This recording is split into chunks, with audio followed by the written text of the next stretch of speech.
Yes, it's the inaugural World Sevens football tournament, live from Estoril, down the road from Lisbon, the capital of Portugal, and it's live on DAZN, your global home of women's football.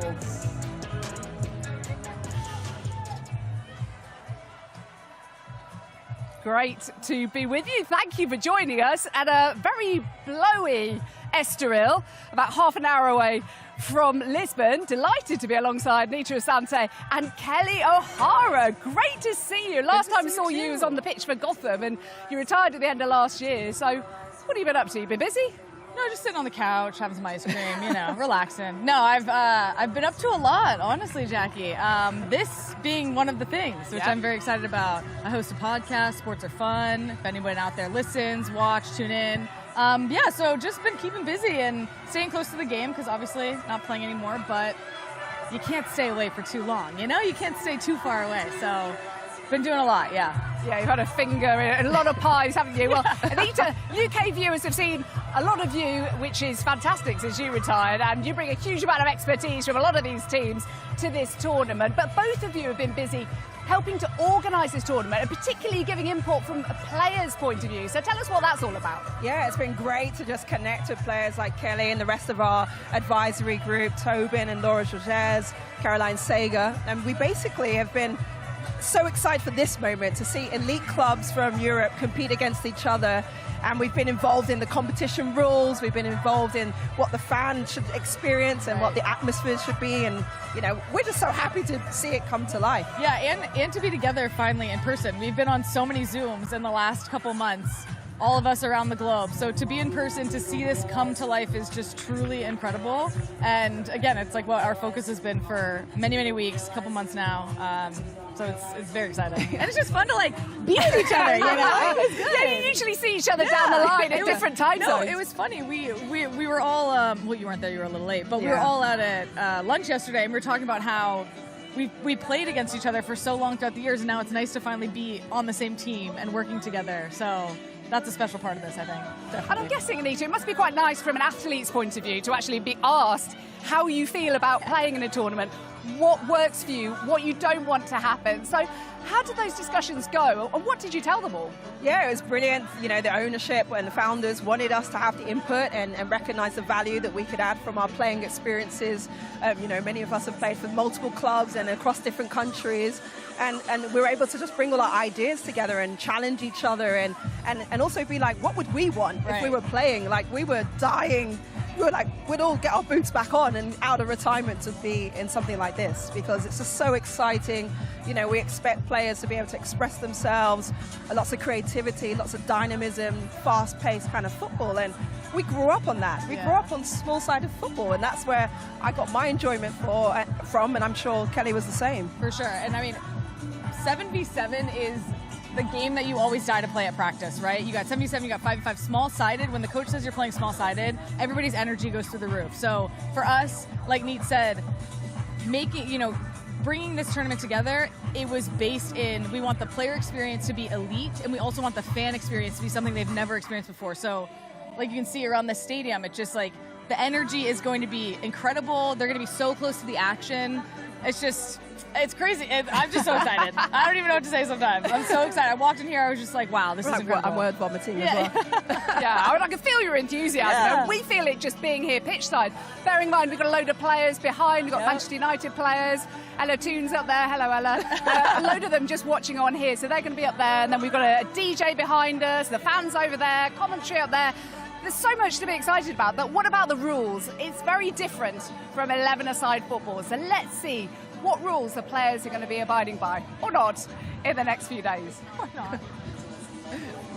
But the stakes bigger than ever. Welcome to World Sevens football, a bold new frontier in the women's game. 8 elite clubs, 7 players a side, 2 halves, 15 minutes each. It's fast, it's fierce, it's football without the filter. Unlimited rolling subs keep the tempo relentless. No offsides, no draws, just winners. If it's tied at full time, 5 minutes of extra time, 5 versus 5. First goal wins. Still level, sudden death penalties decide it. 1 shot each until someone breaks the deadlock. under the sun of Estoril in Portugal. The world's best battle not just for glory, but for a $5 million prize pool. This is the game reimagined for the fearless. Tickets on sale now at world7football.com. This is not just another tournament. This is World Sevens football. No, I told you it was different. It's very different. It's going to be exciting. It's going to be very different for the players as well. But what about, the ball's just come over. Where should we put it? Show she's still got it. Get it back in there. She's still got it. Look at that accuracy, guys. Look at that confirmation. But just tell us particularly about if it's level after regulation time, then how that's going to work and how the players, you reckon, are going to react. Needs? You want to take this one? Yeah, basically, I mean, exactly. We had involvement in the competition rules, and this is one of the ones we're excited about. But it goes to extra time, 5-minute halves, it drops down to 5v5, and then sudden death. It's part of it. So whoever scores first wins, and then if that doesn't happen, it goes to a draw. Then it goes into penalties. And it's sudden death. And sudden death penalties. PKs. Sudden death. We love a bit of Which sudden we've death. never seen that before. So the pressure, it's going to be palpable. You're going to feel that when that happens. But also the fact it's a $5 million prize fund. I mean, it's not like just an end of season jolly. There's a lot of money at stake to win this tournament for the players, for the staff, for the clubs themselves. Right. Yeah, absolutely. This is about investment in women's sports and women's players and their clubs, and trying to grow the game and get new fan engagement, but also make sure the players are seen and valued and they have the visibility to showcase their talent. And that's why this prize fund is what it is, because it's a recognition of the level of these quality players. 100%. It should absolutely be that, if not more. So we'll get it there one day, I'm a little bit worried about these balls flying absolutely everywhere, by the way. They're being very gentle with us at the moment. I'm not sure that's going to last. You guys are going to have to be nice about these players. Okay, let's have a look at the two groups. Who's actually playing in this tournament? Some very familiar faces for you if you watch a lot of European football. And the fact that we have Manchester City and Rosengard is our first set of teams. Roma, Manchester United, Ajax, Bayern Munich, Paris Saint-Germain, Benfica. And 8 teams in total. I mean, it's very difficult, I think, to pick a winner of this entire tournament, don't you think? Yeah, do you have one yet, Neats? No, I feel like I we might genuinely have talked don't. about this on a Zoom. We were like, who do we think's going to win? But I'm stuck. I don't know. I think it's hard to call, I think they've all brought out really good squads of players, but it's a format none of us have seen before. We've not seen them in this kind of action. Exactly. So I think it's anyone's game, Right. And we might see some new emerging talent as well display, their skills in this kind of setting. And that's what I'm excited about, to discover who those players will be. For sure. And again, like you said, we know these teams from how they play 11-a-side football, how they play regular OG football. But now we get to see them in a different format. And like Neat said, it's anybody's game. It's anybody's chance to win the final and take home that cash prize. So again, people are like, what are you thinking? How are you feeling? I'm like, I don't know. I just can't wait for it to kick off so we can finally see it in action. And it's going to be a great 3 days ahead of us. Yeah. We'll have a look at the road to the final, potential route for any of these sides to be grabbing that enormous prize fund at the end, which is a reminder shared between players and staff as well, which is nice for the staff to get some recognition, by the way. But just to get your thoughts on squad selection, because it's a very different type of football, isn't it? It's not that the same kind of players who really do well in 11v11 football are necessarily going to do well in 7-a-side football. No, absolutely, Jackie. You're spot on there. I think it's a game where, you expect probably to see a lot of technicians, players who are really good on the ball in tight spaces, holding up play, bringing others into the game, and enjoy that 1v1 kind of battling around the pitch, that kind of do-or-die attitude to try and score and make things happen.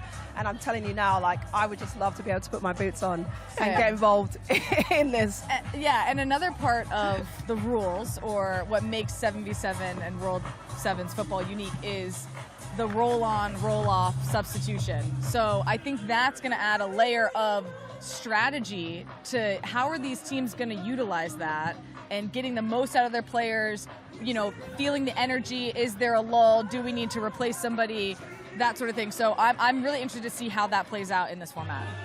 Are there any players when you played seven-a-side even in training, who you can see it's not necessarily suited to them? Or conversely, have you seen players who are absolutely exceptional in seven-a-side who actually perhaps a little less good in 11-a-side? Yeah, absolutely. I think in my playing experience, you have players that are like, you know, I've played as a defender, so I can relate to this, where they get stuck in defence and they're left with 1v5 because the rest of the team has like bombed forward and left them in isolation. Those players don't enjoy it as much, you know.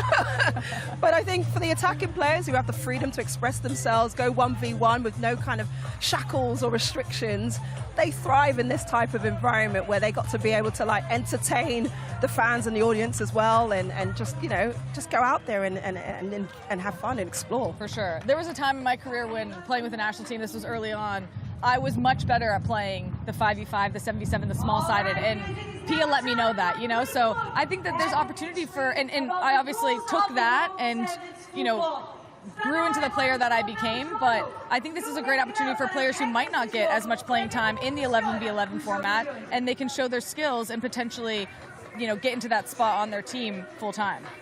Well, people can probably see from the fact that Kelly's hair is blowing vociferously in the wind here. I've had to tie mine back. I don't think I've ever tied it back on air before. But it's needs must. It's so blowing. Needs, do you think that can actually affect the game at all? I am interested about Yeah. this. Sorry, she asked you. But No. I've been thinking about it since we got here. I was Yeah, like, how's same. this going to affect the game?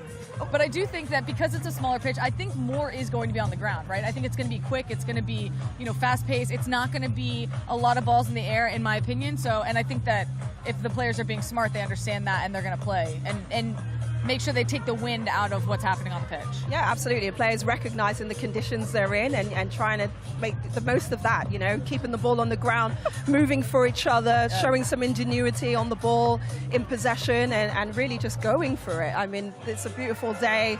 It's, you know, we've got a great DJ and it's a time for them to just like showcase their talent. Yeah. The DJ is having an absolutely roaring time behind us, right on the brand Jackie, new. I gotta tell you something. Yeah, There's a little we got secret. news. We got a surprise. One of the player advisors, the one and only Caroline Sager, might be joining the DJ in the DJ booth at some point over these 3 days. So if you're here, if you're watching, keep your eyes peeled. You might be getting a little bit of the Sager special. Okay. On social media, we'll look out for that. There you go. As well. But yeah, it is a fabulous kind of atmosphere. What a lovely place to play football. There is some actual football to be played, by the way. We're having a great time, but there will be some football. And Manchester City will be kicking us off against Rosengård, Anita's old side. So let's hear from their manager, Nick Cushing. Nick, thank you so much for joining us. Day one here in Estoril, the World Sevens. How pleased are you to be here with your players? Yeah, really pleased. It's exciting, right? It's new format of the game. It's different to the game that we play in the season, but we've had some time to practice it, and you know, it's been really enjoyable practicing it, so I'm excited for the games. How have you prepared for this format in training? What are you doing differently? Well, obviously the pitch size is different, and there's some rules that are different to the regular game, so we've had some time, 3 or 4 days, to practice that format, which gave us some slight strategies, but I think that's going to change throughout the tournament. How much do you think this format will suit your players and the way they like to play? Well, I think it's going to suit the attacking players. The way that we've, you know, when we've practiced it, what we found is it's very fast. There's a lot of attacking football. Every moment in the game is really an attacking moment. So for the likes of Alba Fagino, Carolyn, Jess Park, I think it's really going to suit them. Was it easy to pick your squad or difficult? Talk me through the selection process. Well, we obviously finished the season with some injuries, so strategically we picked this group of players. We brought 15. To pick the starting 11, I've gone with an attacking outfield, and our goalkeeper is very attacking with her feet. But I think there's going to be regular substitutions when we learned the physical demands of the game. I think there's going to be a lot of regular substitutions to keep the physical side of the game fresh and intense. Looking forward to it, Nick. Thank you so much. Good luck, all the best to you and your players. Thank you. Thank you. Yeah, so a different kind of squad selection for the Man City interim head coach, Nick Cushing there. And a very different thought process compared to what he's used to. Yeah, absolutely. And obviously he said he's brought a younger squad out with him, and I think it's going to be exciting to see those younger players come in and sort of reflect kind of their attacking prowess and skill. But he also mentioned the fact that there's going to be regular substitutions, and obviously that's what the roll-on, roll-off aspect of this tournament will allow, because it can keep that intensity and keep that relentlessness of maintaining attacks, which is going to suit Man City, I think. And listen, I know everybody's talking about the attacking, right? And we love goals. We love the 1v1s. We love that attacking. But I'm excited for some big defensive plays.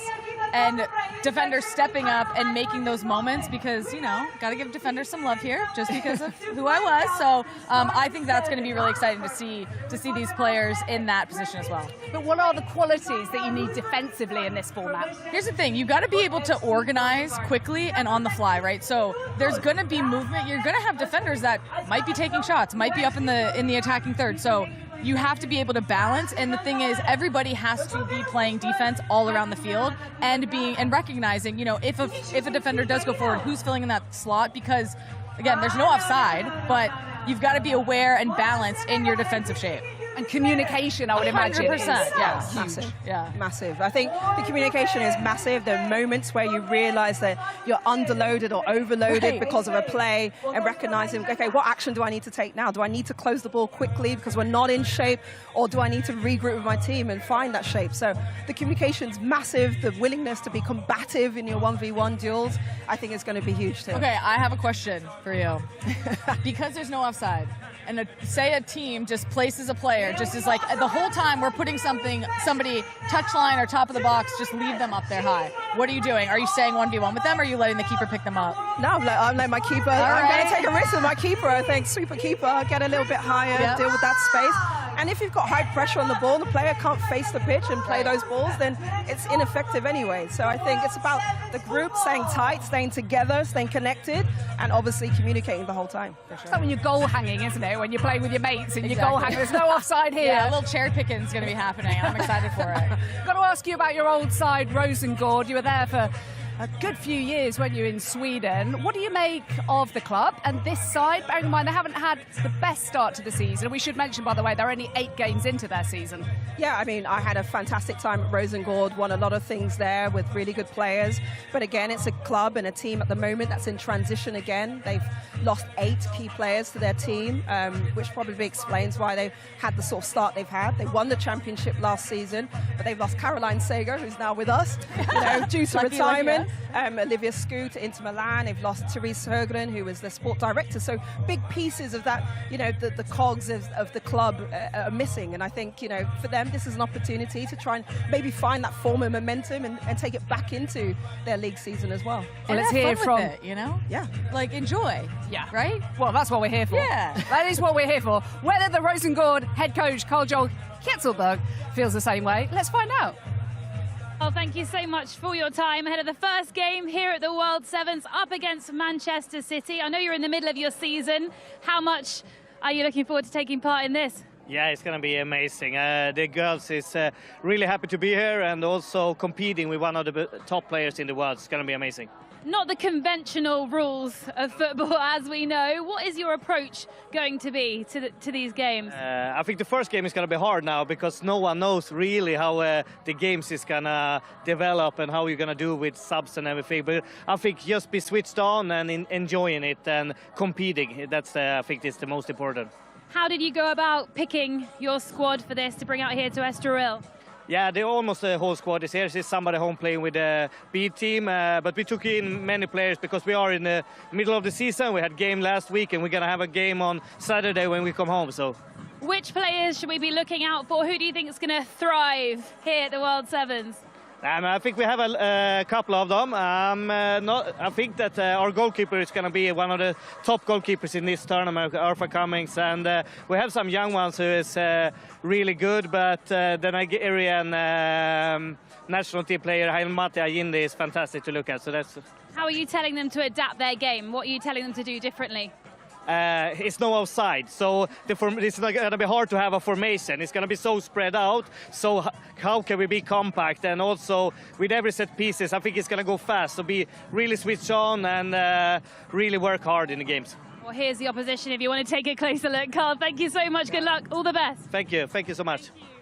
So that's the Rosengård head coach, and he's highlighting the lack of offside there, the fact it's going to be quick. But what about the quality levels, do you reckon, between Rosengård and Manchester City here? Yeah, I think it's going to be two different styles probably going up against each other. I think he mentioned the goalkeeper, Eartha Cummings, and I think she's going to be vital for Rosenborg. I think she's had a really good season. She's got lots of presence. Is going to have to keep ensuring her team is nice and compact. But again, a very young team. So, you know, there's some forward players there that people should keep their eyes out on as well. Yeah. We just got absolutely drenched, by the way. Just while we were listening, we were hanging on his every word. I have to say, we really were. But we just got drenched through that. Yeah, we had to do a quick exit out of the sprinkler situation, and I think I almost got concussed leaving the set. So, you know, we have that. I mean, would you say that Manchester City are the clear favourites in this particular match? I genuinely don't, I can't tell you a favorite, and I know that's probably, you're like, give me something, but I don't know. I don't know what is about to happen, and that's what makes this exciting. Yeah, I think they will fancy themselves. I think they will see themselves as the favourites going into this, but at the same time, there's a lot of younger faces in this squad who will, you know, who many people might not know much about. Jess Park will be one of those to watch out for, obviously quite well recognised now, but the likes of Lily Murphy is also in the squad. I think is an exciting player if she gets on the pitch. So yeah, it'll be exciting to see. It'll be exciting. We're getting soaking wet. All our gadgets, our cameras, everything's getting soaking. It is so wet and it is so breezy. It's kind of hot as well. But we got some football for you. It's Manchester City against Rosengård, and it's coming right up.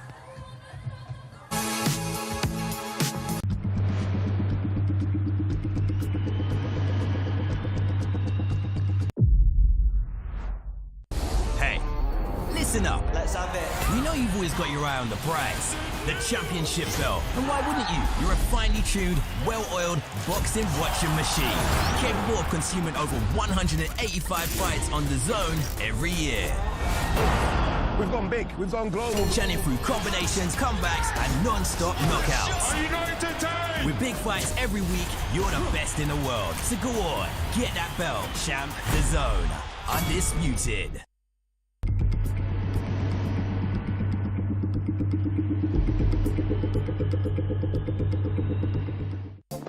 Live golf on DAZN. Who will be victorious on the banks of Lake Manassas? Glorious shot there. From the 6th to the 8th of June, live on DAZN.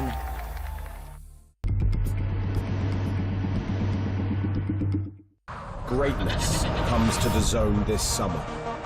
The world's best players will be summoned together to decide the greatest club on earth. Vinicius, great chance to score. Goats will battle Wonder Kids. Fire will meet ice. From Boca to Bayern, PSG to Palmeiras, 32 clubs from across the globe will compete to be crowned Rodrigo, what a strike that was. world champion. And this summer, Haaland won't be watching from home, but you can on DAZN. In every country in the world. FIFA Club World Cup. Watch on DAZN from the 14th of June. DAZN is the global home of women's football. Let's go! Bringing you the best live games. On my team. With the biggest stars battling it out in the biggest competitions. Through the chaos. First blood in the title decider. Would you believe it? Goodness me. Witness every season-defining moment. The stuff of champions. Live and on demand. Only on DAZN. Strap yourselves in, everyone. Let's go. National League has a new home. We've got lots to look forward to here on DAZN. All of the matches. The early shot is a really good one. All in one place. It's a great ball. It's a super goal. Live or on demand. Fabulous. Available on any device. That's a goal. And scores majestically. It all starts here. National League TV now on DAZN. Sign up at DAZN.com/NLTV. She's coming.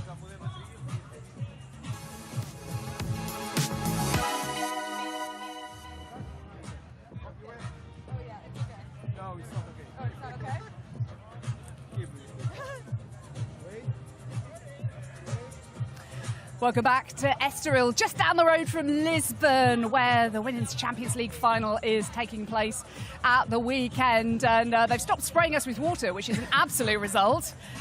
Kelly was just drying off over there. Yeah, just drying off, aren't you? Get the merch on and put a warmer t-shirt on from the sprinklers.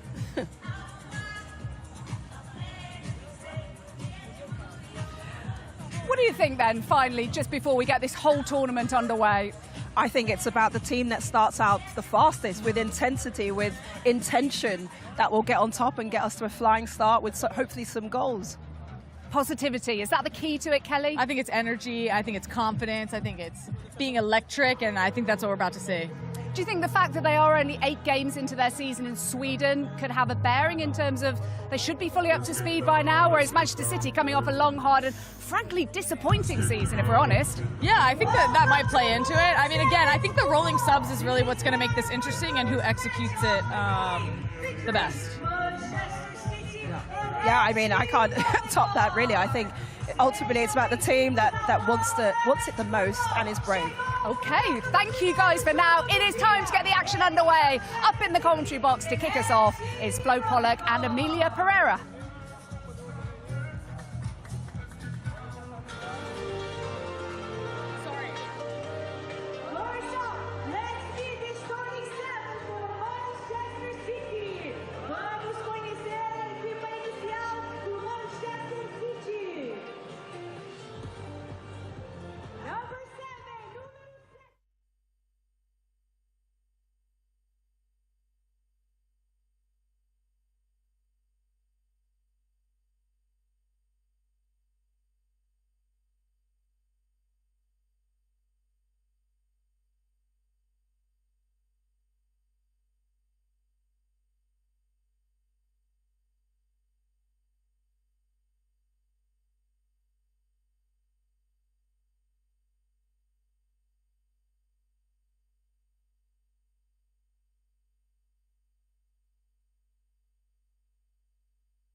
Ones.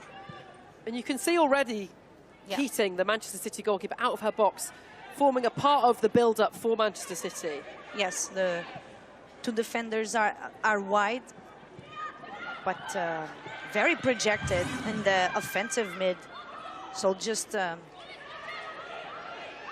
one player back, creating that equilibrium the team needs. Caroline driving forward, looking for the cut back. And now Rosengard will try and set Larson away. Good challenge from Gracie Pryor, teenager for City. Still going. Back to Coombs. Goal scorer for Gino. No offside, so into Caroline. As that ball went in, Amelia, I was about to say, oh, surely that's offside, but no offsides here, remember, everybody. Yes, exactly. Tip of the toe. She waited there like a fraction of a second. Then a good save by Hertha Cummins. Spread out towards the left. Rosengård just trying to get their feet on the ball. Forward from their captain, up again. Yeah. To Larson. Both teams seem to be on the 2-3-1. That's at least the base, the starting point. But of course, as we mentioned, the fast pace, the dynamic of the pitch. A lot of players need to be very mobile, as we see now, like the pass and the run forward, constant movement off the ball. Surely that's a free kick. And the referee plays advantage. Jess Park now. She's got Laura Coombs back if she wants her. Goes to the byline and wins the corner. Yes, Emily sending the ball through corner. And let's see, this is the first one of the game for the Japanese. Fugino. Taken quickly, Caroline. Back to Park. Park from range, and it's a good stop from Cummings behind, though, for a Manchester City corner. Yeah, good save by the international, the Scottish international. And I'm interested to see how the different teams play the corners, because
Good challenge from the Nigerian international, just came on, Ayinde.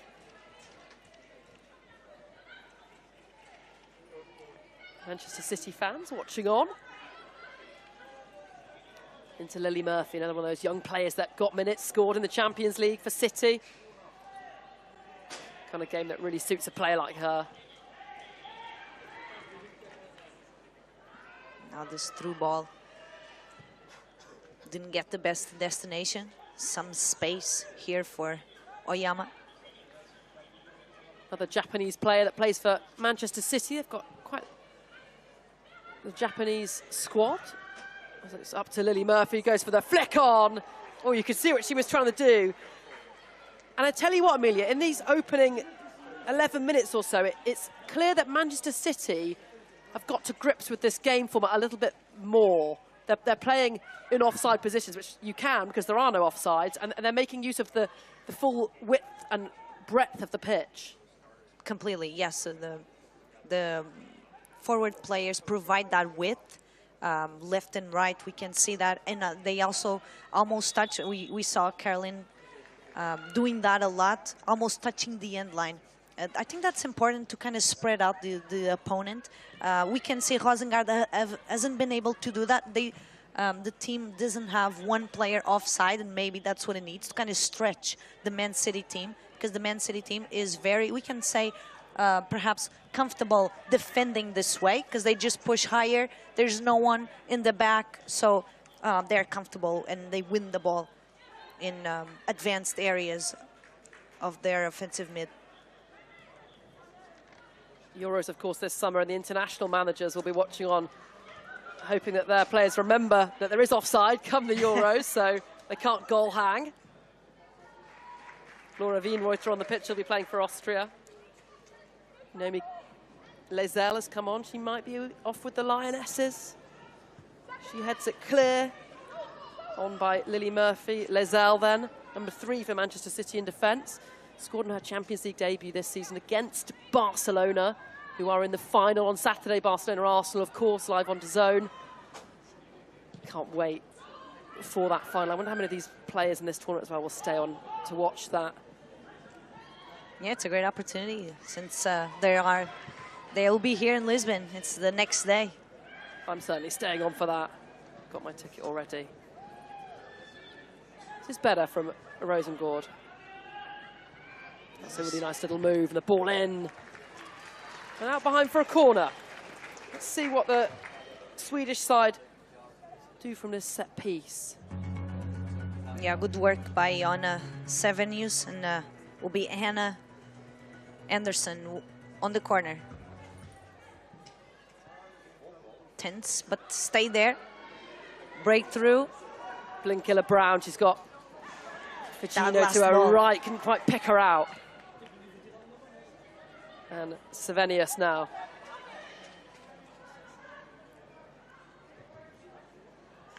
Good effort by Sevenius, and good also the Japanese number 30 Oyama doubling on the effort and didn't let the Swedish win through. B sprung, but just over the head of Anderson. Approaching half-time then. Manchester City looking pretty good so far. 2 goals to the good. Wienreuter. Yeah, the pace is different by menu. We can see the players passing, making the runs, always want to be available for the next ball. That's good from Wienreuter. And Brinkela Brown was racing down that left-hand side. Wasn't picked out on the ball now. And that is half-time then. A really fast, exciting start here. Oba Fagino giving Manchester City the lead. Caroline Nicolai, the Brazilian for Manchester City, getting the second. Rosengård unable to react. And at half-time here in Estoril, Portugal, it is Manchester City 2, FC Rosengård 0.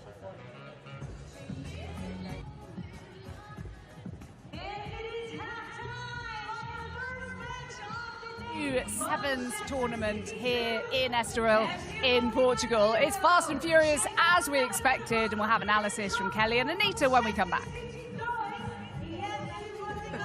don't know if he's coming back, I'll be honest.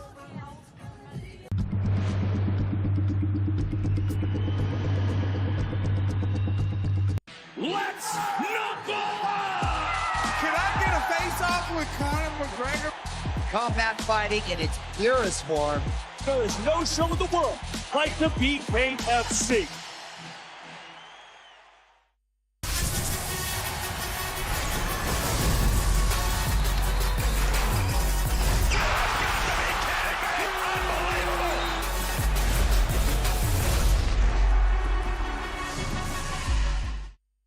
This isn't new. This is world-class sport at its peak. Witness football, volleyball, basketball and boxing. The biggest names, the biggest stages. Brilliant finish! The best in the world. Got a lot to celebrate. Unmissable. This is off the scale. This is where you watch. Written in the stars! DAZN is the global home of women's sport. The UEFA Women's Champions League final. Barcelona at their glorious best. Mariana Candete! Brutal from Arsenal. How fine will the margins be?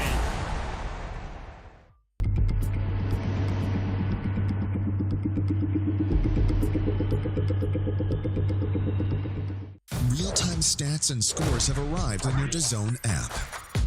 Follow your favorite teams and competitions from over 500 leagues and cups with instant updates so you never miss a big moment.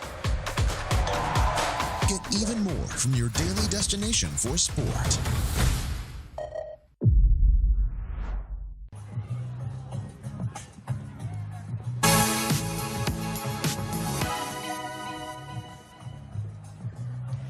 Well, we told you it'd be fast. We told you it'd be furious. Anita Santo's been watching on alongside me here as we're waiting the second half. What did you make of that, Nate? Yeah, it was a great start from Man City. I think they got their rhythm quite early. They tried to just find their feet, get touches on the ball, create width, and they got two goals, really good goals. Yeah, neat goals by Aoba Fujino, a player we know, really technical Japanese international. Yeah, and I think, you know, her introduction into the game is alongside Caroline, who's been really good at footwork in those tight spaces to find and open up the game, especially from that corner for the goal. And Jess Park as well has been really interesting and exciting to watch. Yeah, really neatly worked second goal from that short corner for Caroline. She is one of those players who's going to thrive in this kind of tournament. We saw her in the United States being MVP for North Carolina Courage. A really exciting player to watch. She'll be loving this. Oh yeah, I think this is her element. She's in her home, you know. She probably grew up on futsal and small-sided games and short format games most of her childhood, and I imagine now, you know, being able to showcase kind of her skill levels and her technicality, she'll just be wanting to get on the ball as much as possible. Can you see your former side, Rosengård, getting back into this game, or are City just a cut above them at the moment? Yeah, I think City have looked more comfortable. They've got slightly more better quality on the ball and in their connections and relationships, but Rosengård have had glimpses and they've made a few changes now, so hopefully these players can have some impact this half. Okay, let's get the second half back underway with Flo and Amelia. Second half then, Manchester City 2, Rosengård 0 after the first 15 minutes. Can the Swedish side turn it around? Remember, there are no draws here, so if it's level after this 15 minutes, we will play 5 minutes of five-a-side to see if we can find a golden goal, and then sudden death penalties if we need.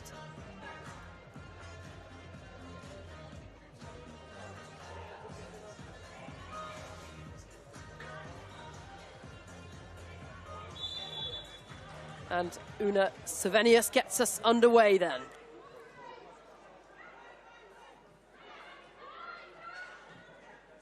Such quick, fast football. The finish forward wins the free kick.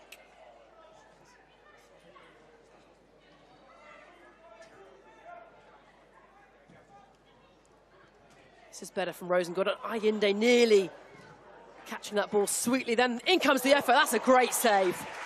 Chiara Keating, and it's actually the first real save she's had to make. That's probably one of the moments of the game. At least defensively, it is. Great save by Chiara Keating. And they take the corner quickly. Got to be so quick with our replays because it's such a fast-paced game out there. This is nice from Rosengård. They've really come out.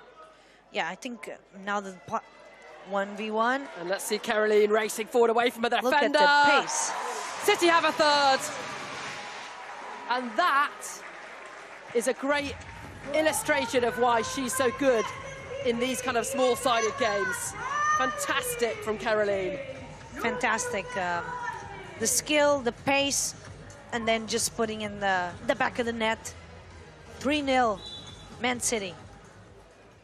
And the Swedish side has started really well as well, but... Yeah, I think number 18, Ali Matuainde, really did make, here she is. She made a difference when she came on. She wasn't the starter. The team she's been trying to connect passes, get some ground covered, and connecting as well with the forwards. But City is defending well. So far showing the footwork, the being able to pass, cover tight spaces. Virginia, the scorer of the first goal. Yeah, trying to find that through ball to the Brazilian. Here she is, combination again. Her and Caroline connect really well together. It's the technique, the talented players here. 2 talented internationals. Here she is, Caroline. Back to Wienreuter, but Slovenia's followed her all the way. And Caroline getting in a little bit of space, but just leaning back a bit and putting that over on for a hat-trick, though, as things stand. Very good combination between the 3 players on the right-hand side. Then the shot wasn't what Caroline intended. The Rosengard's trying to play associative games, so short passes from the back. And that was nearly a very well-worked City goal. Caroline not quite connecting with the ball as she'd have liked. City on top. Yeah, Hertha is trying to attract, trying to find a line of pass, but the players need to stretch exactly, like too much pace on that ball. Not exactly like that, but quite like that is what they need to do. No, because the Rosengård players were basically not exploring the full pitch. And I think when the goalkeeper had the ball in this type of game that there's no offside, they should definitely push and be closer to the opposition net to gain that room, gain more room and be closer.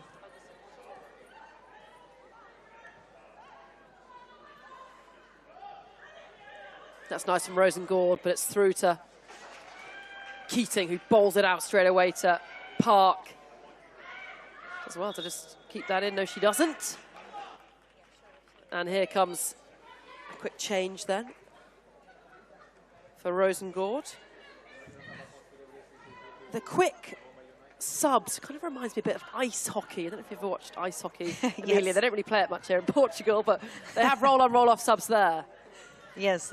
They also have a rule where you can actually start fighting mid-game, but that's not a rule here, just to be clear. And there's no ice either. No, but this is great. This elite teams in Europe coming together. Here you can see now Caroline can keep the ball on the pitch. Scottish goalkeeper, the long ball.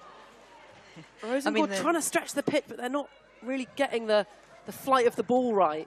Yeah, I don't...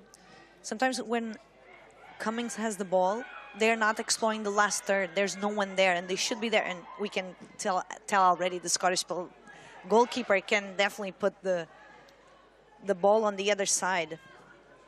So it's like playing for each other's advantages and strengths.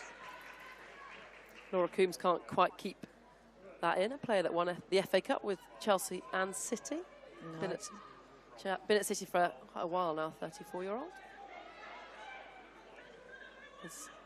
Lizelle comes away with it, gives it to Adeyinda. Manchester City, definitely the better side after the first 20 minutes. And that's a really nice turn and shot. Crashes off the crossbar. She'll get another opportunity. What a one-handed save that was from Eartha Cummings. That was incredible. incredible moment. Poppy Pritchard it was with the effort. 17 on the back of her shirt for Manchester City. That was an amazing turn off the ball.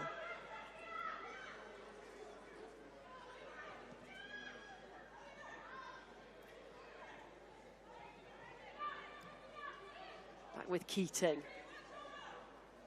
Player that's had to learn to improve with the ball at her feet. They've got Japanese international Yamashita as well as a goalkeeper. She's not always been the first choice this season, Keating, but starting today and looking pretty solid back there, and also good in terms of the build-up for City too. Yes, first phase of build-up. She's doing really well. Connecting, composed, on the ball, waiting to get also some pressure to attract the Rosengard team to then play in the back where the space is. Back of the defensive line.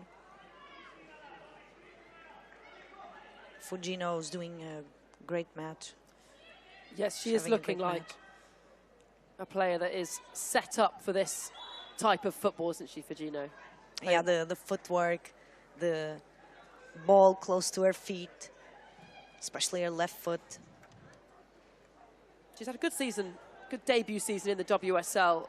Fujino, it's been a tough old season for Manchester City. They had so many injury issues and actually finished outside the European places, so they won't be playing in the Champions League next season, which is a real blow for them.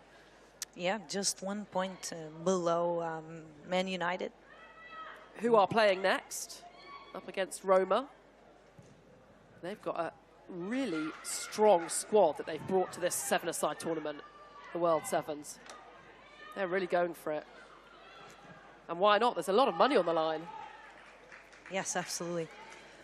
But Man City defending really well. There's they create overloads where the ball is now 2v2. And they just don't make the most of that opportunity, Rosengård. As you said, there was 2v2 at one moment, but... Yeah, because Man City is covering the spaces really well. So usually... Oh, that's poorly given away, but Keating quickly off her line to smother the ball off Larson.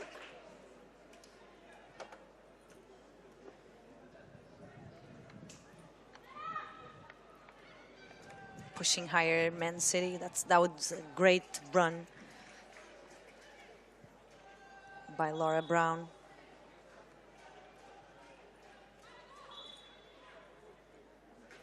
Rosengård need to get a goal back. They need the next goal, you feel, if they've got any chance of getting anything out of this. Poppy Pritchard now lays it off. Oh, that's wonderful. And City have a fourth. They're running away with this and they're making it look very easy. Yeah, amazing combination by the three players in the attack. Great pass by Laura Brown, and then the footwork, pushing inside, and then just like a pass to the net. Great goal by Oyama. 4-0.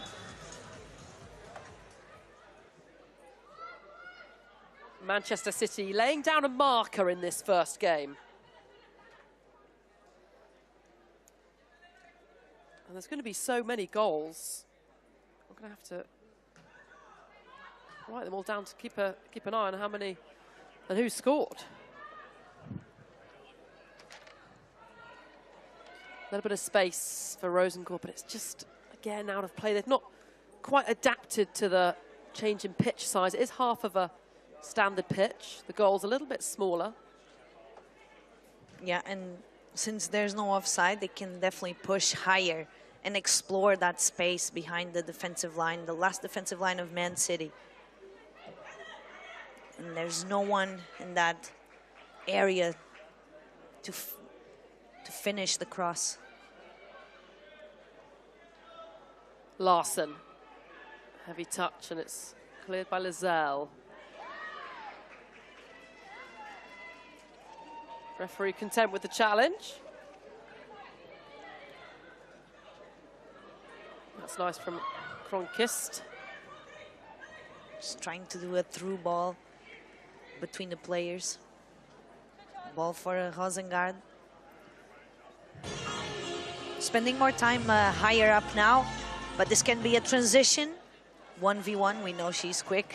We've seen this today already from Caroline. Seen this story already, Caroline. Flooding back the dark blue shirts of Rosengård, though. Moves the ball so quickly, Caroline. Coombs now. Second post, completely alone.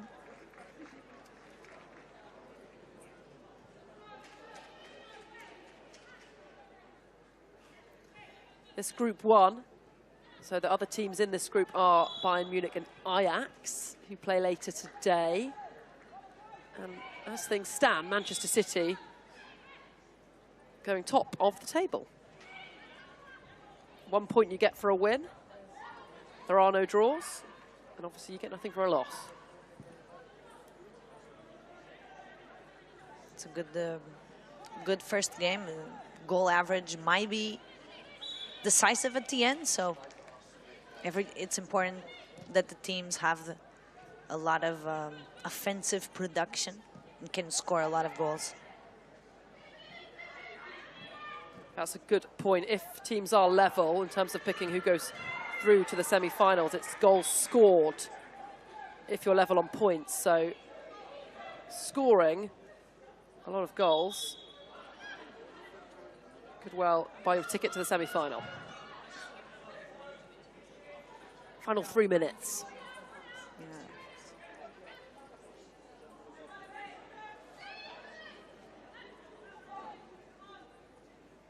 Laura Wienreuter with the throw-in, gives it straight back to Rosengård. That's good from Conquest. He just blazes it over. Didn't have too much angle. Tried to take a shot, but a little higher, the defender for Rosengard. Taken really nicely on the half turn by Blinkilla Brown. Yeah, but Man City has been very dynamic, exploring the spaces really well, reducing. That's an attacking foul. And that looked like a painful one, didn't it? Oh! Caught her right at the top of the knee. Just a split-second delay. Looked completely accidental, but yeah, still a painful one. Unintentional, yeah, of course. And now Hannah Anderson. Forward from Cummings. Nice punch from Keating. City can't set away Caroline.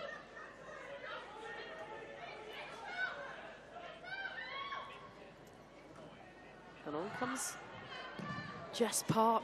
You can't quite see it always on your TV screen, but both teams constantly changing the players on the pitch, constantly rolling subs on and off. Goes out for a City throw-in. Lizelle, as I mentioned, had a great start to the City campaign, but then had a big ankle injury which took her out for a lot of the season, so great to see her back and looking good. Certainly a player that has got a bright future for City in England. For sure. I mean, it's not everyone that can say that they have scored against Barcelona, so no. With 21 years old, she can say that already. I was going to say, you could probably maybe count on your hands how many people have scored against Barcelona. Right. They should give out medals for that. Arsenal will be hoping some of their players will be able to score against Barcelona this Saturday. Of course, Champions League final on DAZN this Saturday. Rosengård trying to get a goal. First goal in this tournament. They're struggling. Caroline now, City leading by 4-0. Final minute. Other side, completely alone. And that's nice. And Laura Coombs couldn't quite bring it into her path, under her control. I will say that the wind probably had an impact on this ball by Caroline. She was trying to switch the side where Combs was completely alone. Good vision by the Brazilian.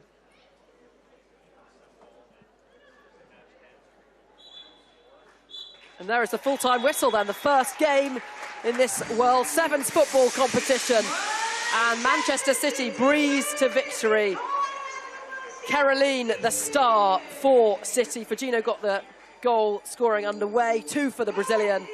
Ayama as well for Manchester City. Rosengård couldn't quite react. Full time, Manchester City 4, Rosengård 0.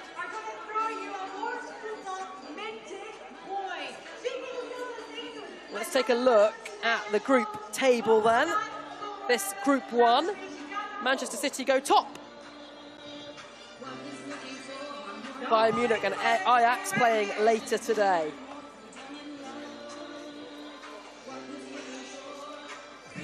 And we've had some fantastic moments in this first game, Amelia, but what was your moment of the match? I will say probably the goal by the Japanese. That was a really great goal to kickstart, to open this tournament with, again, elite clubs from Europe on this type of format.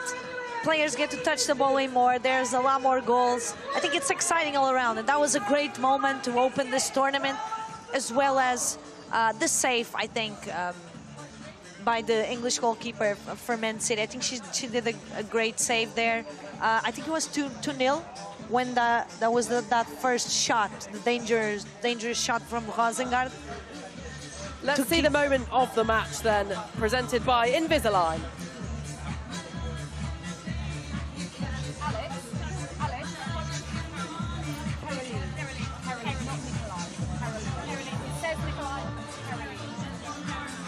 That's the first match then of the World Sevens. Manchester City 4, Rosengård 0. Fantastic start to this tournament.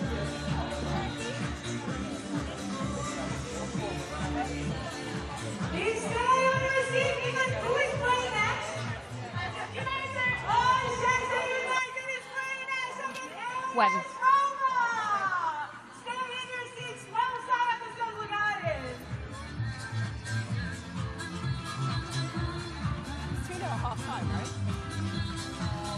Well, what a first match we have seen here at the World Sevens football in sunny but blowy Estoril. It was a convincing victory for Manchester City in the end against the Swedish giants of Rosengård, the side that Anisha Sante used to play for, and Kelly O'Hara's been watching on, enjoying our first match here. We were talking before the game, Kelly, about we weren't entirely sure what to expect, bearing in mind it is a brand new format, a brand new tournament, a brand new prize fund of $5 million, we mustn't forget. And what did you make of that first experience, first of all? Oh, it was so fun. It's interesting. I feel like a lot of the players are still thinking along the lines of 11v11, because you see some of the forwards holding their runs, and you have to break that habit, so that's tough to do. But I was saying, while watching the game to some of the people I was with, I think that the teams that are able to watch these earlier games can hopefully take and pick out what are the things that they're not doing right or doing well, and can apply it to their game. Another thing is, if you're on the field, make sure that your head is on a swivel at all times. Recognize where the keeper is on the pitch, because if you can pick up that ball and go long and take a long shot, go for it. 100%. I agree. I think there were moments where once the players got into their rhythm and flow, they were like, oh, wait, am I zonal? Am I tracking this play all the way in? Who's communicating? Let me know to pass on. So they're getting to grips with the game, but I thought Man City did it better. In the first half, their quality just showed the level of connection, and the relationships on the pitch were there.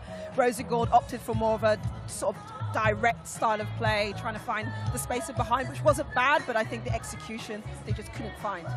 Agreed. How much, Kelly, do you put that down to the fact that Manchester City have a more talented squad, more expensive squad as well, we have to say, and how much was it down to the tactics? I think Man City is just a better squad overall. Neitz kind of alluded to it in the pregame, and I think it showed out here. But I have to say, Rosengard's keeper Cummings, incredible game, player of the match for me on Rosengard's side. Really enjoyed watching Park on the Man City side. So again, you get to see these players shine in a different format. But ultimately, yes, Man City was the better team, and we saw that in a 5-0 win. Kiara Keating, a word for her as well. She's had a little difficult time of it. Very young goalkeeper, came and forced her way into the first team. Then she's had to take a back seat for a little while to Yamashita.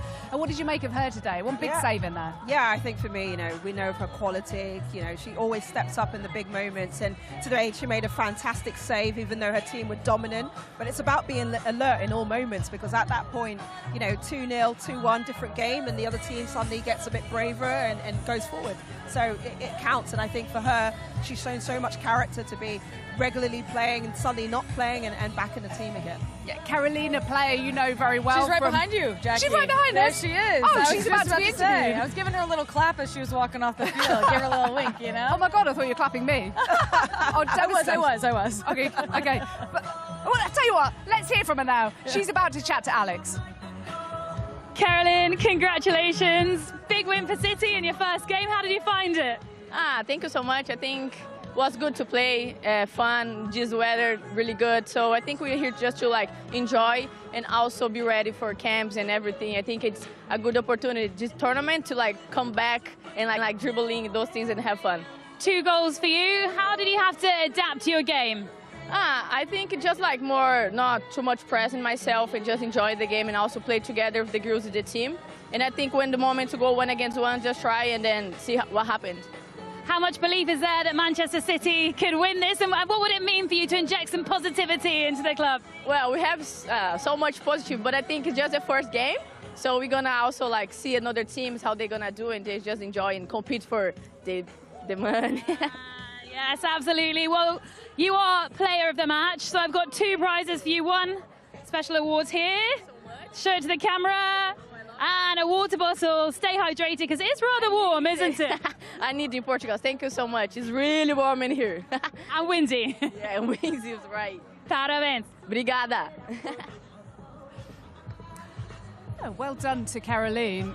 I tell you what, I nearly nicked that water bottle because it was sitting on the side right next to me. I thought, absolute perk of the job, surely. Then I saw the player of the match next to it, realised it wasn't for me at all, but we'll try and nick one later. I was just asking you about her, bearing in mind she's a former MVP for North Carolina Courage in the NWSL. I mean, how much of a talent do you think she is? And also, how do you think that kind of talent translates to European football?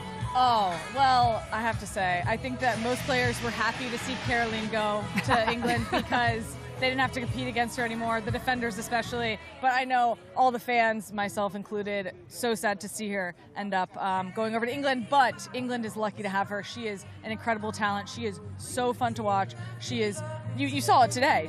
She scored 2 goals. I think this format really suits her, but she also is suited for 11v11. She's just such an amazing player. And again, happy I don't have to play against her anymore. And I'm excited I get to watch her here.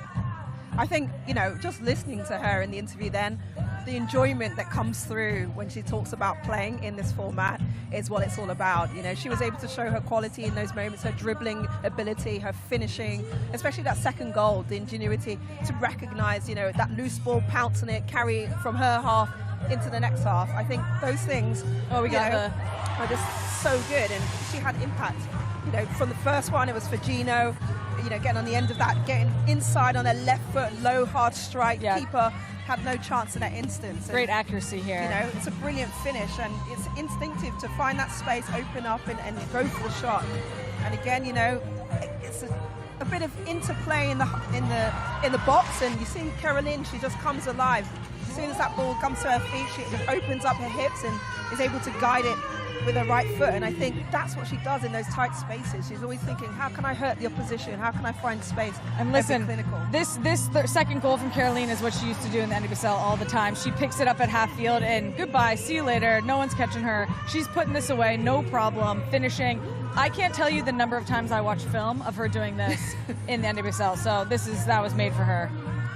But also defenders can watch as many times as they like these clips. You can't always stop it though, can you? No, you sure can't. And again, they kept going, got their 4th goal. Yeah, Oyama there, coming in with that finish, I think. Beautiful finish, the way she chops back inside to slow down the defender, give themselves the room to open up the shot. Pure quality, and I think there was a number of really good performances within this Man City side. Yeah, so Manchester City have laid down a marker for this tournament in the first match of this inaugural World Sevens football tournament here in sunny Estoril. Caroline is the first ever player of the match, and when we come back, we're going to get to see Manchester United against Roma.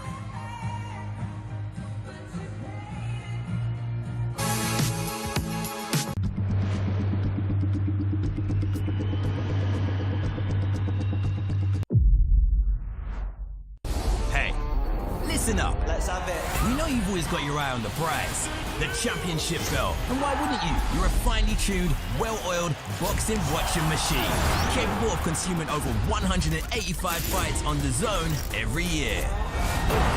We've gone big, we've gone global. Churning through combinations, comebacks, and non-stop knockouts. Are you going to take? With big fights every week, you're the best in the world. So go on, get that belt, champ. DAZN, undisputed.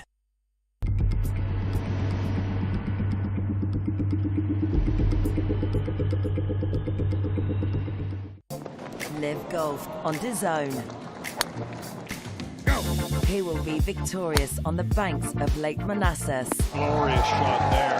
From the 6th to the 8th of June, live on DAZN.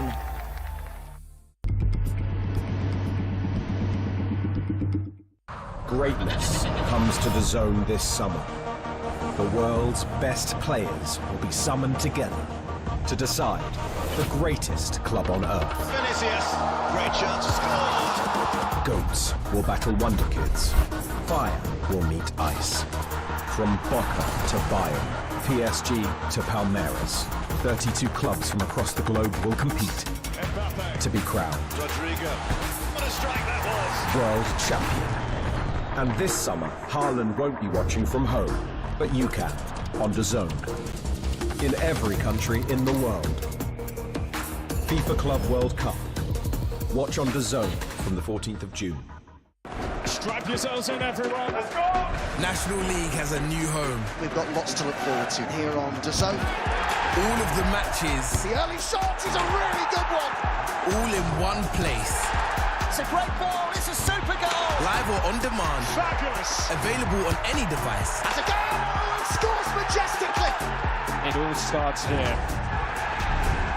National League TV now on DAZN. Sign up at DAZN.com/NLTV.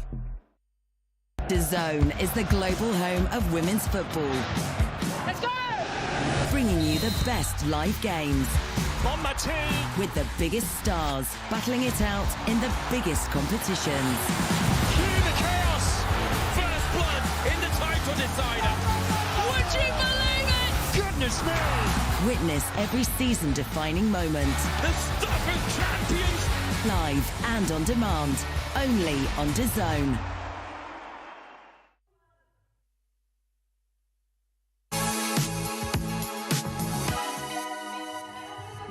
You do Man United. Yeah, I'll make it a bit more general. I can say, like, big fan of Ella Toon, love the way she plays, and then also... Welcome back to Estoril, where the sun has just dipped behind the clouds and the sprinklers are back out in force, just the way we like it, with the breeze as it is, blowing in our direction.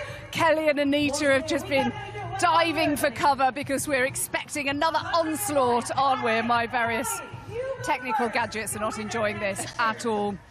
So we've just seen the blue half of Manchester blowing the Swedish side Rosengård away, and now it is up to the red of Roma against Manchester United from the other half of Manchester, and I wonder how they're going to get on next. Nita, Roma, your thoughts on them?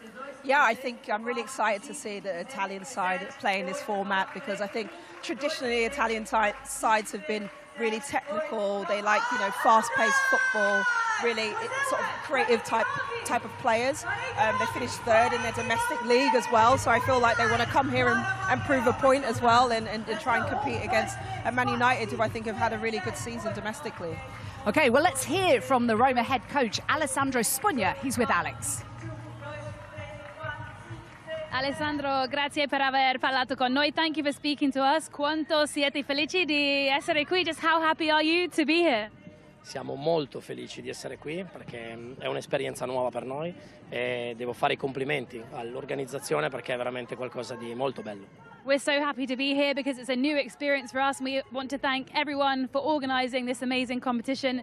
It's so beautiful here, we're so happy to be here. Cosa vi aspettate delle partite, formato? What are you expecting from the games and this format?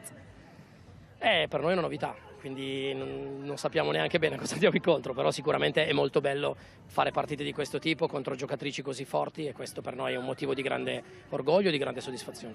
It's a pride for us to be here, an absolute honour for us to be here. We've never played games like this and we're up against some of the very best players in the world, so we're so looking forward to it. Qual è l'approccio migliore? What is the best approach?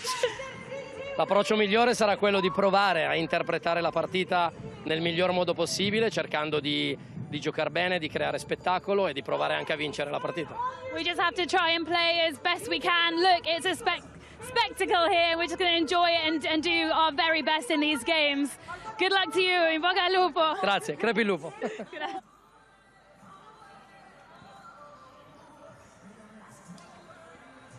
Okay, so that's Alessandro Spugna, very much looking forward to this tournament. I wonder how much of an advantage it is for the head coaches, having had a look at Manchester City blowing away Rosengård in that opening game, just to get their feel for it. The former players here were talking about that before, about how much of an advantage it can be. Mark Skinner probably hasn't had a huge amount of time since the FA Cup final to actually turn this around and think, right, whole new tournament, right, who do I select and how are we going to approach this?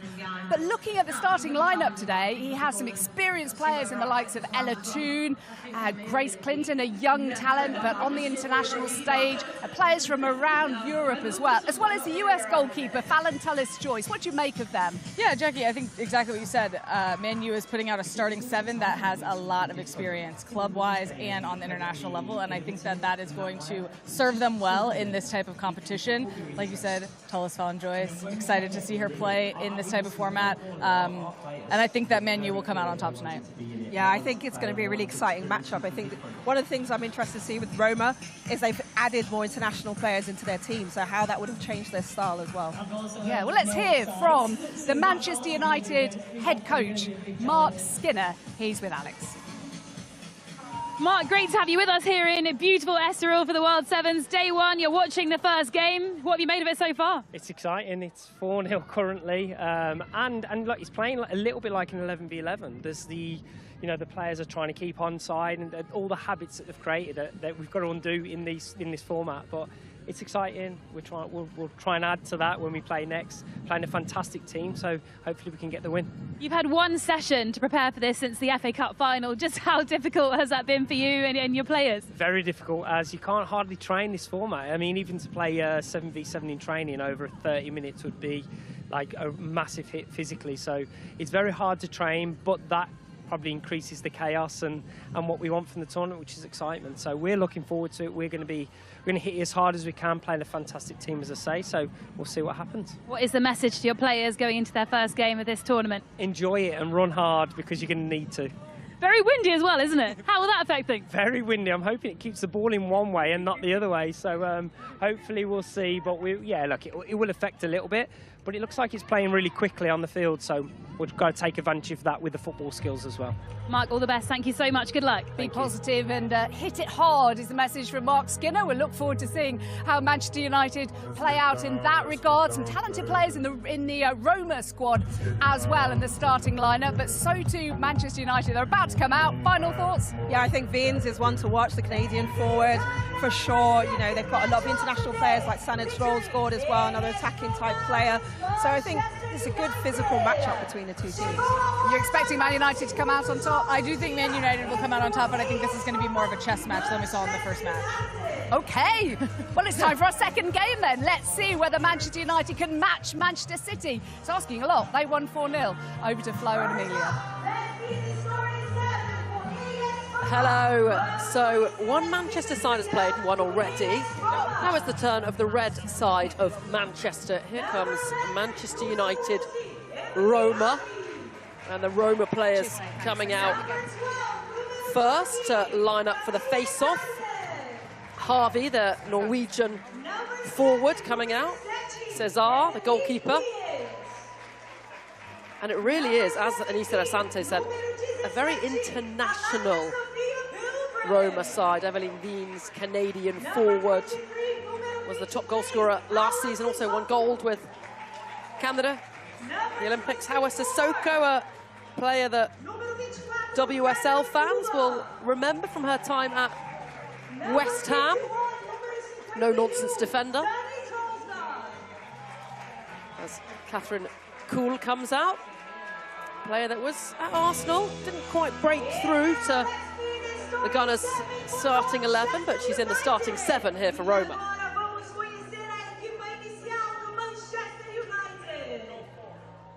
Both these teams then came third in their domestic leagues as Manchester United's captain Myla Tissier struts out onto the pitch. Tullis Joyce, big grins on all the faces of the United players. They'll be keen to get back playing. Played in the FA Cup on Sunday, that didn't go so well. Lost 3-0 to Chelsea, who scooped up all the domestic trophies on offer in England. Melvin Mallard comes out, and it's a really strong squad that Mark Skinner has brought out here to Estoril. All those players in this starting 7 are in United starting 11 week in, week out in the Women's Super League. So players with international experience, players that have won Champions Leagues, Melvin Mallard, for example, players that have won the WSL, Dominic Janssen won that with Arsenal. Two teams with plenty of international experience then, Amelia. Yes, two teams actually finished third, both of them in their respective leagues. Man United still going to the Champions League next season. They actually both also ended the season with a cup loss for the respective winners of the leagues. But focusing in here, excited for this match. I also think that this will be more of a chess match than the first one that we saw. There is the starting 11 then for Roma. Cesar, Sissoko and Kuhl, the defenders, Trollsgaard, Wiens, Harvey. Harvey, the captain.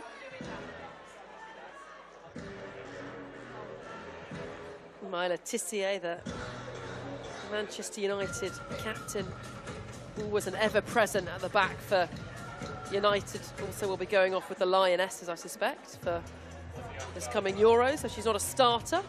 Here's the Manchester United starting 11 then. In goal, Fallon Tullis-Joyce. She's a goalkeeper that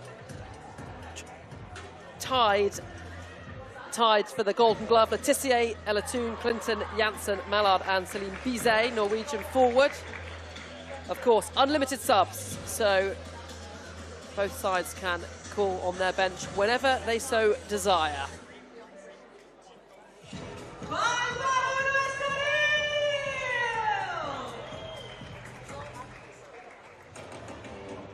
So Group 2 then, getting us underway, Manchester United, Roma.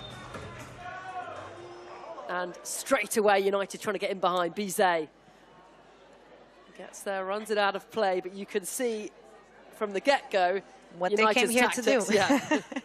Yeah, right away.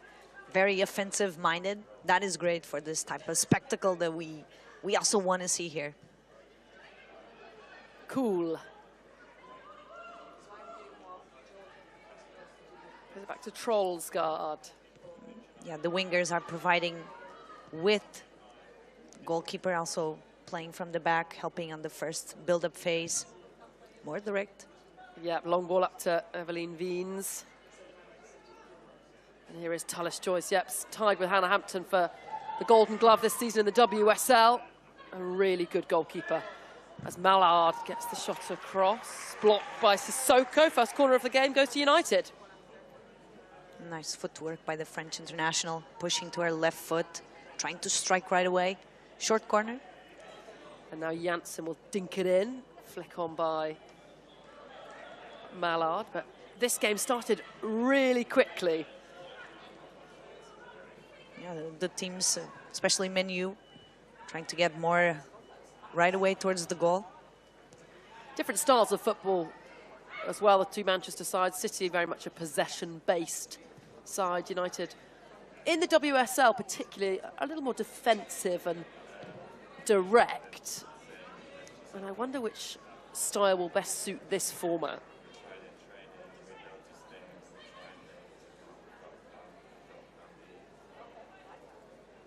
Here is Rosengård into Cool.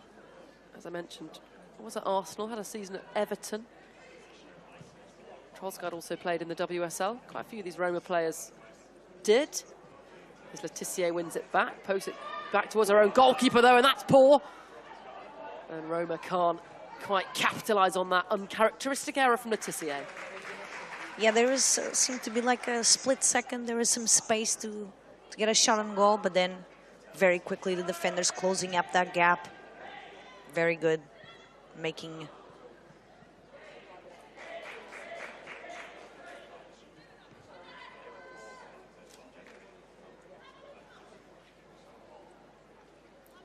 I think by this time in the first game we'd already had a goal. So a slower start. We've only played 2 minutes. Forward from Sissoko trying to get Harvey overway. That's nice. Yeah, I mean, it's taking advantage of the whole width, the whole space, the length of the pitch. Since there's no offside, it's a smart decision to kind of stretch. Anita and Kelly mentioned it at half-time. I think some of these players are so used to playing offside that they're still staying in an offside position. You can see Malad on the back of the last defender, but, you know... Yeah, it's the habit. You can goal on the day-to-day. You can get right in the penalty box and just hang out there waiting for the tap-in. That's what I'd do. Yeah, now it's trying to stretch really good work by Mallard. Then it couldn't connect that through ball at the end. Clinton will be off with England in the Euros as England defend their European title. English people like to mention that we are European champions. Of course. Hopefully we will still be after this summer. Alatoon scored in the Euros final against Germany. On the ball now into Clinton. Yeah, Jensen also knows on the pitch. He also knows what it is to be a European winner. 2017 with Sabrina, of course. Of course, she is the queen of the Euros. The Euros. Sabrina. Every team she manages wins. Maybe she can manage Portugal next, Amelia. That's lovely, Harvey. Trying to find that space, that gap to aim the net. Rosengård back to Cesar in goal. You can see here the one-on-ones, all the marking, very tight, very close. Again, this we mentioned at the end, and Ali also mentioned that would be more of a chess game, more tactical, strategic, also intense, and it has been that way. Pilgrim back to Cesar in goal. Also curious to see some of the players, some that are also on the bench, very technically developed, let's say, very talented. Will probably be their type of game coming in. Alatoon now surging forward, gets the shot off, and it's a fraction wide. Best chance of the game so far, though. Yes, very good by the international. She went for it close to the post.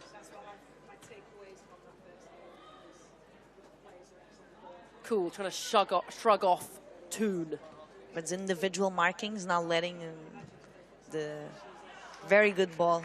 Yeah, are they marking player for player in this match? Yes, I mean, from what I was able to see, the swipe players are also getting uncomfortable because they have to get rid of the person who's marking them. I would say in that first game it wasn't necessarily player for player, it was more about space, but this one looking like the marking is very tight. Yeah, if you don't lose your marker, it's going to be difficult unless there's like an inspiration moment from a player that can dribble on 1v1 and create advantages. Corner out to Mannion. Bizet now. United have used some of their subs, rolling them in and on. Up looking for Turland. She heads it back across goal. Elizabeth Turland, top goal scorer for United this season in the Women's Super League. Roma here with some variability coming out of the back. Sometimes trying to play short and connecting, but then kind of the wingers kind of sprinting and getting that direct ball, then trying to play direct in the last third. And Elizabeth Turland's got her wits about her. She was lingering in an offside position there, but remember, no offsides in this competition, so... A lot of space on the left. Use that space and the effort in. And Kira Barry, a really good one. Yeah, she was alone. Opened the body. And then a one-time shot. Good save, corner, and some subs coming on. Number 10, captain, Manuela Giuliano. That's one of the players I'm curious to see in this type of... Here she is, number 10. And a foul from Sissoko on Ella Toon. She was, however, Sissoko, at one point the most red-carded player in the English Women's Super League. Fouling Ella Toon. Definitely a very experienced player. Coming off now, already won the Euro. Simia Wujo coming on as United come forward now. Can't break. Yeah. Into Gabby George. Lots of blue shirts in the box behind for a corner. But well done, Menu, now letting the transition to happen, and then very quick to get to almost to the end line, and the cross, if it would gone through, 2 players in the second post to finish. George into Awujo. Roma will try and break some Giuliano. space. That's nice, coming forward and out for a corner. And I wonder if, because the goals are slightly smaller in this tournament, I wonder if we'll see fewer corners, because I think it'd be quite hard to score a header in a goal that is quite a bit smaller. Tullis Joyce can cover that ground quite quickly. She's a tall player. Yeah, I think here players are trying to play more on the ground as well. We don't see many crosses because there's not that much space for the cross to... Sissoko. Now that's blazed over to the top. Gioni. Yeah. Tullis Joyce goes long. I think she saved number 10, Manuela. Ballsed it in. This variation of the flank, well done. Benedetta with the ball. Now this through ball doesn't happen, and now the break. Awujo. Really good from Rosengård, experienced. Yeah, good defending. And then again, trying that direct ball. There's not that much room to put the ball behind the last defensive line of Manchester United. Mallard into Awujo and behind again for a corner. Both teams, but particularly Manchester United, really making use of the subs, changing people constantly. Although I wonder if that's upsetting the flow a little bit. Yeah, sometimes that does happen, breaking a little bit of the flow, but players coming off the bench also have a lot more energy. They want to kind of participate and help the team. Tullis Joyce well out of her penalty area to get this. Long ball up, and Turland will try and get their foul on Cesar. Goalkeeper's always going to get a free kick in that type of situation. Yeah, Camelia Cesar, usually the starter for this team, the Romanian international. Trying to stretch, but we've been seeing this, you know, in the first game as well. I think when the keeper and the players start to get used to when that these balls, the more direct balls are going, you know, passing the line, not put that much power, not much pace into these types of balls, long balls. Long ball from Tullis Joyce all the way through to the other goalkeeper. Both teams more direct, you know, both teams kind of playing a more direct game at this time. And I think these two teams are getting used to the dimensions a little bit. They're taking a little longer That's also true. Understand that. Mallard gifts it to Sissoko. Gives it straight back though, and Grace Clinton with the effort. And Bizet finishes. United in front. How is Sissoko messing around with it at the back, really? And United happy to take the gift. That's exactly right.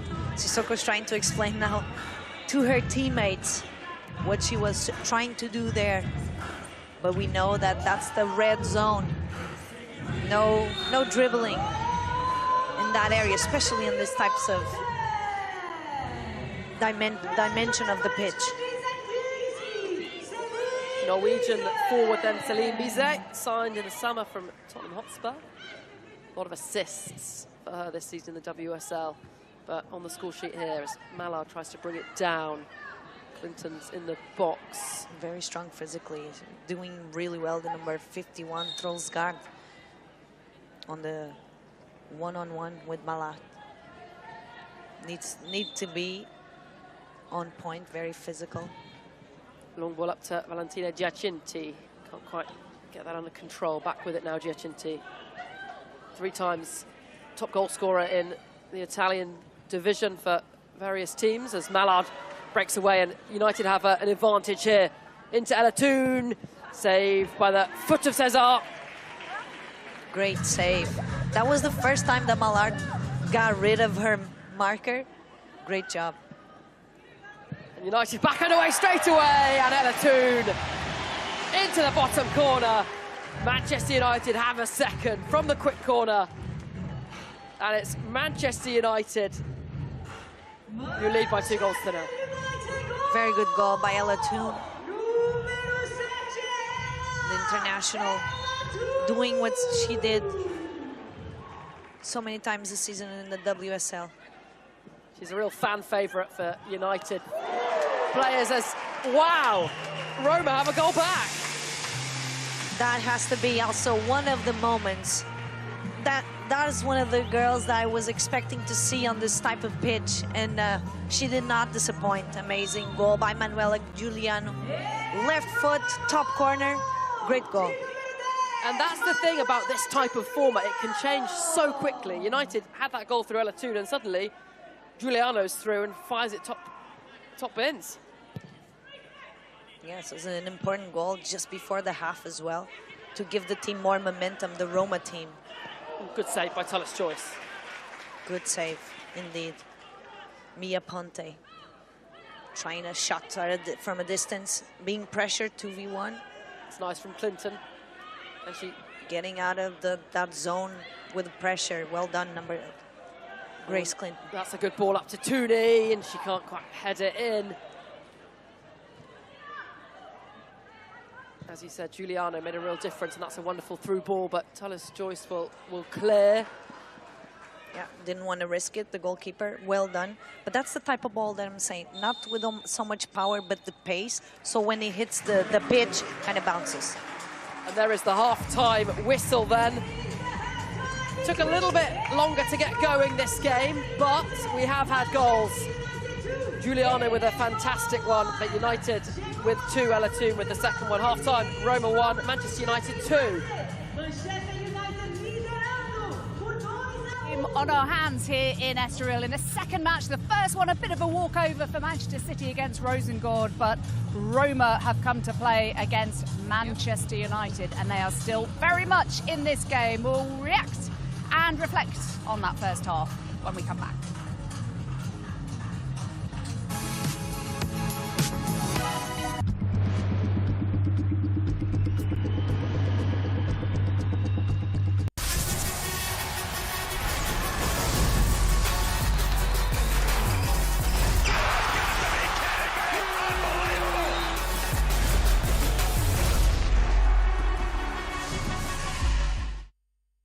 Let's knuckle up! Can I get a face-off with Conor McGregor? Combat fighting in its purest form. There is no show in the world like the BKFC. This This isn't new. This is world-class sport at its peak. Witness football, volleyball, basketball and boxing. The biggest names, the biggest stages. Brilliant finish! The best in the world. Got a lot to celebrate. Unmissable. This is off the scale. This is where you watch. Written in the stars. DAZN is the global home of women's sport. The UEFA Women's Champions League final. Barcelona at their glorious best. Mariana Candete! Brutal from Arsenal. How fine will the margins be?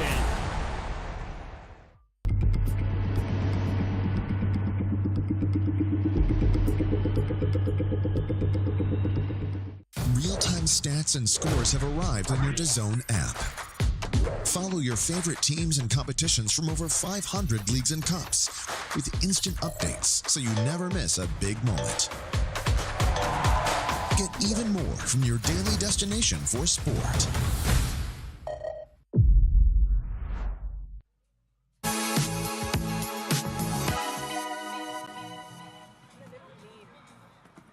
Half-time in Estoril, where Manchester United currently leading Roma by 2-1. It looked as though United were going to have it their own way, but Roma have come back into the game. And Anita and Kelly, back having watched that first half, what do you make of it? I really enjoyed that first half. You said it was chess, and I think it was. Man United 2-1 on top, but that vital goal from Roma gives them a chance. Oh yeah, the goal from Roma coming off of the kickoff, straight away to goal, top bins, beautiful, beautiful goal. Okay, so this is Man U's first goal. Gorgeous. Pick it up right in front. You bobble it. That's going to get put away. A proper poacher's goal. But you got to be alive in those instances. And Bizet was the one to react quickest. And it's a good finish. He's got to put them away. So that got Man United off to that flying start and a bit more of that kind of composure now. Then to breathe in the game and find their rhythm. And then they go again, 2-0 off the short corner. And just watch this from Toon. That is a delicious finish. Just cutting on the inside and just bending it into that far corner. I think, any forward would be delighted with a finish like that. And Gorgeous Man United, goal. therefore, were 2-0 up. But watch this again. It's Roma off of the kickoff right away. Manuela picks it up in the middle and puts it top bins. I mean, gorgeous strike by her. I think a little dink off of that, a little chip, if you will. Fallon Tullis-Joyce, no chance of getting that, and it's 2-1 heading into the second half. Yeah. Quality finish. Are you expecting Roma to come back and level and send us to our first ever extra time? Possibly penalties, sudden death it is, of course. I hope so. You could just feel the intensity grow. And actually their whole bench, their staff were coaching in the game. They were like, come on. What's so fun about the setup here is you have the bench on one side, but then players and support staff can be on the other side and they're cheering. Okay, well, let's see what happens in the second half. Back to Flo and Amelia. Thank you, Jackie. So Roma to get us back underway then. And it's Valentina Giacinti, over 80 caps she's got for Italy. Roma get us back underway then. Giuliano, who scored in the first half. As Roma knock it out of play, throw in for United. Will United try and defend their lead, or will they just go for it? I mean, it's 2-1 is a very tight score, and we know this. With this pitch dimension, anything can happen within a minute. Into Turland, can't latch onto it. But I think Man U will probably want to, maintain this the lead. I think 2-1's a tighter lead in this type of game as Giacinti goes for goal. Good parry by Tullis-Joyce. Roma still coming forward, and again, that was a tight angle. Fantastic save. Tight angle, great save. And that, Amelia, is what we see week in, week out in the WSL. Fallon Tullis-Joyce is making a case to Emma Hayes that she should be USA goalkeeper. Oh, amazing. She's just one cap for the US, but she's certainly, the height. It's not very common to see women in goal, so that's already an advantage. And of course, she had an amazing season.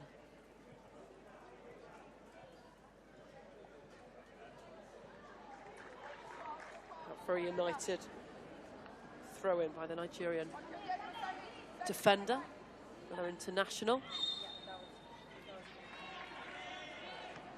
Roma need to get back into this. Reminder, there are no draws in this competition. No draws, no offside. Just winners. United winning by 2-1. And I think Roma's really trying to push on the second half to that equalizer. Cesar rolls it out to Rosengård. 4 players on the offensive midfield. And 2 in the back, really trying to push forward. 3v3. Picked up by Giuliano, who shoots, and wow, again! Manuela Giuliano gets Roma level. She's been Roma's top goal scorer in all competitions this season. And we are seeing today just how good she is. That's another fantastic finish. Amazing execution, the bending. She scored one with the left foot on the top corner, and now this one, bending the ball close to the second post. Very good goal. She's made a real difference this coming on. Yeah, she didn't start. She wasn't in the starting 7, but then she came on and was really having an impact. Grace Clinton coming forward. And it's hard for us as well as broadcasters to get used to it. The starting 7 doesn't really mean that anything, does it? Because we've got rolling subs, so you can come up after about 10 seconds. Got to keep an eye on those subs on the side of the pitch always changing. Trollsgaard, 2-2 now. It is level. Remember, we will go to 5 minutes of 5-a-side, extra time if it's level at the end of the 30. Turland can't take it in a path. And it's Grace Clinton who gives it back to Giacinti, who just fouls. Oh, in fact, it's Grace Clinton that the foul's against. There's still a lot of time, but this is a very even game, we can say, as the result shows. Let's see if this might be the first one going to extra time. There's still time for both teams. Bizet scored the first goal in this game, finds Melvin Mallard. 1-2 doesn't quite work out. Yeah, that was a great combination. Reminder, this is Group 2. The other teams in this group are Paris Saint-Germain and Benfica, who are playing in the final game this evening. Breaks for Clinton into Ella Toon.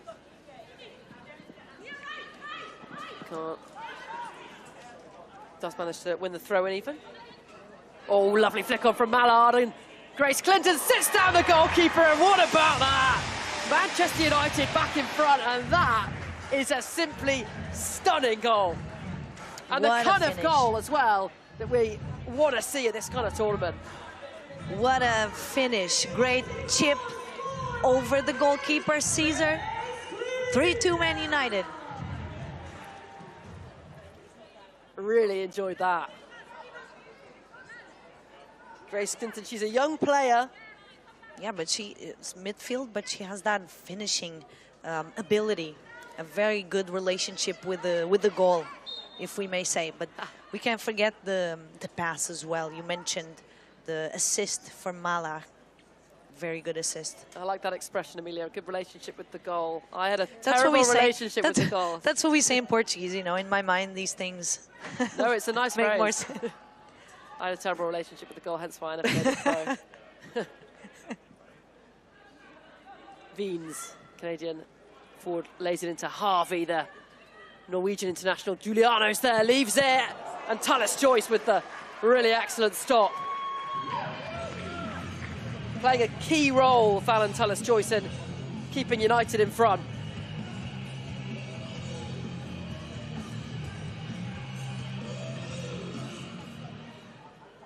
Harvey. That's good from Bizet to cut that out just in time. Wonderful pass out to Ella Toon in the sunshine. Narsland is in space. Mallard's level, and oh, for a moment I thought that went in, but it's side netting corner. Very good, the pass from the back. Variation of the flank.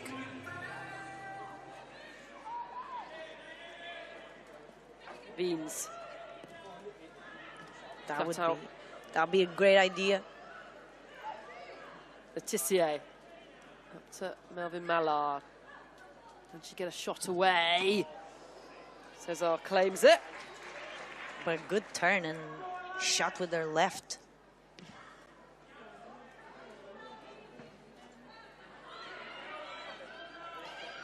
Ella Toon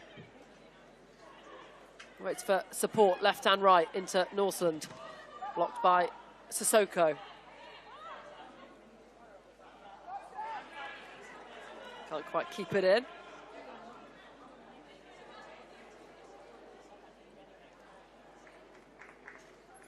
Eight minutes of the 30 remaining. 1 point for a win. United will be going top of the group if they win here. Flicked on by Veens. Giuliano will bring it down. She's a small player, but a big talent, Manuela Giuliano. Yeah, absolutely. And now it's Alaya Pilgrim, who just came on. The international for Switzerland.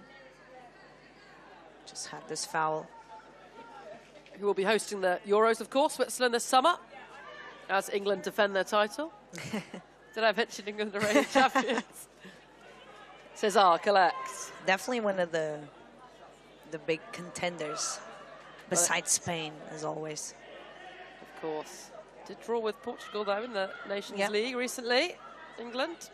We have a Portuguese team in this World Sevens competition. Benfica in this group are playing PSG later today. Yeah, that'll be quite interesting to see as well. After last season's campaign in the Champions League for Benfica, they got to the quarterfinals of the Champions League last year. They are the biggest side in Portugal. And almost beat Barcelona here in Lisbon, 4-3 in the group stage. Last second, Barcelona tied 4-4. Barcelona in action on Saturday in the Champions League final, of course, up against Arsenal, live here on DAZN as Turlan picks it up for United. Goes from range, hasn't quite got her eye in yet. United's top goal scorer this season in the Women's Super League. But she did a great work with her back to the opposition goal, waiting for that support. Giuliano definitely changed the offensive, the attacking production. Her two goals. Yeah, and the team is spending way more time on their offensive mid, creating more. Also trying to create overloads, advantages. And of course with their technique, she can make the difference. Clinton might be able to break, but bobbles off her.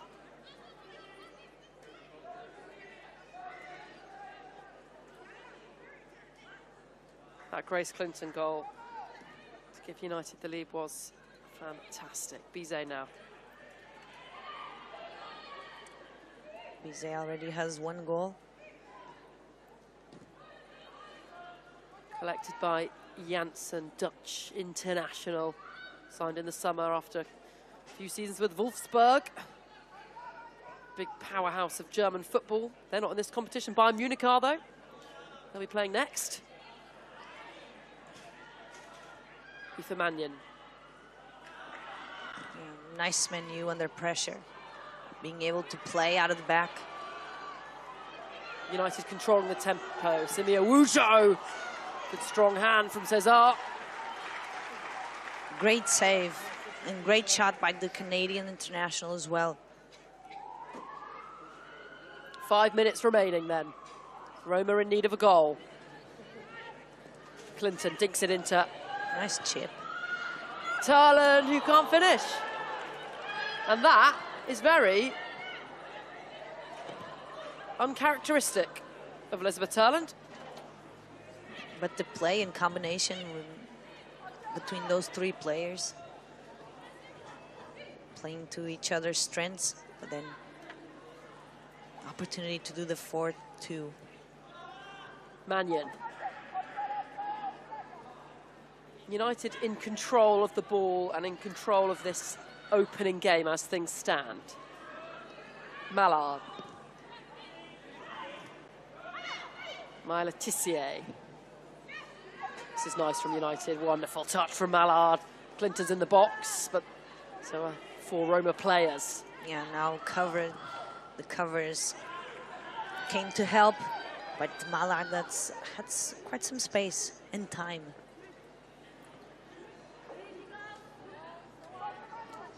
Letitia.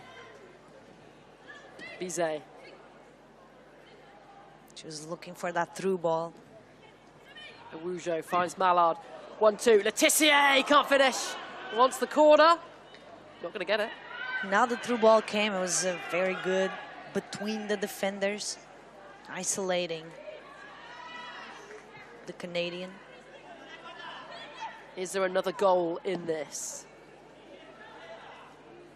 There's certainly still time. Veens flicks it on. In comes the volley and it's just wide. So close to the 3-3. 2 minutes and a half to go. Good connection. It's about a yard wide.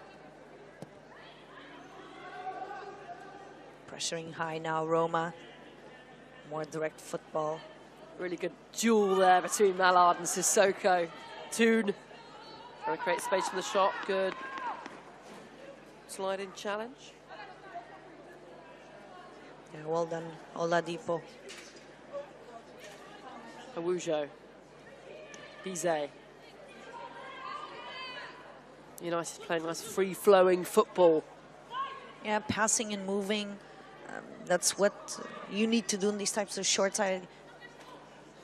And then be a solution to your teammates. Amazing save. Mallard looking for that goal. Manchester United pushing for a 4th.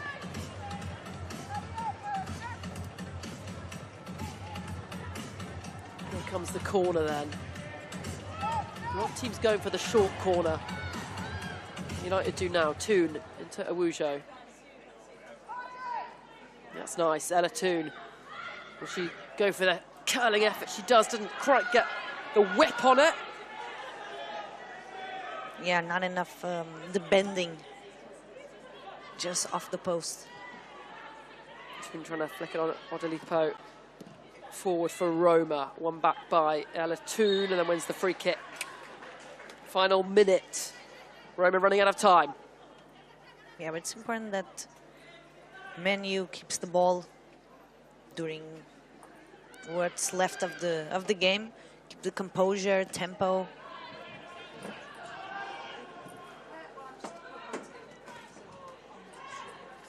Letitia back to Bizet. Nice back heel there by Mallard, keeping the ball.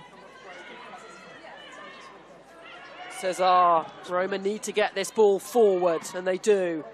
Giuliano, she got another special moment in her. Veens can't find a teammate. Trying to change the flank towards the left, but too much pace, too much power, and not that much time left for Roma to be able to equalize. A look at the watch from the referee. Got the whistle poised in her mouth. And there it is, checkmate, Manchester United. A game with some really good goals. Grace Clinton's maybe the pick of the bunch, but 2 for Manuela Giuliano, keeping Roma in the tie, but full-time score in this second match. Manchester United have beaten the Italian side. Fallon Tullis-Joyce, a key player in terms of keeping United in front, made some excellent saves in that game. Full-time Roma 2, Manchester United 3. And Amelia, your moment of the match from that game? I picked Manuela's Giuliano. It could have also been the third game, but Manuela's Giuliano equalizer. That was a great goal. So the bending, the where she placed the ball, very intentional. So yeah, even though Roma lost, here let's say an award for Giuliano for the 2 goals. So here is that moment of the match then, presented by Invisalign.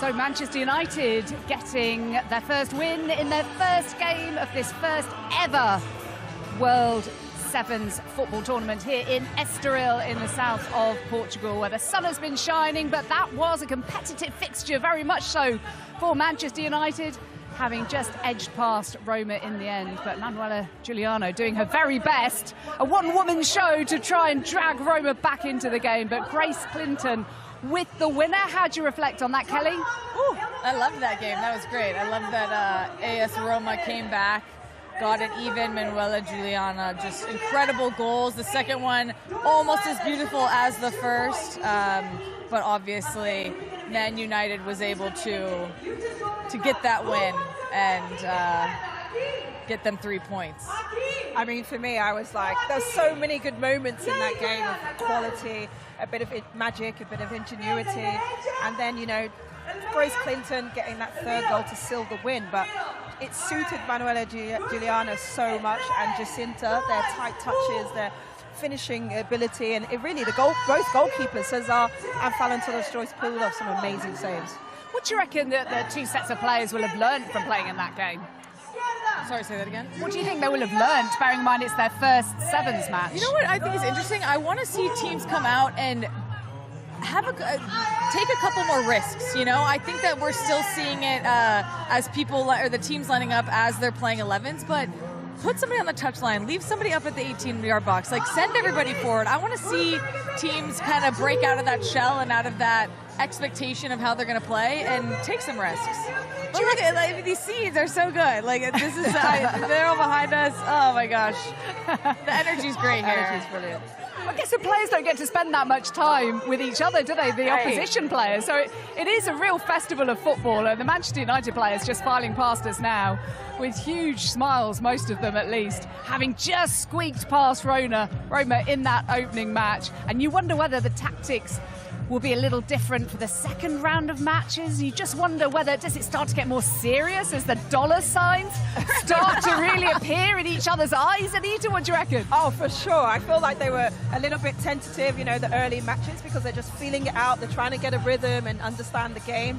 But hopefully we'll see more players standing offside, you know, being more unorthodox and breaking shape and being braver, as Kelly said. Yeah, the players just filing past now, having very much enjoyed that first game for them. But let's have a look at the highlights now. We've got 5 goals to show you, which is a joy. And it was Manchester United, first of all, who managed to get on the score sheet.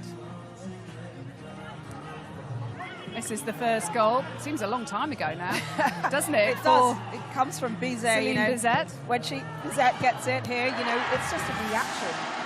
The goalkeeper, Cesar, makes a save, parries it, and she's the first one alive to just off the back of that shot to react and put it in the back of the net, and that got Man United off to that flying start, and you just felt that they gained a little bit of confidence and momentum from that goal. And then going into the second one. They came off of a short corner. A lot of teams are playing short corners in this format, but Ella Toon does a little give and go, gets it inside the box, takes a touch out to her right, and slots it home. A little curve on that goal, and I mean, what are you going to do there? There's nothing you can do. No, I mean, it's such a beautiful finish, but look at this from Giuliano. A bit of skill, a bit of tact. I love it's a bullet. It's incredible. I love the response here because this was straight off of a kickoff after Toon had just scored. So for AS Roma to come back, put them back in the game at 2-1, incredible. And then right after we got into the second half, Manuela did it again from range, which is an incredible shot. Just perfect accuracy here. She looks up, she realizes she has an opening, and she puts it, just slots it into the pocket, right on the side. Torres-Joyce had no chance getting that one either. And here, Grace Clinton, just, you know, the sort of ingenuity, the composure, just to dink it over the goalkeeper as she goes to ground. And it's just such a beautiful finesse finish. And I think we've seen all different types of goals. We've seen goals from range. We've seen a bit of quality and finesse in that goal. It was a real joy to watch that fixture. Yeah, the goalkeeper, Camelia Cesar, wasn't too happy with that, though. Made her look like a right plonker, didn't she? What's a plonker in American? Listen, she looked better than I would have, so I'll give her that, yeah. you know? Oh, yeah. That is, but any of us, that is for sure. We give the credit very much there to Grace Clinton, the young player who's coming into this and having a whale of a time. Just like the players are still enjoying themselves around us and catching up with each other before they need to get their heads around the next game. But who really stood out for you in terms of player of the match, would you say? I think that Manuela on the AS Roma side, I mean, again, 2 goals, gorgeous goals. Beautiful. Oh, like, I want to just keep replaying those. And then on Man United side, I think Clinton, when she came on, she had energy. She obviously got them the go-ahead goal for the win. So, but again, I think Man United, it was a team win for them. Yeah, Grace Clinton was the player who got the winning goal. Let's hear from her now. She's with Alex. Win. Is it live or pre-rec? Grace, congratulations. A hard-fought win there. How pleased can you be with that performance, and how did you find it? Yeah, very pleased. I think we all had fun out there, which I think is the main thing. Yeah, fun. Your goal was decisive. You scored the winner. Talk me through it. Yeah, it bobbled through somehow, chaotic as always, and then I just seen the keeper and small goals, so I thought I'd better faking it and then trying to score. I was speaking to the manager, your manager, before the game, and he said he wanted chaos. Is that what he said to all of you? Is that the best way to approach this format? Yeah, I think so. I don't think he wanted chaos, but I think he knew that's what we were going to get. So it was just sort of trying to enjoy the chaos, and as long as you enjoy yourselves, I think that was the main thing for us. How would you compare this to normal football as such? How does it compare? Very different. Less tactics, more run. Just run. You can't really judge where the ball is going to go. It's just it is chaotic, and you just got to try and be skillful and stuff. Yeah. We can hear the music blasting out behind us, the DJ over there, the sun is shining. How much are you enjoying being here and taking part? Yeah, I'm loving it. I actually want to get to lean on the DJ decks. That'll be quite fun. Yeah, it's really enjoyable. Yeah, we look forward to that. Well, congratulations, because you are player of the match. So I've got 2 prizes for you here to take home with you. An award there and a bottle to keep hydrated. Thank you. I need that, actually. Thank you. Well done today. Thank you. Thanks. Thank you. Well done. Well done. Yeah, well done to Grace Clinton, player of the match for our second game. Well, the wind's picked up again. I'll tell you what, we've got a corner flag around here that is blowy as anything, my goodness. But Grace Clinton, a player from an English point of view, Anita, as you're a former England international, you'll be really excited to see for the future. But how high is her ceiling? Oh, I mean, for me, Grace has everything, you know. In terms of creativity on the ball, her attacking prowess, ability to try and link other players into the game but score goals. The journey she's been on, I've been able to work with her at Bristol City in the Championship. She's had some loan spells, went on to Tottenham, had an exceptional season, and to deliver at Man United in the position she has, I think, you know, the growth that she has, I've seen over this short period of time, shows that she can go so far in her career, and she's going to be a massive important feature for England this summer. So do you see her as a starting player for England, potentially? Absolutely. I don't see why not. I think it's about players who are informed, players who are confident and brave and having impact. That's what it's all about in the game of football. And when it comes to tournaments, nothing matters more than having players who are full of confidence and they're just hungry. They want to play. They want to take other players' shirts off them as well. Yeah, absolutely. Well, let's have a look at the table as a result of that game, with Manchester United just having squeaked past the Italians Roma by 3-2. Puts them on maximum points after the first game, with Paris Saint-Germain against Benfica, the other 2 teams in that group. So still very tight with a long way to go. Thank you to Kelly O'Hara and to Anita Asante for now. And when we come back, we're going to look ahead to Bayern Munich against Ajax.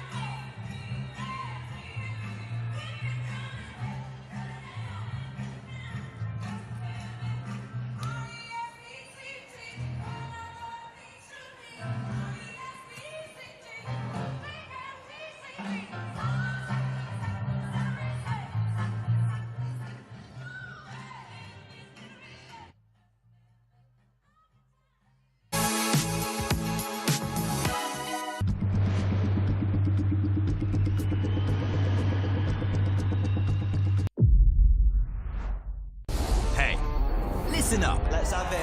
We know you've always got your eye on the prize, the championship belt. And why wouldn't you? You're a finely tuned, well-oiled boxing watching machine, capable of consuming over 185 fights on DAZN every year. We've gone big, we've gone global. Churning through combinations, comebacks, and non-stop knockouts. Are you going to take? With big fights every week, you're the best in the world. So go on, get that belt, champ. DAZN, undisputed.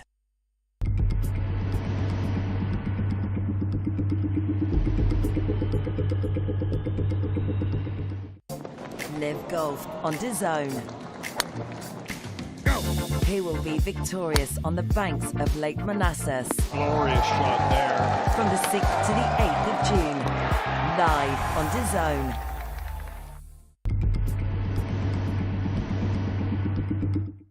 Strap yourselves in, everyone. Let's go.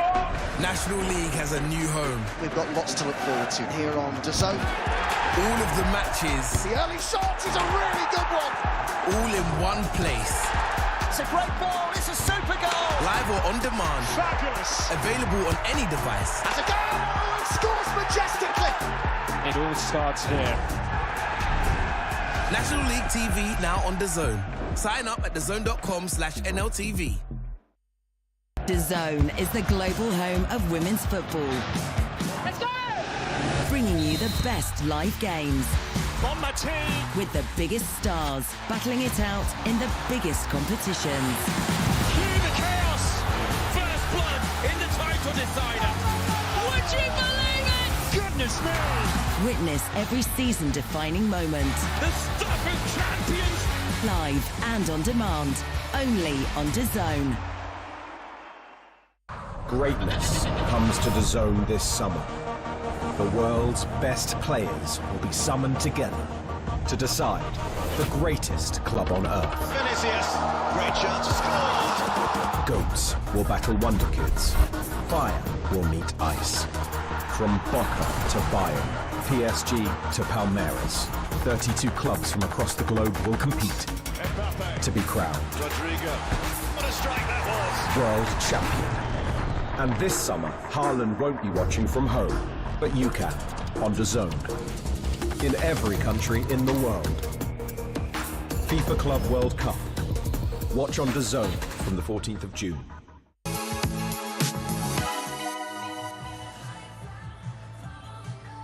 Well, welcome back to Estoril. We have played a couple of games. We've seen both halves of Manchester. Both halves have been successful in different ways.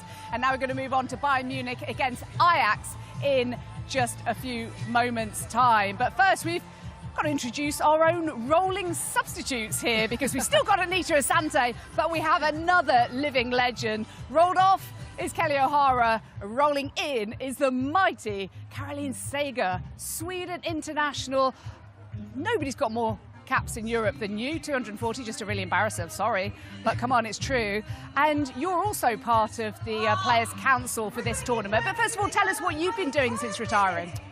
First of all, I have to correct you because I do not have the most caps anymore. Someone else broke it. It was fast, very fast after I broke it. So, unfortunately, but thank you. But you were. Maybe I shouldn't have said anything about it, but I'm an honest person. So past tense, yeah, past tense. exactly. But thank you. Well, I'm retired. I'm doing this. I'm living life without being in the box of being a soccer player. So I'm very happy to be here and finding out what everything this can bring to women's football. Yeah, so we heard from Anita earlier, who's explaining about your Zoom calls, all you former players, explaining what you wanted from this tournament, from the games. Uh-oh, the sprinkler's coming on. What you don't want from this tournament is another sprinkler coming in our direction. But anyway, just tell us what have you made of it so far, and those things that you mentioned that you wanted for this tournament, have you seen them so far? Yeah, for sure. I mean, I'm so proud and I'm so happy to be a part of this. It's such a cool thing. I wish I could play.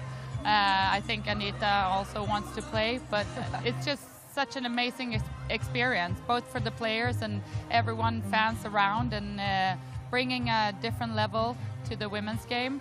And I think there's going to be stuff that we have to fix, obviously, after getting feedback. like this, for example. Like this sprinkler. this is not great. But overall, I think it's cool. It's intense. A lot of stuff happens during the game, and it's during 30 minutes, so you can't really get bored. What more could you want than being sprayed with cold water while live on television? This is what you get. This is what you get. Excuse our cameras having to pull away, but we are getting absolutely drenched here. Nita, Bayern Munich against Ajax. What can we expect from game number 3? Well, you know, German champions, a team that has also won the cup in the domestic league, full of confidence, lots of experienced players, a lot of exciting players we've played with and against, the likes of Pernilla Harder, for example. But, you know, they're a team, typical German teams, I think, are very hard to play against. They're really aggressive, they're really physical as well, so I think we can expect that from them. Okay, that's what they've been doing under Alexander Strauss. Let's hear from him now. He's the head coach of Bayern Munich, and he's with Alex.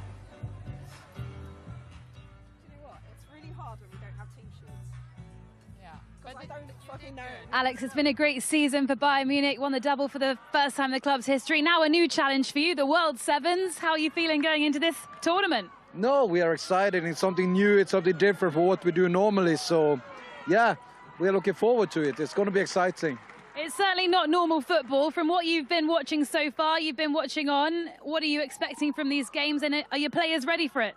I hope so, I hope so. No, we never know until we step onto the field. But no, I think it's exciting games. There's a lot of goals. It's a lot of skills you see here on. It is a shorter pitch, so more more actions in the decisive spaces on the pitch. It's exciting. Which players do you think will thrive in this format? Who should we watch out for? Who should the opposition watch out for? Oh, that's a lot. No, Linda Dahlman, I think for us it's good in these circumstances here, and I think Pernilla Harder is always a good one. No, so there are many, but those two I think will make a difference, yeah. And this your last competition as head coach, so how important for you to go out on a high? No, it's always important to go out on a high. So we have had 3 great years in Bayern, and now I go to some big challenges somewhere else and some big exciting and new things. So we want to wrap up in a good way. Yeah, a big challenge for you here first. Yeah, exactly. Brilliant. Well, good luck. All the best. Thank you, Alex. Thank you. Thank you. Yes, Alex Strauss is heading off to the United States, to the NWSL after this tournament. He's been snapped up by Angel City after winning the German league, the Frauen-Bundesliga, for 3 years in a row. A hat-trick of titles in his 3 years there, as he was quite modest to not point out just then. But he's got some talented players on display today. And that German international, Caroline Simon, that people know about, and Pernilla Harder as well. I think we're both excited to see from the start today. Very excited to see them both. Obviously, we know Pernilla Harder from the WSL at her time at Chelsea. I've always been a great admirer of Pernilla. Really difficult opponent. I've played against her a number of times. Good in tight areas, good at facing up and taking on players. And I think she'll offer a lot of that today. Yeah, I agree. I mean, I've been watching Pernilla since I was a kid, I almost said, but... Not quite. She wasn't born, was she? No, but she was, like, back in the days even. Her abilities were great. And I feel she just keeps on getting better and better. So it's going to be cool to see her in this format and see what she can do, because we all know how good she is. Also going to be exciting to see Lily Johannes, USA international, her family having moved from the United States to the Netherlands when she was just 10, 17 years of age, 4 caps and a goal for the United States. What kind of player do you think she is in terms of this format? I think she's a sort of player that just breeds confidence. She oozes it on the pitch. She loves to get on the ball. She wants to make things happen, and she brings that level of excitement. So I hope she's able to display that today, you know, on the pitch, because at 17, what she's achieving already is really incredible. Okay, much excitement for this game, the 3rd out of 4 from this afternoon. Let's hand up to our commentary box now with Amelia and Flo. 2 games down, 2 games to go. We now have Ajax up against Bayern. Out come the Dutch side Ajax to face off Regina van Eyck, the goalkeeper.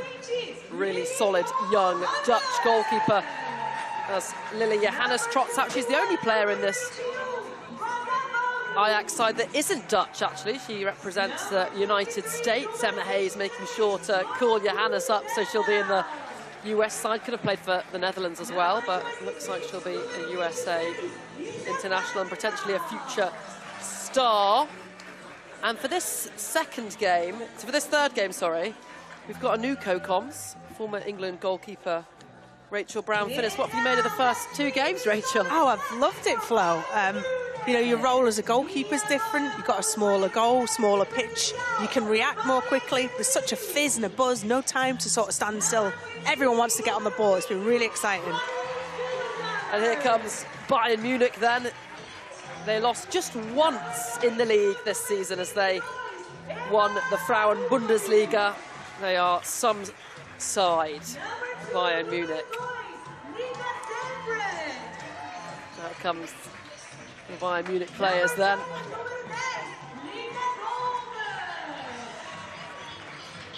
Whole host of international players. And these two sides actually met in last season's Champions League in the group of death. As Pernilla Harder comes out, she's their star. Top goal scorer this season for Bayern, 23 goals in all competitions.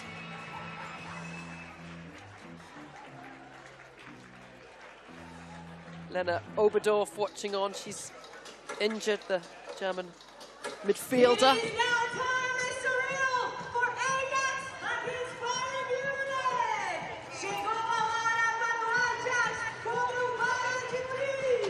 So we've had 2 wins so far for both Manchester sides. Now it's Ajax Bayern. Remember, there can be no draws. We play 2 15-minute halves, and if it's level after that, we have 5 minutes of 5-a-side. And then if still level, we will have sudden death. And ahead of this, Rachel, who do you think are favourites? Bayern Munich are absolutely stacked. But you look at Ajax, they've got such a young team with lots of skill, lots of youth internationals. But when I talk about, we've not got Bayern Munich coming up. Here are the 2 captains. Our referee team.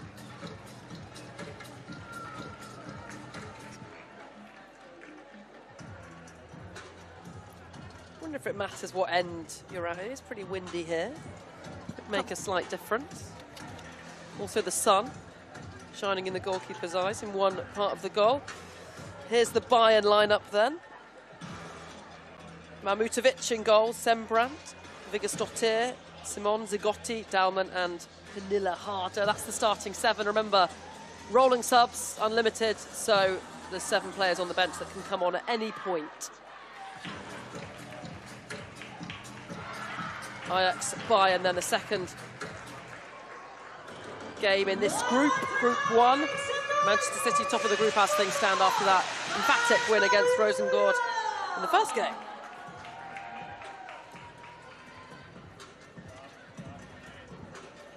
We're very familiar with Pernilla Harder from the WSL, her time at Chelsea. She was prolific in the way Van Eyck has.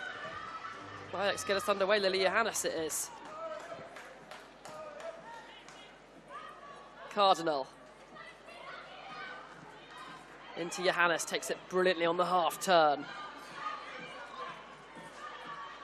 We saw different styles in the first 2 games. City very possession-based, much more direct in the second game. How will it play out this time? I think there's a bit of an advantage of having watched the opening game, certainly having watched the second game for the teams in the 3rd and 4th. And that, as you said, moving the ball quickly is the key, because tight areas you close down very quickly. So exciting to see Lily Johannes. She's still a young player. She's only 17 years old with the throw in there. Will be a key player on the pitch today and for the US as well. great talent, showed really tight control in that midfield as well, spinning from defence to forward play. Ball moving brilliantly across the well-sprinkled turf. Just see the role of the goalkeeper there, Flo, as well. Ball playing out the back, no pressure on the ball, but then finding that long ball, not a hopeful one, but a pinpoint pass. Time for a goal kick. How do you think you'd have fared, Rachel? Well, I generally just like to save goals and was not, you know, it was that transition of being a ball-playing goalkeeper, so it's certainly something I would have had to work on. It's some... As it's given away, and Lily Johannes can't quite squeeze it in past the Munich goalkeeper. Nearly a mistake, though. Not great playing out from the back, like you were just saying about yourself, Rachel. Under no pressure, she played out brilliantly. Under pressure, we've seen exactly maybe what her frailties are in goal.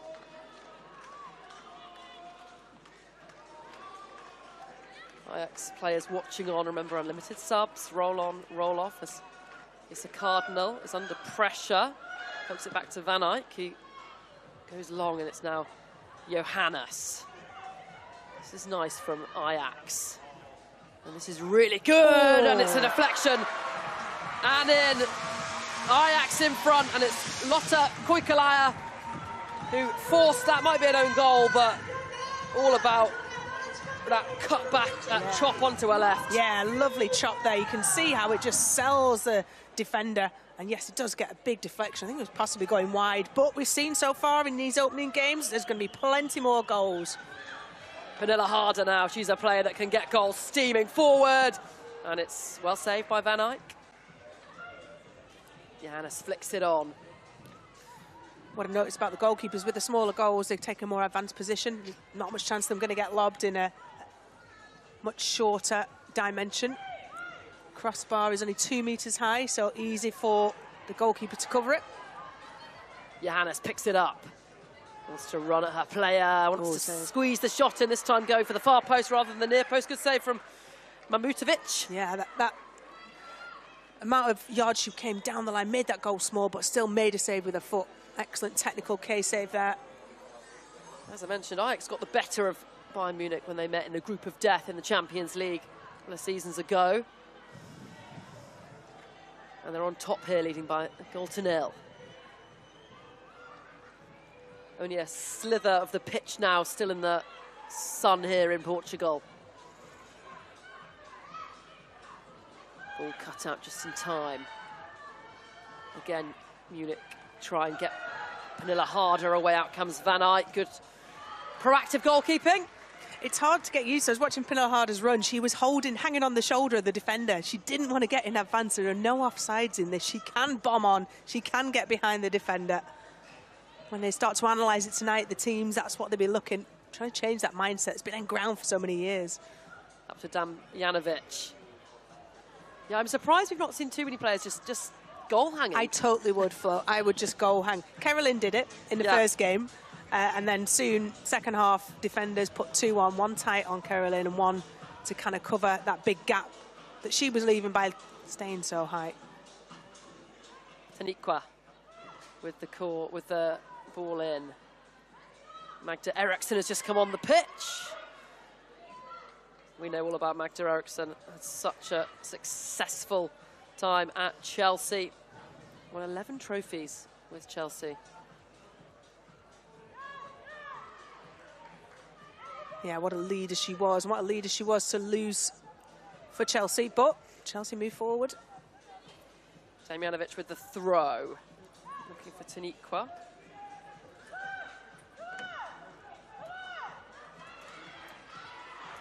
Good defending from Ajax. Subs on the side trying to get involved, make their voices heard.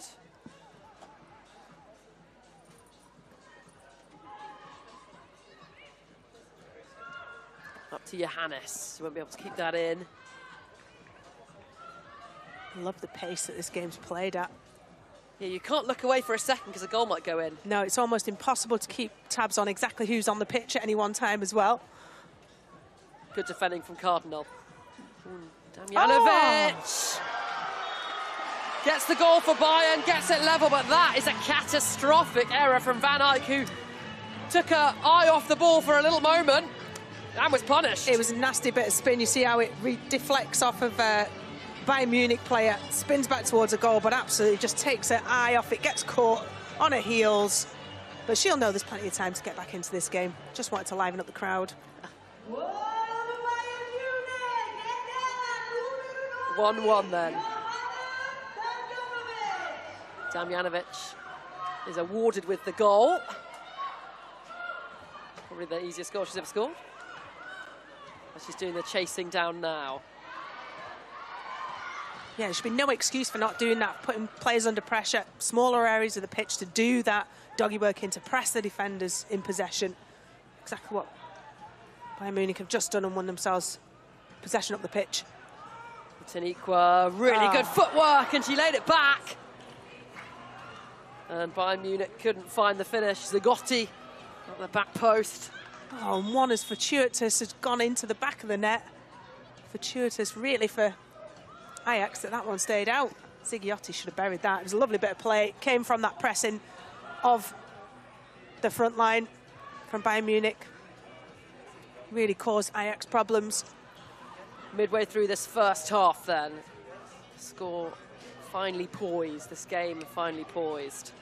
Yeah, you can't really pace yourself in this game. You know, there's that many substitutes. We can see 6 substitutes on the side for Bayern Munich, all got their bibs kind of at half-mast ready to go on.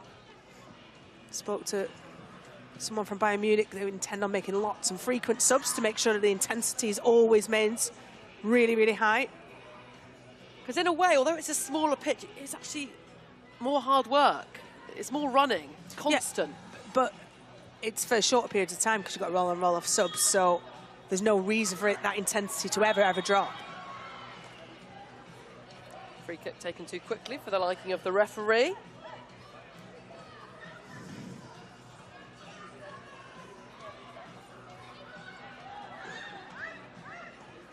Kagman playing short. Player that had a couple of seasons in the WSL with Brighton.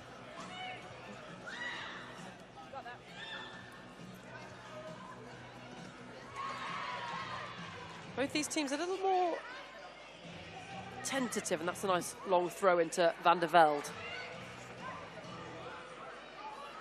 Well, since Johannes went off, Ajax just don't seem to have that pace of thought in midfield. Another harder now. Good tracking back, though, by Kuikalaya.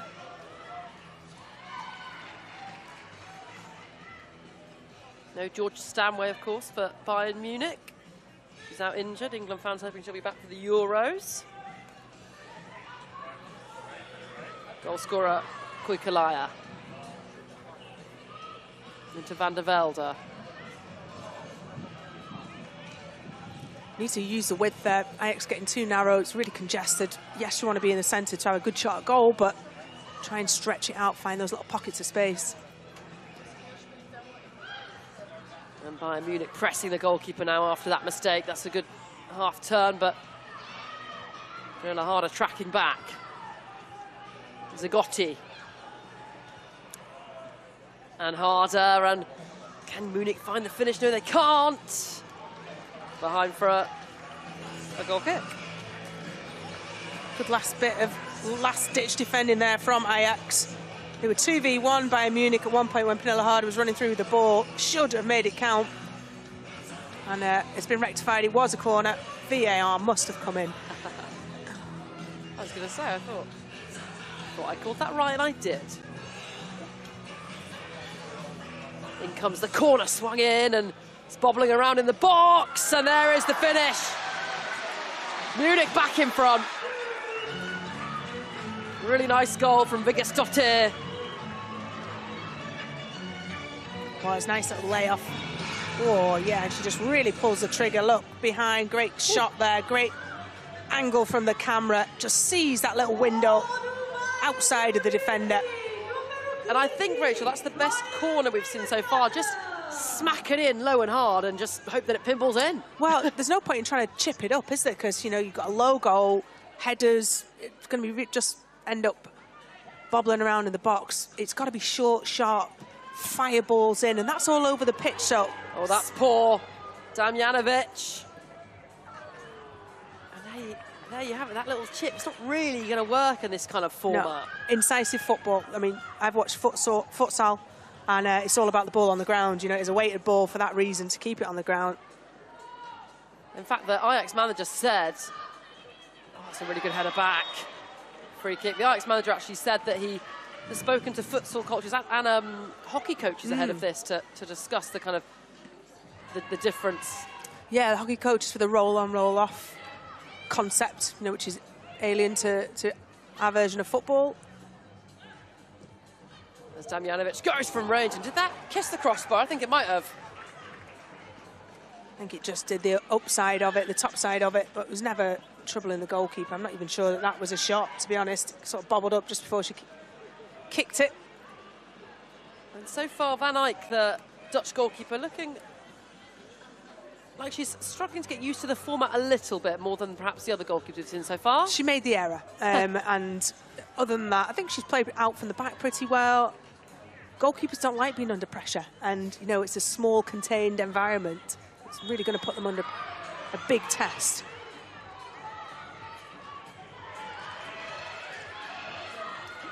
Well, Cardinal made that run in and they didn't pick her out, Ajax.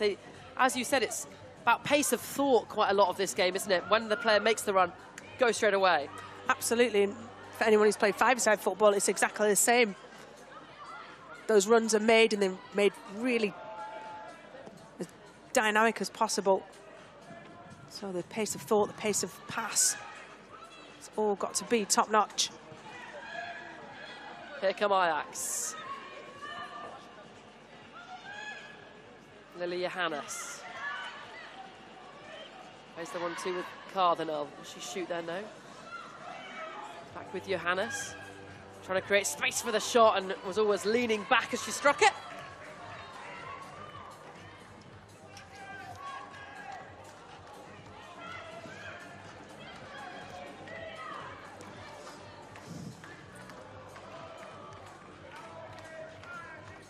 Munich win it back. Good pressure from Johannes there. She's been player of the match so far. Ajax certainly missed her when she hasn't been on the pitch. Back on the pitch, you can see straight away what she brings. Damon just trying to chip it forward.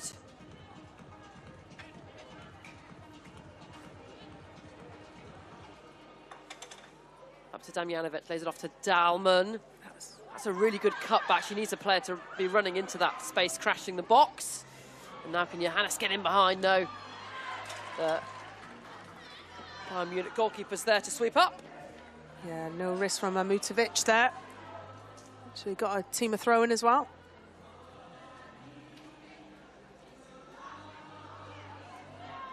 I wouldn't ever want the tempo to be dropped in a game like this because it is fast and furious.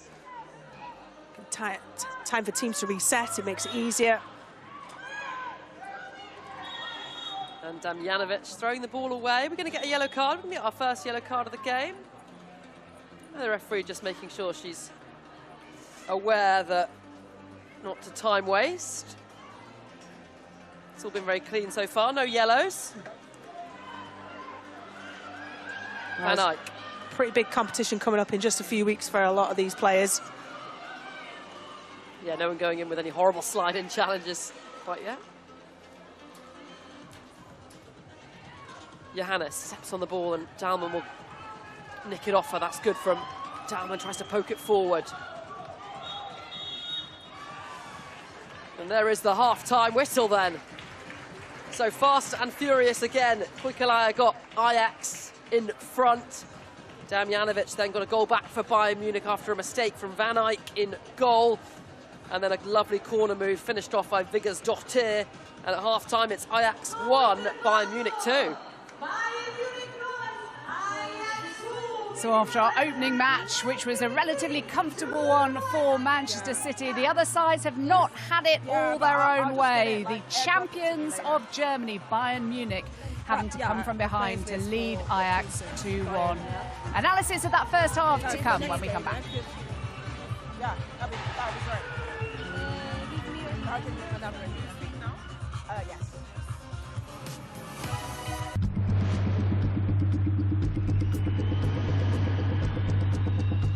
This isn't new. This is world-class sport at its peak. Witness football, volleyball, basketball and boxing. The biggest names. The biggest stages. Brilliant finish! The best in the world. Got a lot to celebrate. Unmissable. This is off the scale. This is where you watch. Written in the stars! DAZN is the global home of women's sport.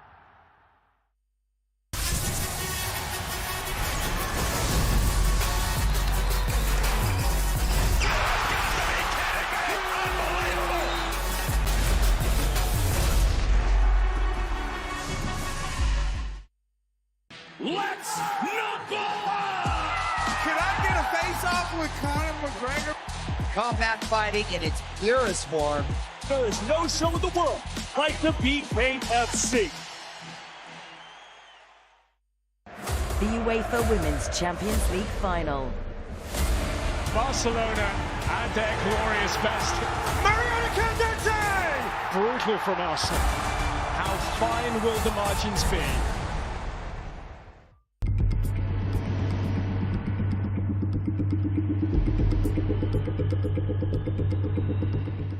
Real-time stats and scores have arrived on your DAZN app. Follow your favorite teams and competitions from over 500 leagues and cups with instant updates so you never miss a big moment. Get even more from your daily destination for sport.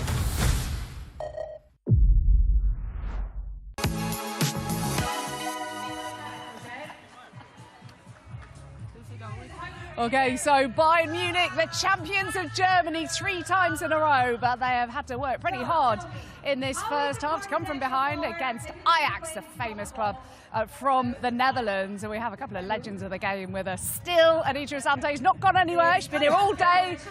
You'll be really digging in today. And Caroline Sager, absolute legend of the World Game, who's joining us for this 3rd game so far. What have you made of what you've seen? I mean, a quite tight game, I would say. 2 good teams playing, and I feel like it's really hard to play this format because you have to stay with your man, and if you lose that marking, the transition is crucial. But I feel it's a tight game, and so far Bayern has been a little better than Ajax.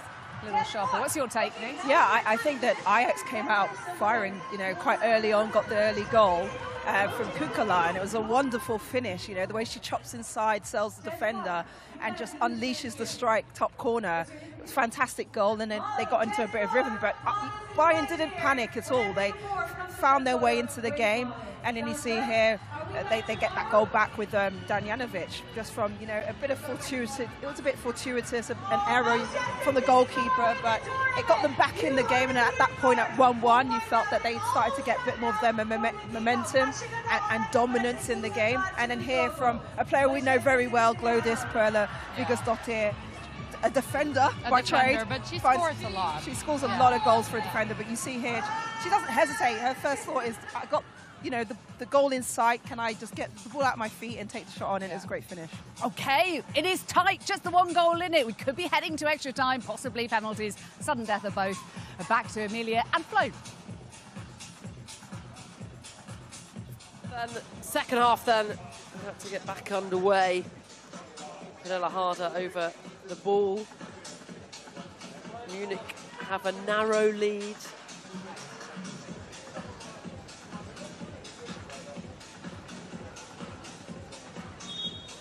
And here we go then, second period, another 15 minutes as Taniqua goes for goal straight away, and that wasn't a bad effort.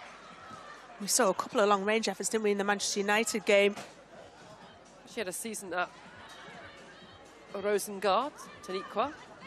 Scored 16 goals for them. They're in the same group, so she will play against her former side tomorrow. Rosengard losing earlier to Manchester City. Ajax trailing by 2-1 then. Watched out of play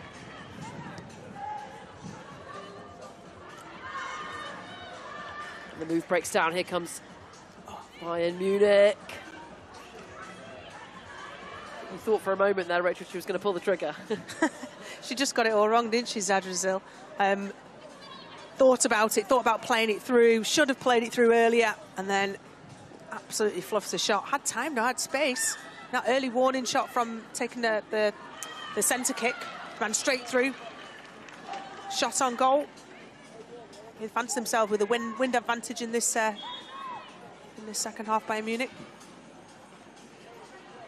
Bayern Munich with the throw in, Zagotti. Taniqua. Harder. This is good from Bayern Munich. Zipping the ball around. And the low ball across! Wonderful finish. Bayern Munich have a third. And it's Tuva Hansen. And they're over to celebrate with the injured players. Whole Bayern Munich squad here. It's a great goal, isn't it? And we talked about this, didn't we? How to be effective in this type of format. And it's zipping the ball, one touch on the ground, one touch finish. Over she goes to celebrate in the sunshine with her Norwegian friends and her teammates. Absolutely excellent goal. Textbook for this format. Gone a bit early with the shirt off celebration in the first group game, Listen, isn't it? you're enjoying yourself. You're here in the sunshine in Portugal. It's the end of the season. Ajax with work to do. Kukala. Good work from her, but straight at Mamutovic. She did really well just to get herself that yard of space. Drags over the top of it. That was struck well. Harder.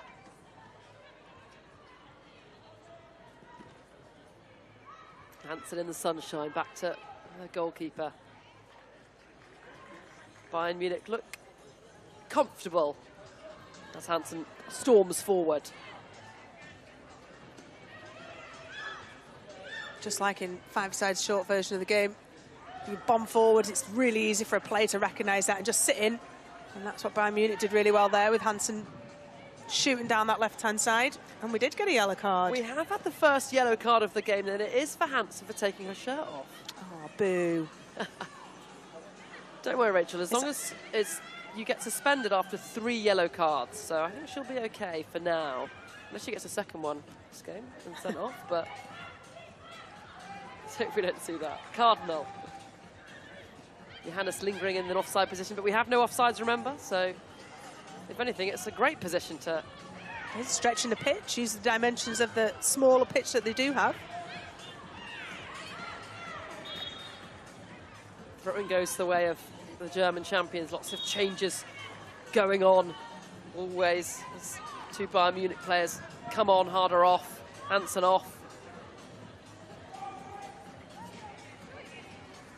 Damjanovic. Nice. Really nice play. Oh, yeah. And finished off by Linda Dahlmann. Bayern Munich enjoying themselves. That's excellent play, wasn't it? Very simple in the build-up, just tidy touches, a lovely over there in the box. And Damjanovic, who's just come on, slides it through to Dahlmann. We talk about how stacked this Bayern Munich team is with experienced international players. They figured it out. It's taken them a half to figure out how they need to play, but this second half they've come out and played really simple but effective football. That's really good. Quick football again. And blocked just in time. Corner. Again, Zadrazil stretching the pitch. She was pretty much 5 yards from the byline and the ball was played. No offside, as we keep reiterating. It just creates those gaps in between. 10 minutes remaining.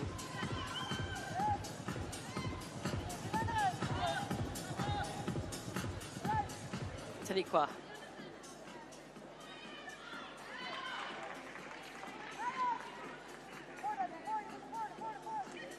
Throwing, looking for Damjanovic. Wins it back, the number 9 into Taniqua. Really good feet, but that's too well. They come away with it. Wonderful switch.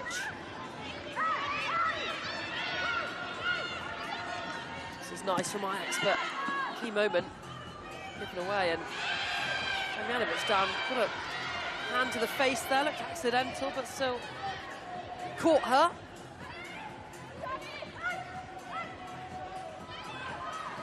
All a little scrappy. Up to Damjanovic, who's got space. Zadrazil in the middle, she can pick her out. Let's do just enough, and that's going to be a penalty. And we have our first penalty of the game, Rachel. Oh, it's also very exciting on this inaugural tournament, on this first day. Our first yellow card and our first penalty. And just got her feet all wrong, didn't she, Van der Veen? See there, just ends up really sitting on the board. Can't see the run, the player coming across. Zadrazil just nicks it, plays the player rather than the ball.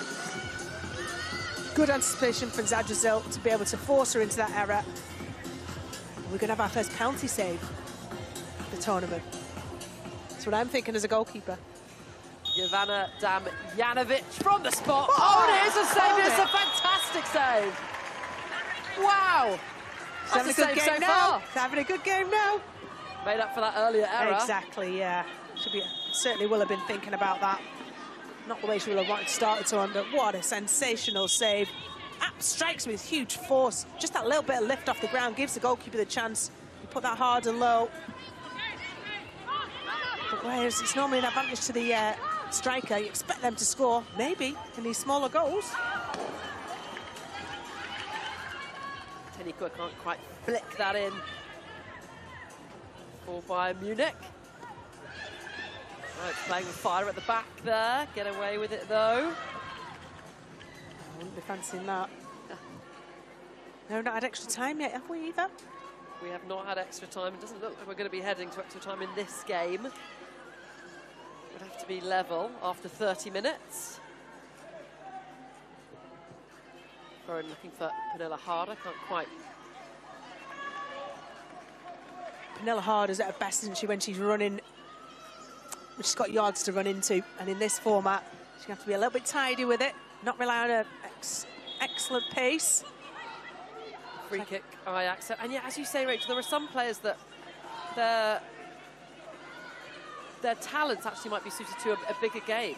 And it is Pernilla Harder one of them, although wouldn't want to call her off just yet. Ajax. Back to the goalkeeper who just made that fantastic penalty save, Regina van Eyck. Trots forward.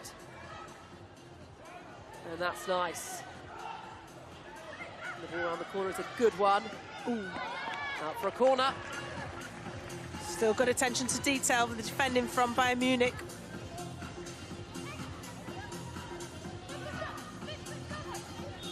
Be interested to see if set plays start, and especially set plays in this format, because I think they can be really key. Good ball in, out by Harder. Nice from Ajax, all intricate play. Oh, and that's a nice little trick. Can Ajax make the most of this pressure they've got? Van Egmond and Norman have been excellent since they've come on. Van Egmond with tricky feet there, lovely little turns, oohs and ahs from the crowd. That's what we want to see. No free kick. Bayern Munich furious, and in fact, they've persuaded the referee with their protests. Free kick Bayern Munich. Yeah, a bit of peer pressure there from the sideline, wasn't it? I was quite happy with that as a coming together with Dahlmann. I think when Bayern Munich went 1-0 down, the sort of concept of it being a friendly and fun went out the window. Yes, this game has been has a little more bite to it than the previous ones. Listen, you're an international player. You're playing as a professional footballer. There ain't no friendlies. No friendlies float. No friendlies, and a lot of money on the line as well in this tournament. Dahlmann. Muscled off the ball by a number of Ajax players. Won it again now, but no funny options in front of her. And that's a sliding challenge for the ages from Cardinal. Ajax coming forward. They've not given up on this, Ajax. Lily Johannes.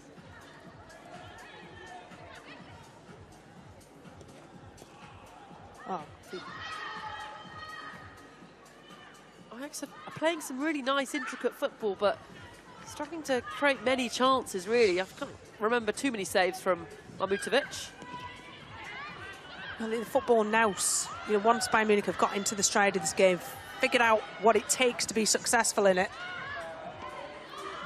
then that experience has shown. Cardinal.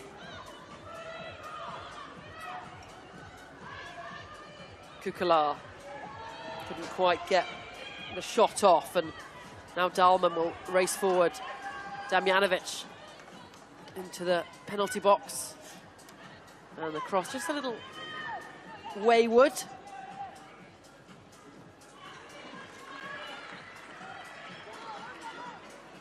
Yeah, the only sort of balls to run onto, the ones from the keeper or from deep. You don't want to be playing a ball like that and having to run into the corner. There was another option on to the edge of the box, just needed cutting back a little 5-yard quality set in a first-time strike. You see the intensity there with the players coming off, hands on knees. Magdalena Eriksson, Sweden captain. It's in for Bayern Munich today, and that's a bit of a poor pass, and Lily Johannes has a goal back for Ajax. Eriksson puts her hand up in the air to her goalkeeper, acknowledging the part she played in that. Yeah, it was. It's a really poor back pass, not enough pace on it. Goalkeeper does as much as she can to be able to challenge Johannes and make it difficult for her, but both fully committed. It could have gone anywhere, but Johannes once again making a difference. Been excellent technically, but she's also got the work rate.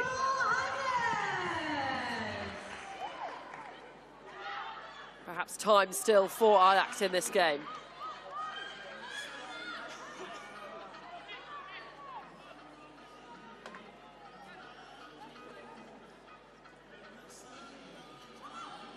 Up to Tiniqua. She's down, and is that free kick right on the edge of the box? It is, yeah, no penalty, right on the edge of the box. She certainly earned that one, Tiniqua. Not quite sure how much. See here, there's clearly contact, but she's clever in earning that free kick. Who's going to be over this? What a choice. Surely you've of got to personnel. shoot from here. Oh, yeah, absolutely. Is it Eriksson with the longest run-up ever? Might be Caroline Simon, or... Yeah, looks like it is. And she's taken a couple of steps back with real purpose there, hasn't she? Simon there, and whoa! Thought for a moment that was arrowing top corner, but it's... I was thinking it's not 10 yards. There can't be much of the goal to shoot at. The goalkeeper's backing herself to cover that right-hand part of her goal. She kind of slices it, actually, doesn't she, in the Yeah. end? Had to go for goal, though. Harder can't flick it on. Cardinal will try and carry it out. Johannes now. Good tracking back from Harder.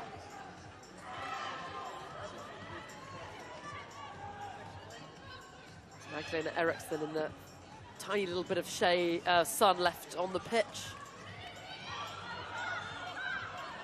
Still nice and warm here, though, in Estoril, Portugal.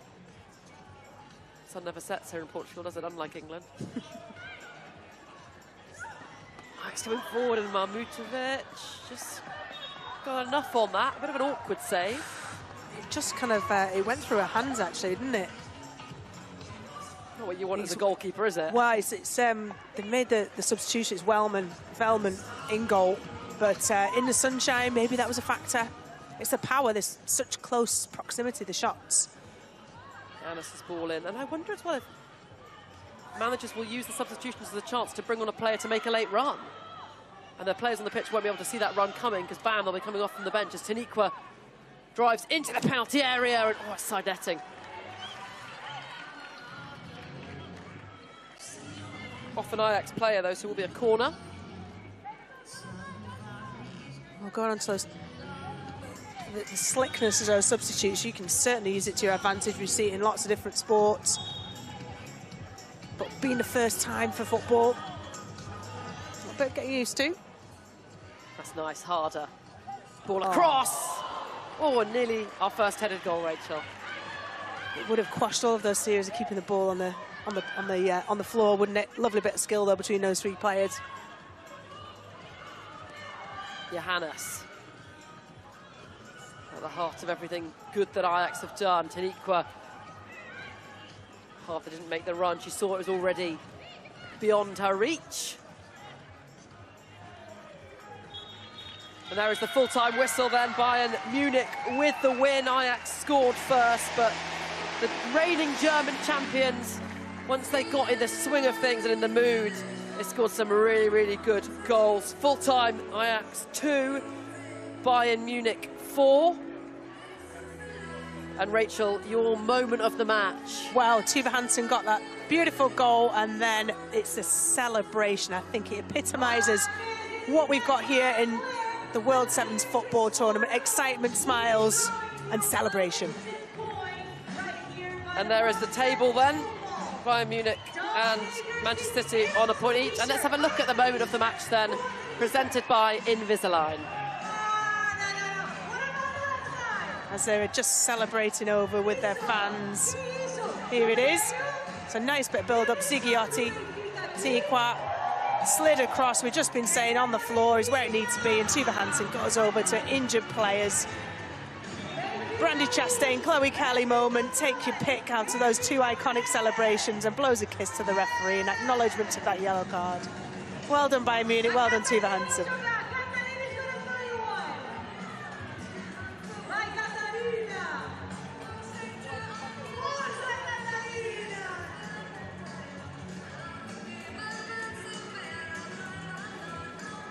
Good win for Bayern Munich then against Ajax in that second group game of Group 1.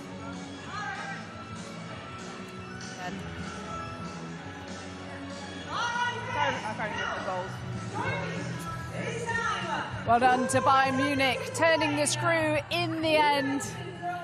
Congratulations. Congratulations. You can come over. You can come over, you can high-five us, you can come and join us. Well done, Jovana Damjanovic, part of the winning Bayern Munich team. Just give us your thoughts on that game. First of all, what it was like to play in this sevens match. It's a bit weird, but it was fun. I mean, we just did it once on Monday in the training, so we realized it's completely different than when we were playing like 11 against 11. But it's a fun game, and I think it's really exciting to play those type of games because everything can happen, and many more goals are like in a game. What did your coach Alex Strauss say to you players in the build-up? Because you only had that one training session. What were his messages to you about how to play seven-a-side? He just said to us that we should do everything what we practiced in the last 3 years and to have fun, and I think that's what we exactly did today. So yeah, we're just doing actually what we're always doing. What's the atmosphere amongst the players coming into this? Because there is a lot of money at stake, as well as it being a brand new format, a tournament you'd love to win. How do the players approach this? I mean, between us, to be honest, they ask us if we want to play, and every player can decide if they want to play or not. So as you can see, we also have a lot of players on the tribune that decide that they don't want to play. For me personally, it was clear from the beginning on that I want to play because I think it's fun, and I would rather play here and have fun than do some stupid runs. So there are players in the stand who have maybe chosen. Yeah, well, they're going to be watching you maybe winning this tournament and earning a lot of money, so good luck to them. Thank you so much. Thank you so much. You can't leave because I cannot leave. Congratulations. Thank you so much. From me to you. Just hold it proudly because you're player of the match. Wow. So you My should, first one. and keep this. Okay, I know you will use that forever. Thank you. Not bad, not bad. Player of the match given by a living legend. Not bad, both of them. Thank you so much. Well done. Damjanovic, the player of the match there in that game with Bayern Munich, convincing winners over Ajax in the end. But did you think Ajax really competed strongly in that game? What was the highlights from their performance for you? I would say so. They gave it their best. You saw also Bayern Munich, they changed the entire what do you call it? Yeah, the entire team. So they also came in with a lot of energy, and that makes a lot of difference for, playing, coming in with Well, they got off to a quick start, didn't they, with Kukula and the goal, was a wonderful finish, and then obviously the deflection of that shot, took it into the net, but it all stirred from her, just chopping inside, selling the defender and giving herself the chance to hit the back of the net, really. But ultimately, I think Bayern were just too strong for them in the end, and for sure. This was a fortuitous mistake from the goalkeeper. Here, as the ball deflects, you just see that really wicked spin that brings it back towards the goal. And then again here, Glodis Perla finds herself in the box, gets a shot off, low and hard. Keeper can't do anything about that to make the save, with all the bodies in front of her as well, and no pressure on the ball. And at that point, Bayern were ahead 2-1, and you just felt their dominance. As Sega mentioned earlier, they switched the whole team, they utilised the rotations, and that's what we talked about with this format, about how can you keep the intensity and those levels going. See, that's some team celebration as well. Here again, they find the back of the net with Dalman, I believe. It's Tuva Hansen. Tuva Hansen, sorry, who made that really fun celebration at the end of it. And then the final one here, just can't get pressure in. Yeah, and there's no offside. There's no offside in this game, so it's a good position from Dalman. Normally, this is not a goal. Right, exactly. But it's also the experience of Bayern Munich. You see that throughout the game. Like, Ajax starts good, but then Bayern takes over, and at the end, you see the experience of this team, and they use that, and I think Bayern were the ones to adjust to this format the quickest. They adapted, they utilised the rotations really well with the roll-on subs, and they were able to maintain that intensity. And just a poor error here from Agda Eriksson. She would say so herself. It's a short back pass. It happens. The goalkeeper can't do anything about that situation, but Lily Johannes, I thought, was lively for Ajax, and I was really impressed with lots of moments from her too. Yeah, Lily Johannes there scoring with a tackle. Cast your mind back, Anita, back to 2007, the Women's World Cup in China. Do you remember Jill Scott scored with a tackle against Argentina from about 25 yards or something? It just stuck in my mind for some reason. Go back a little way. But just hearing from Jovana Damjanovic there, talking about fun. When we came into this tournament, we thought this is going to be fun, and the players really enjoy themselves and come with the most positive attitude. Do you think that's really going to help the winning team come through here? Enjoyment. I mean, I think first and foremost, that's exactly what we want from this tournament, that the players are happy and excited, because we talked about it, that we want them to have great memories from this tournament. And obviously, if they can enjoy it and play good football, that's going to help them to be successful. At the end of the day, if they're happy, you play better. So, but Bayern Munich is for sure one of the contenders that could win this tournament. Yeah, especially with the right attitude. It's unique tournament, isn't it? There are so many different vibes compared to league football and cup football and Champions League football, of course, and the fans here to enjoy themselves, and the players are keen to just get amongst the fans and speak to their mates, their old teammates as well, and just really enjoy themselves. You can feel that. They seem really relaxed, even walking out to the kickoff.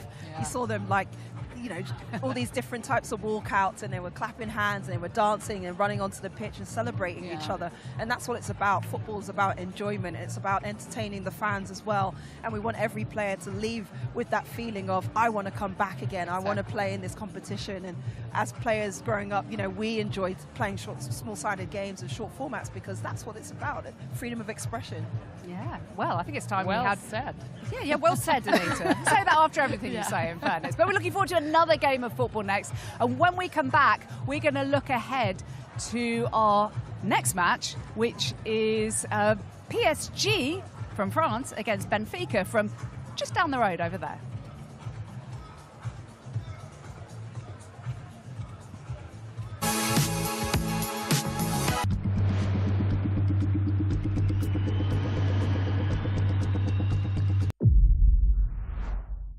Strap yourselves in, everyone. Let's go!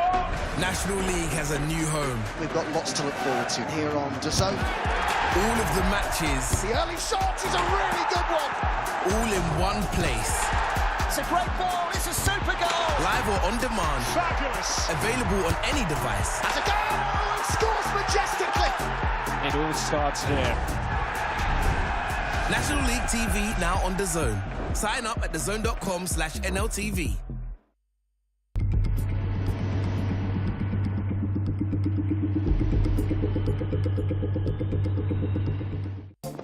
Live golf on DAZN. Who will be victorious on the banks of Lake Manassas? Glorious shot there. From the 6th to the 8th of June. Live on DAZN.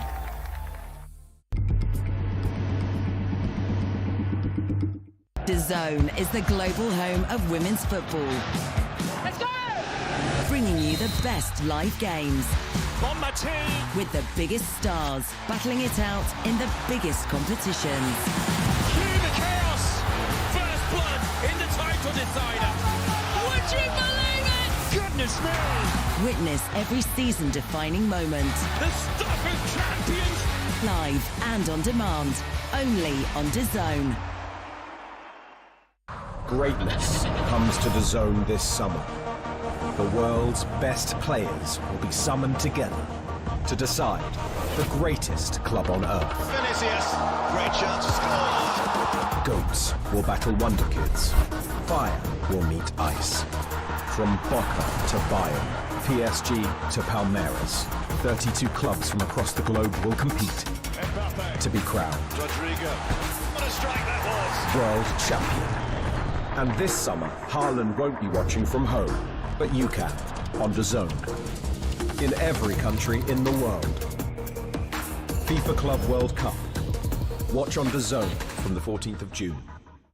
Hey, listen up. Let's have it. We know you've always got your eye on the prize, the championship belt. And why wouldn't you? You're a finely tuned, well-oiled boxing watching machine, capable of consuming over 185 fights on DAZN every year. We've gone big, we've gone global. Churning through combinations, comebacks, and non-stop knockouts. Are you going to take? With big fights every week, you're the best in the world. So go on, get that belt, champ. DAZN, undisputed.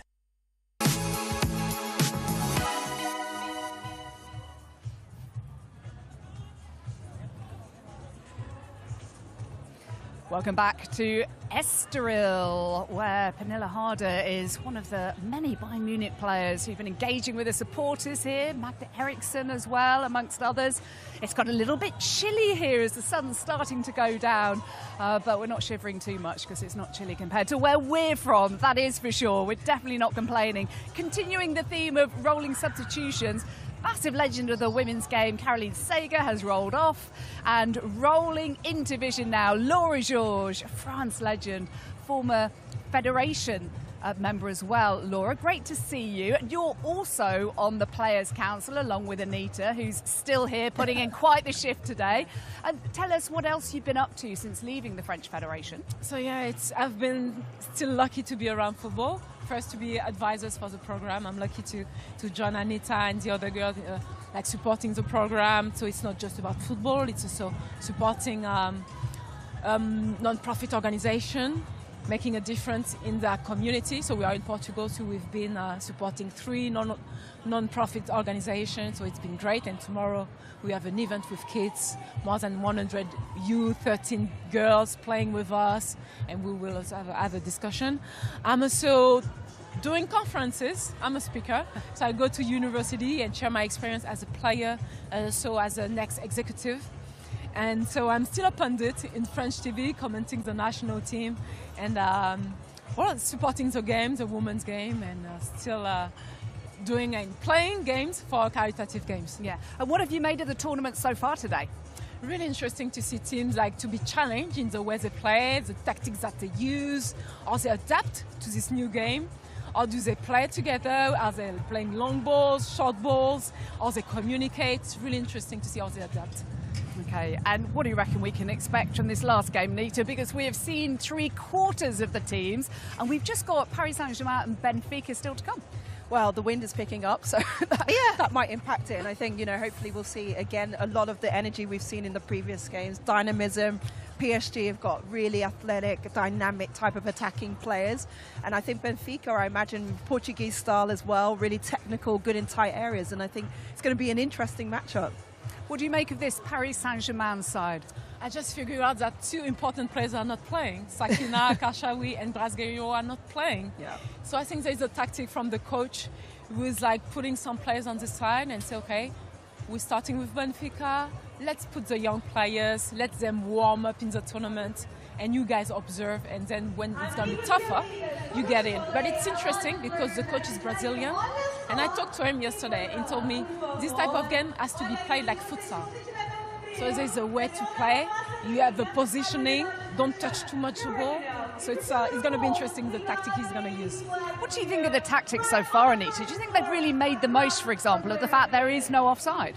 No, I think they can exploit that more, for sure. But I think that some teams have adapted quicker. We saw that with Bayern, once they got into rhythm and flow, how to utilise those passes and exploit space in behind.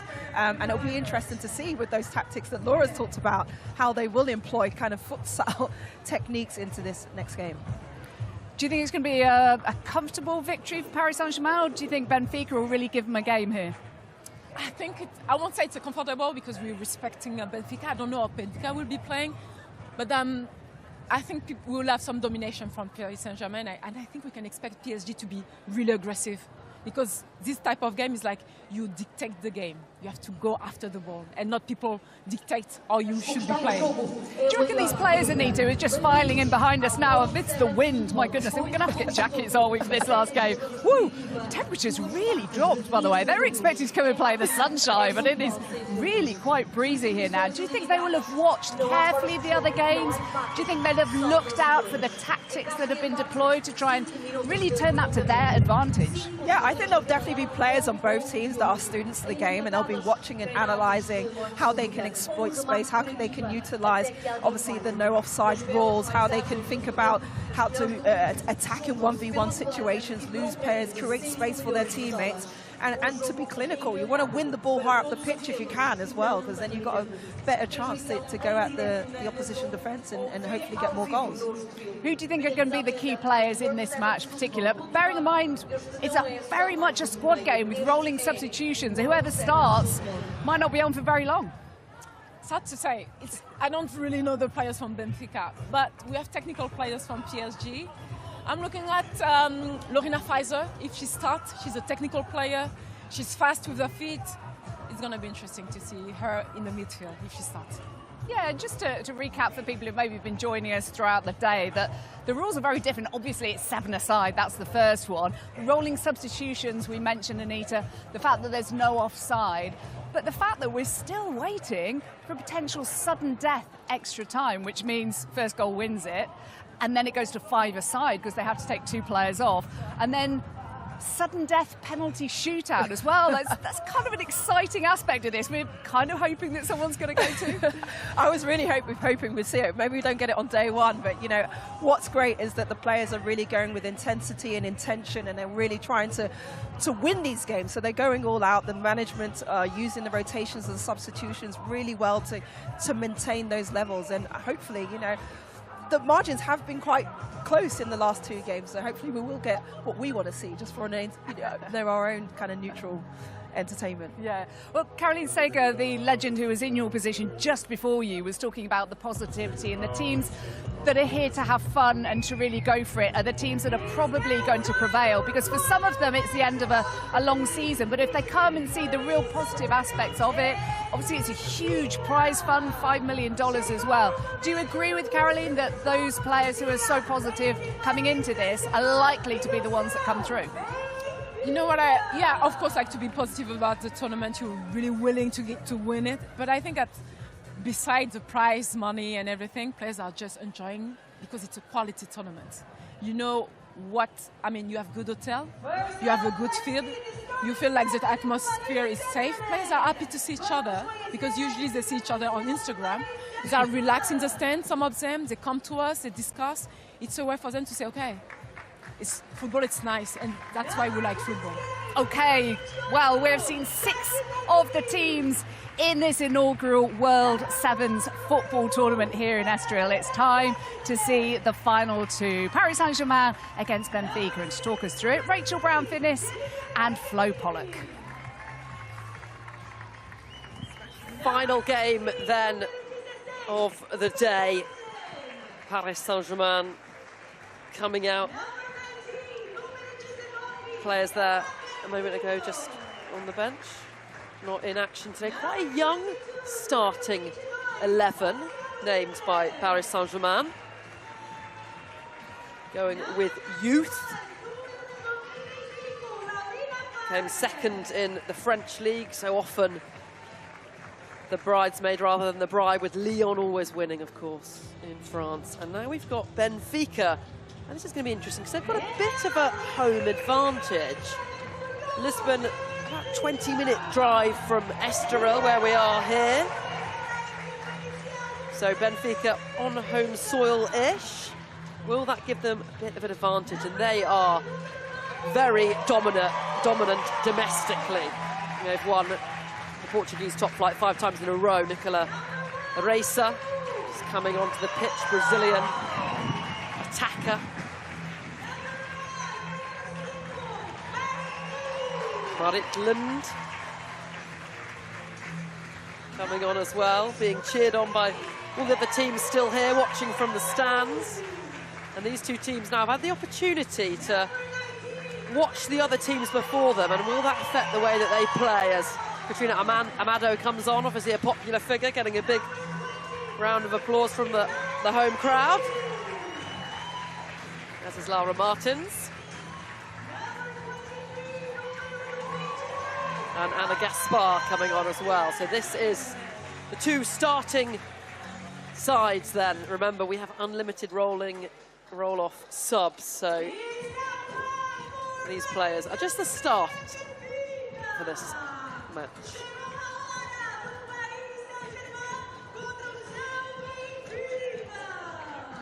This group 2, Roma, PSG, Manchester United and Benfica. Let's take a look then at the starting 7 for Paris Saint-Germain. Kridzenek in goal, Gaetino, Hurt, Laguile, Eshigini, Fazer and Dawson. A young starting 7 for the side from Paris.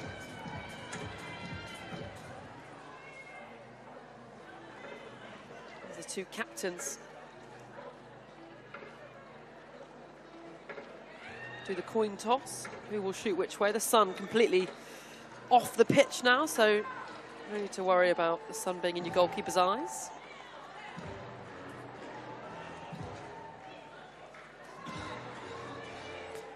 I certainly feel Benfica will feel that home advantage. They'll want to put on a performance, and here's the starting lineup. Pauwels, Lund, Katrina Amado, Camarao, Sobrinho, Gasper and Martins.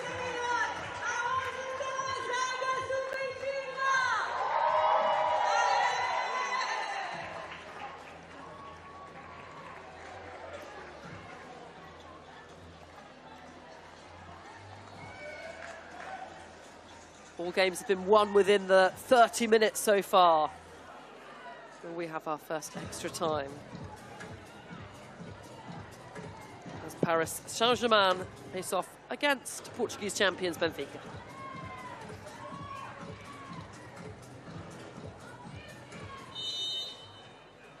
And we are underway then. And you can actually hear that home advantage, the crowd chanting Benfica early on. Yeah, the sense of pride that Benfica will have hosting this first ever World Sevens football event. They'll want to put on a show.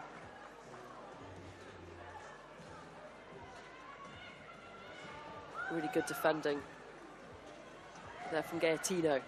Knocks it forward. Ball was out of play. There will be a throw in for Benfica.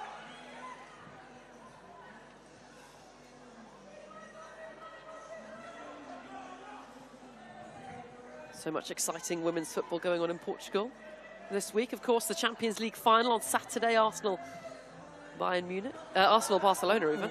We just had Bayern Munich playing the World Sevens. Yeah, the conventional format of football.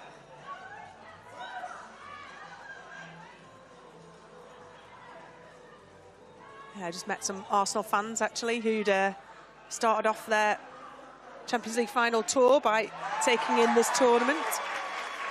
Why not? Bit of seven-a-side. Echegini.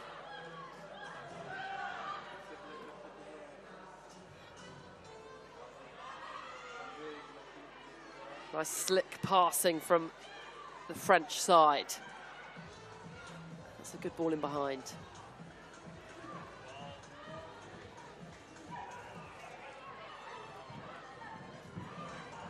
And now maybe Benfica can break.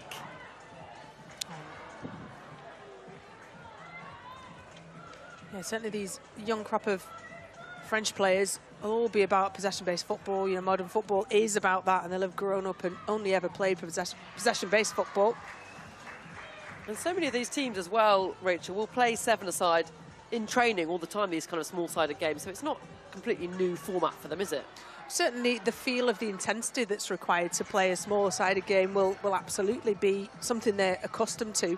It's the kind of nuances, the slight subtle change, the roll-on, roll-off subs, the no offsides that may take a little bit of getting used to, or certainly a little bit of practice or training at. I'm sure we'll start to see some specialist set-piece moves as well creep in. Yeah, that's what I want to see. We've not really seen that yet from the throw-ins or corners. Yeah, like the short corner at hockey, that type of thing. The win takes that out of play. Really is whipping up if you look at the flags on the left, to our left-hand side behind the PSG goalkeeper. They're bending over sideways. So it's advantage PSG with regards to wind direction in this first half. Lund carrying it over the halfway line. Goes back to her goalkeeper. Pauwels, German goalkeeper for Benfica. Nice little move from Racela. Yeah, Pauwels, in my opinion, offering the highest starting position we've seen out of all the goalkeepers so far in this opening day. Well, that does it. If you plan on goal hanging, you cut down that option because you're pretty much marked out of it. That option is almost denied by having a really high starting position, Pauwels, for Benfica. As a former goalkeeper, you always have your eye on the goalkeeper, don't you, Rachel? They often get left out of unnoticed. Benfica have themselves a corner. It's a good-looking ball cleared by PSG. Opening 4 minutes yet to have a serious chance. Both sides just getting used to the new format and the tempo. If the player runs in behind, best to just play it forward. Racela.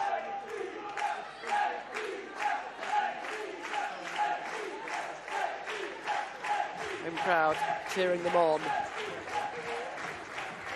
Lund. And the effort from range is an absolutely wild one from Anna Gasper. Yeah, just before then, it was Caterina Amado. She was wide right, but she was holding a line. She was looking across at the defender.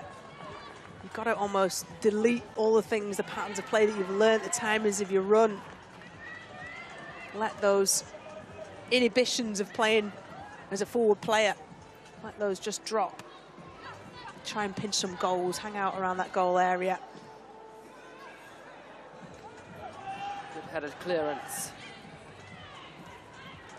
Now can PSG come forward? Space, left and right, and that's surely a foul. Shot comes in, and she can't finish. What a let-off. What a let-off for Benfica. It was a brilliant run. Excellent run from Fazer. Just drove down, straight down the heart of the defence. Benfica can't capitalise. PSG coming forward again. Dawson. They just have that opportunity, and it's Had to play for a goal kick. Dawson not getting the opportunity she wanted. And as soon as you know it, you've got 5 subs lined up on the sideline ready to replace you. And that's nice. Benfica coming forward now, and the ball perhaps would have been better to shoot from there, really. Again, both these sides just getting used to the game. And here comes some rolling subs for PSG. Yeah, try and name all of those. I'll talk you through the shot instead. Anna Gasper was the one who should have pulled the trigger earlier for Benfica. See how much that ball's running through with the strength of the wind. So now we've got almost a completely new PSG. In fact, have they changed all 7 players? 6, not the goalie, but yes. Correct. Again, always keeping an eye on the goalkeeper, Rachel. Thank God you're here. And some more experienced players on there as well. Mbok, De Almeida, players that are always in their first team, that's for sure. Benfica also making a couple of changes. Uchebe on the ball. A forward pass. Oh, no. And a cut back. Wonderful finish. Lara Martins, curling effort, and Benfica in front. What a beautiful finish. I'm not sure the pass was actually intended to cut back, although that was the perfect pass that was on. You see Martins here, just as it's squared back, she's running away from the ball. She wasn't holding a space on the edge of the box ready for the cutback. But she's picked out beautifully, and look at that. Fired with swerve and dip and pace. To the delight of the crowd as well. That's a really good chance of the game for Benfica, and they take it. But PSG are level almost immediately. And that is why we are loving this tournament, because it is just swinging back and forth. We saw it in the last game, didn't we, with Ajax and Bayern Munich. Ajax got an early lead, and quickly the stronger, you would suggest, team quickly get a hold on things. And it's a wonderful control finish. Only 40 seconds between the 2 goals. Benera with the finish for Paris Saint-Germain. Benfica's lead didn't last long. Long ball up to Reisler. Prevents the goal kick, but it's out for a throw-in. That's just how easily a team like PSG, if you don't do the outward ball stuff, outward possession stuff, sorry, Benfica, if you don't close players down, they'll just cut you open.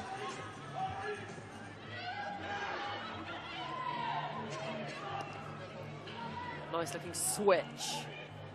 Lund.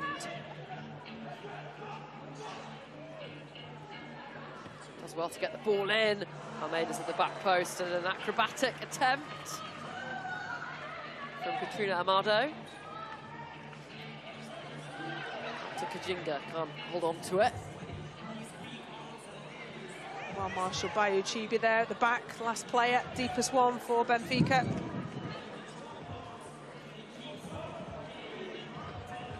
Benfica making rolling subs. Jodie Brown on.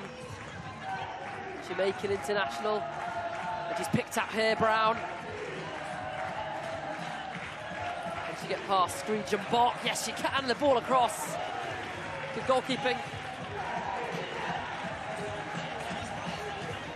Speak about international players with experience. Screech and Bot has won the Champions League with Lyon so many times. Yeah. I like the music accompaniment to it. I know, we've got Eminem playing in the background. Oh, and Jodie Brown can't quite get enough power, and she's got it here though. Brown, and again it's a great save from the Paris Saint-Germain goalkeeper. Benfica pushing to get back in front. Eminem, you only got 1 shot. Well, she got 2 there. Jodie Brown, that first one, missed control, but does really well to rally and win the ball back for her team. Corner's been taken, good save by the goalie. Benfica on the attack again, and it's gone all the way through. Lovely turn. Free kick. Jedrzejczyk did absolutely brilliantly to deny Jodie Brown. Ooh, and that's a heavy challenge. Challenger's flying in now. She's looked good since coming on. Jodie Brown signed in the summer, young player. As I said, Jamaican international. As De Almeida collects it, which will go from range and just dragged it wide of target. Yeah, already scored for the Rega girls. Jodie Brown, senior international, in 23. See how deep PSG is dropping and trying to be compact, not allow the ball to be played through. And they'll be happy with that all day, won't they? No problem. New five-side team coming on. That's really interesting, isn't it? We've not seen that from a team yet. It's been very much, oh, wow! Incredible. PSG still coming forward. Shot dragged wide, but that shot was hit with real venom. Oh, I think it was Hercher, wasn't it? Left-footed, outside of a left foot, so it's curling back. And this is the follow-up, the dragged shot from Echegini. What an effort. An immediate impact nearly from one of the 5 or 6 substitutes. But you're right, we've not seen that format, have we? 6 on, 6 off. It certainly puts the opposition in a bit of disarray, who's on who. It causes a bit of chaos, a bit of carnage, but we like it. We're yet to see for which team and whether it's actually beneficial, but PSG coming forward now. And it's 4 against 2. They can make this work. The ball across, parried by the goalkeeper. Yeah, Powells could not afford to leave it when there was a PSG player just lurking at the back post. Good build-up play, slick, ended up being 4v2 for PSG. And that's blazed over. Another corner given, though. Must have taken a little deflection. Good spot, Rachel. Should be a referee. No ball in, and the header! Catching practice for Powells. Yeah, a lot of spin on that, wasn't it? Couldn't get through it, had to create all her own power. Gaetino just couldn't. Not had a headed goal yet, have we? I don't think. We have not. I suspect we will see relatively few in this tournament, the way that it's looking. I'd love a diving header. We've got to have that as well. That would be sensational. Powell's right on the halfway line, and she surely wasn't trying to lob the keeper there. No, it was a through forward ball, wasn't it? Yes, I believe it was. Just overhit it. Is. Keep talking about the wind. It is quite tricky to control. What I do like about this format as well is the goalkeepers can go anywhere. Sometimes you play small-sided games, goalkeepers are contained in their penalty area. I would 100% take advantage of that.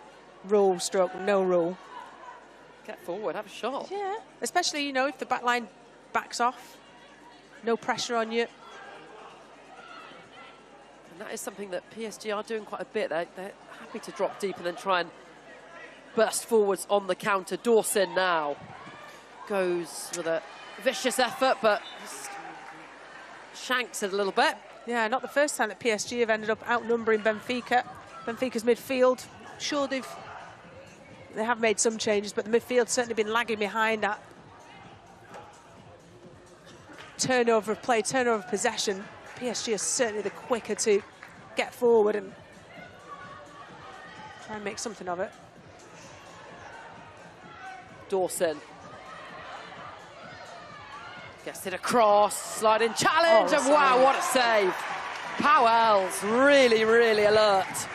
It's a phenomenal save. It's a really good build-up, and you see hurtling in on this left-hand side. That's who the ball was intended to, but they had 2 bites at it, but brilliant save from Powells. No time for the corner then.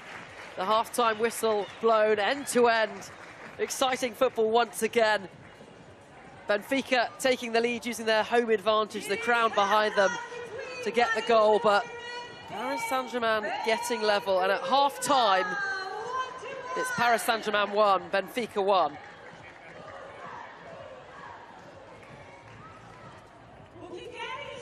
Thanks to Rachel and to Flo for that first half. Well, it is a highly competitive final match of the day here in Estoril. Nothing to separate these two sides at the break.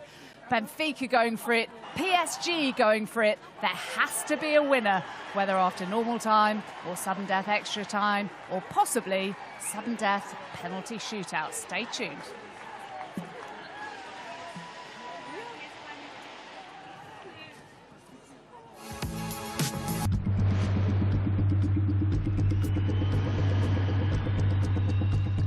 Real-time stats and scores have arrived on your DAZN app. Follow your favorite teams and competitions from over 500 leagues and cups with instant updates so you never miss a big moment. Get even more from your daily destination for sport. The UEFA Women's Champions League final. Barcelona at their glorious best. Mariana Candete! Brutal from Arsenal. How fine will the margins be?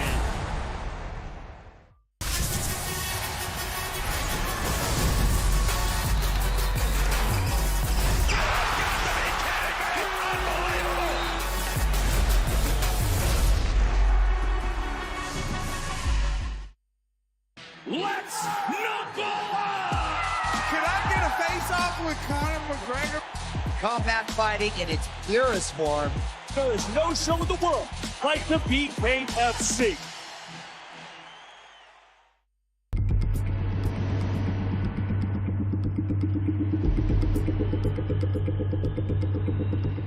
This isn't new. This is world-class sport at its peak. Witness football, volleyball, basketball and boxing. The biggest names, the biggest stages. Brilliant finish! The best in the world. Got a lot to celebrate. Unmissable. This is off the scale. This is where you watch. Written in the stars! DAZN is the global home of women's sport.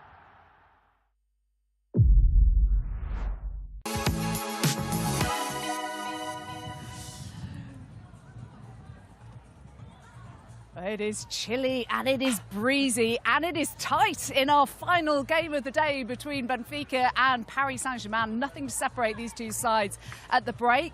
A goal apiece, highly competitive, Laura, in that first half. What did you make of it? It was a really balanced game, like two aggressive teams. And I'm really surprised, not really surprised because, I mean, Benfica is playing in front of a crowd, but really like competitive, aggressive. Really good game, really good game. Yeah, I agree. I think Benfica came out first. They got the goal through Martins, a cut back on the edge of the box. And, you know, what a finish that was from her. Laura Martins, you see that she just waits for the ball, the timing, the weight of pass is perfect for her to just take that strike, bend it into that top corner, and it was a wonderful finish. And then, of course, you know, PSG go up the other end and immediately score after 40 seconds with this finish. You know, on the edge of the box. What do you think of that, Laura? Yeah, I mean, we see the same type of the way of their scoring. Like, they are going in the corner and then pass the ball back. This is type of the futsal technique, I would say. Like, you keep the ball on the side, so you bring everybody to defend, and then you push this ball back in the... And I mean, this strike from Hertha, oh my days. I mean, it deserved the goal. Yeah, it deserved the goal. It's good to see that the players are, like, not taking the time to control, but shoot with the... I mean... play with their gut. This is also what this game is all about. It's like changing what you used to do. Okay, thank you very much. Let's see how the second half pans out now with Rachel and Flo. Second half then. About to get going. Finally poised, 1-1. 15 minutes to play. If we're still level after that, we will have 5 minutes of five-a-side with a golden goal. And then sudden death penalties.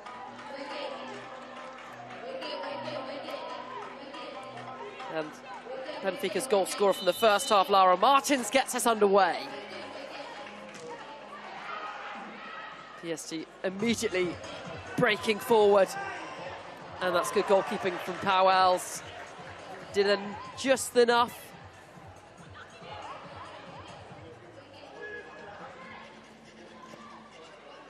Well, it was excellent stretching run, wasn't it? Taking advantage of the offside. Traore. But excellent. Goalkeeping here, see Traore just tries to slip it past. Powell's stands up brilliantly. De Almeida. Back to her goalkeeper. A little bit of a heavy touch. And Racela can only head it behind for a goal kick. Yeah, caught her on a blind side, didn't she? Edge the neck. Good pressure. And she goes forward right up to Traore. Touches it into the path of a teammate. And that's nice from Mbok. They dinked ball forward. Traore getting it under control with her chest.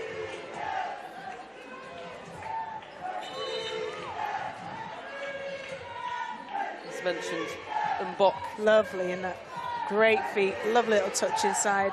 Kind of aware how she can switch it. Compare whipping up a crowd frenzy.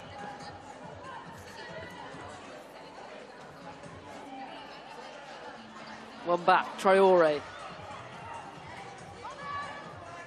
That's a nice touch. Breaks down though, Benfica. Martins now. Goal scorer from the first half. Slides it in, and it whistles just past the post. That wasn't far away. It was a beautifully struck left-footed strike through the ball. Just, you got your fingertips down on the floor. You're looking behind you as a goalkeeper, just hoping it whistles past. And it did for PSG.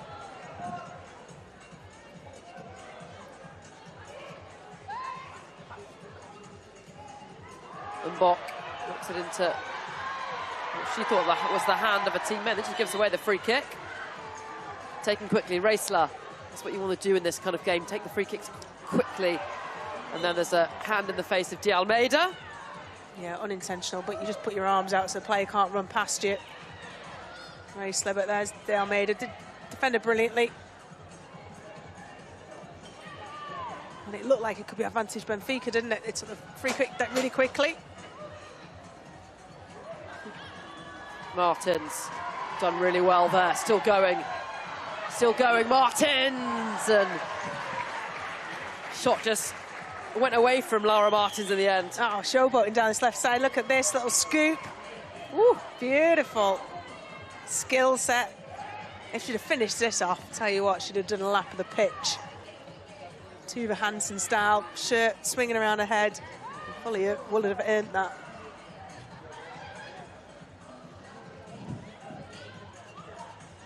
Jinga gets the effort off. Comfortable save for Powells.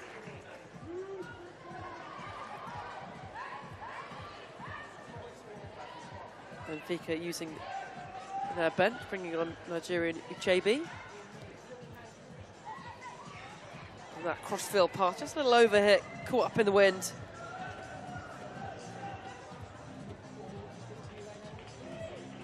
Just letting the music run for this one, I quite like it. It's nice having a bit of a background. Yeah, players often, we often train to music, you know, it makes you feel relaxed, but it makes you work hard. Keeps you focused. Great challenge from Uchebi, and she's gone down there. We're going to play on, but I think we want to really pull back and make sure she's okay. They've got roll-on, roll-off subs. They should perhaps use that. Yeah, roll her off.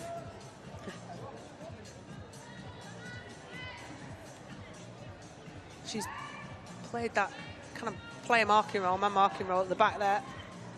Lund trying to wriggle past two players, can't do so. But again, though,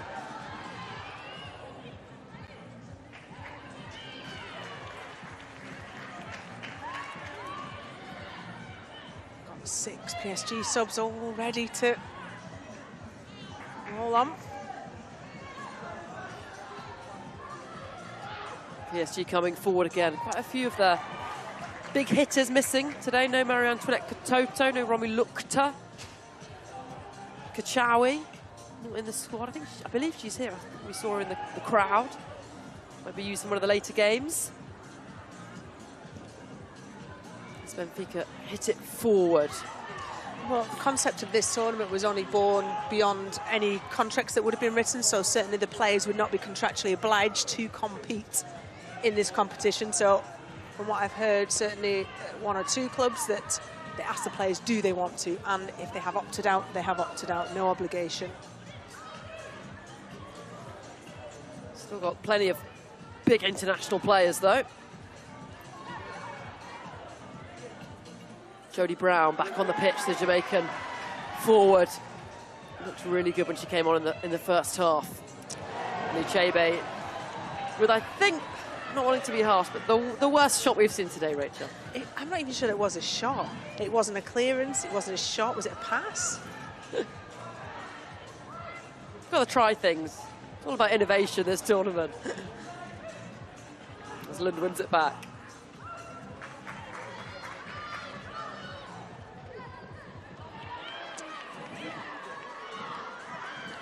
So transitional, this type of football. Yeah, 20 yards out is not far inside, you know, the opposition's half. So the size of the pitch. So with the wind behind, take a touch, it opens up, give it a strike.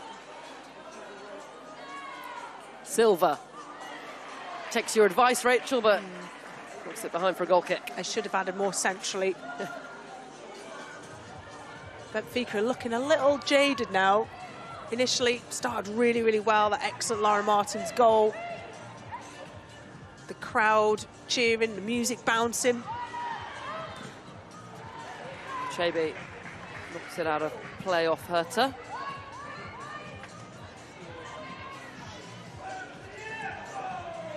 Players coming in and out of the game. This is Martin Pineto, the player I've been looking forward to seeing. Spanish international, top goal scorer this season for Benfica. Yeah, first sight of her on the pitch then. First action is to pass it into the path of a PSG player, and they take advantage of that mistake, and the side from Paris are back in front. Wow, what a horrible start for Cristina Martin Pineto. She's a striker, she scores goals, she shouldn't really be back there, but she is, and she does her best for the team. Uchebe just misses the tackle, can't get the second one. There's the ball's shot towards goal, it squeezes through. Lara Martins squeezes through. Player that's just come on, Prieto. Martin Prieto. Dawson with the finish for Paris Saint-Germain. Heavy challenge that. Challenges flying in left, right and centre, and Dawson perhaps with another opportunity, but Uchebe really good. Just nicks in front of her. Still going, Uchebe, good strength. Good feet as well, Uchebe there, excellent.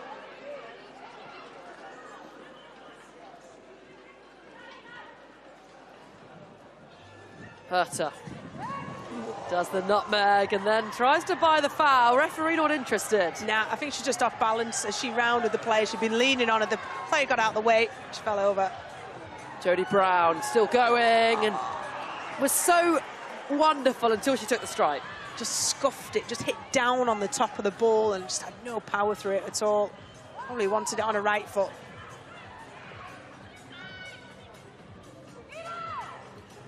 Good tracking back from Brown, gets the header. Uchebe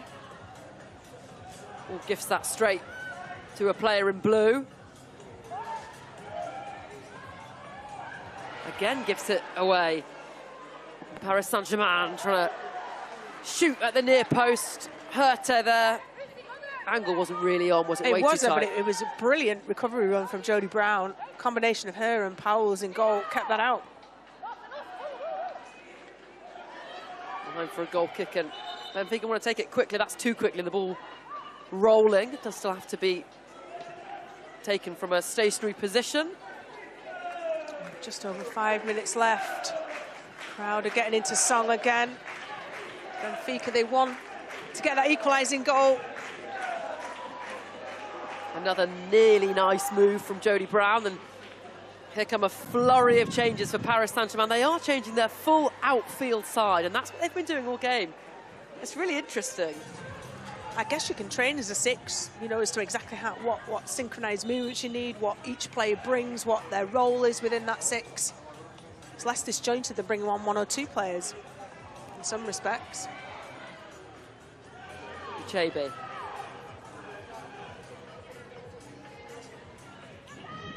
Silva. Switch pass will just fly one out of play. Yeah, like France's goal where they drew 1-1, where they got the goal back. Just slide the ball. The passing movements for that goal was absolutely beautiful, and what's required at this style of football. Blocked by Uchebe.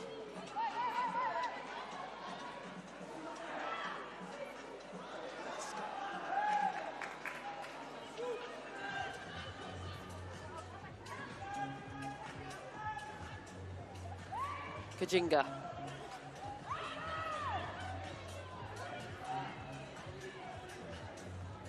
Traore with the effort, blocked by Uchebe. Benfica, as you say, Rachel, look a little like they're struggling in the final stage of this game. Very close, though, 2-1.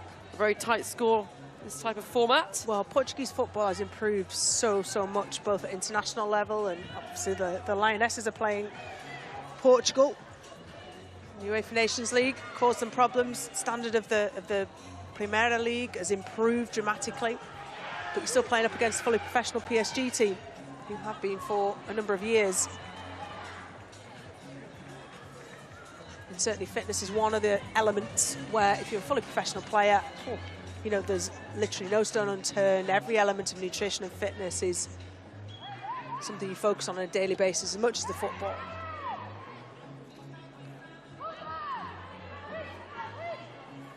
Final stages of this game then, up to Pietro.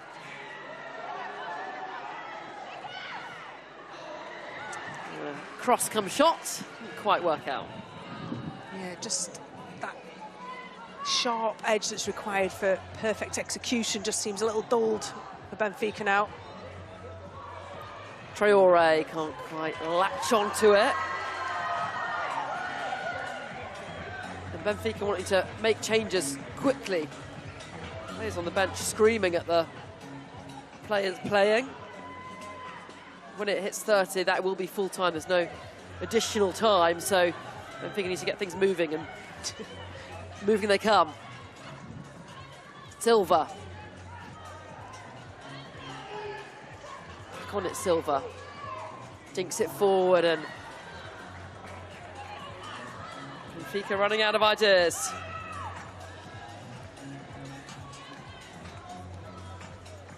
Yeah, change personnel. Jody Brown maybe. One last attack for Benfica.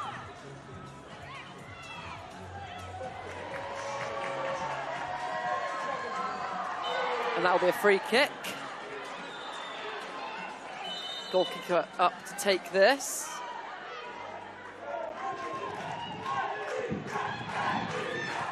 Camero, forward pass, gifts it straight back to Paris Saint-Germain. Lund with the... I feel that could well have been Benfica's last chance. We've got De Almeida. We've got a little bit of experience on the pitch to be able to see out this last minute of the game. Goalkeeper to goalkeeper. Can Benfica come forward now? Reisler up against De Almeida. Poked out. And on the turn is Prieto. She couldn't quite catch it as she'd like to. 30 seconds remaining. Hoel's forward and out of play. Oh, and that was the chance, wasn't it? Beautifully worked herself, really. Frustrating for the manager, because she knows she's created the chances. Lunt a minute ago, fired over.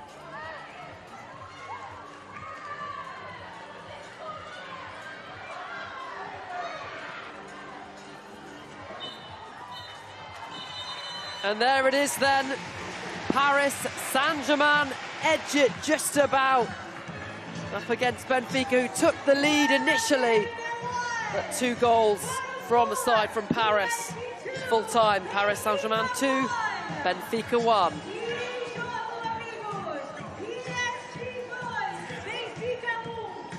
That's probably the closest game that we've seen so far in this World Sevens football competition. Young side from Paris Saint-Germain playing quite innovatively in the way that they sub their whole team on and off. Benfica didn't quite have enough in them. Let's take a look at the group table then after that. So there we have it, Manchester United and Paris Saint-Germain top. Both won today, so they're on a point each. Level as well on goal difference. AS Roma, Benfica, third and fourth.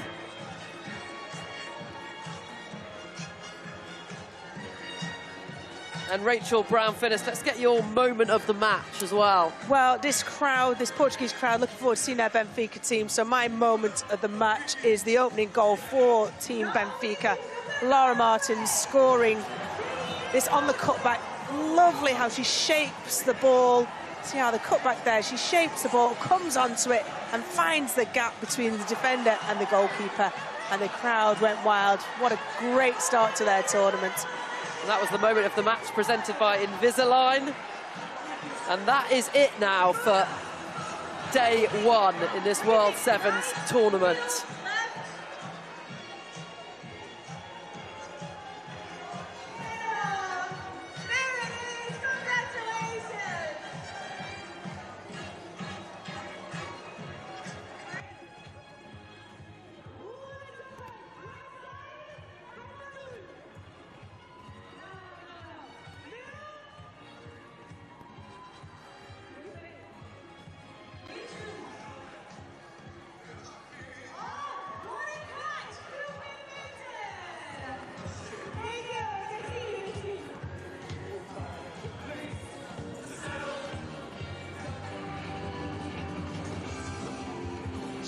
Of the day is completed. Victory from Paris Saint-Germain. We've seen all 8 teams now. Really hotly contested match that with the locals from just down the road. Benfica here to compete. Certainly not to make up the numbers, that is for sure. Very much in that game, but it was won by 18-year-old Foya Dawson in the end. Baby Jordi Banera coming over to say hello to the legend of the game. Hello, congratulations. Bonjour. Do you speak English? A little bit.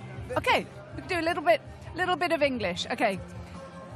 Congratulations. Thank you. Congratulations. How important was that win for your team?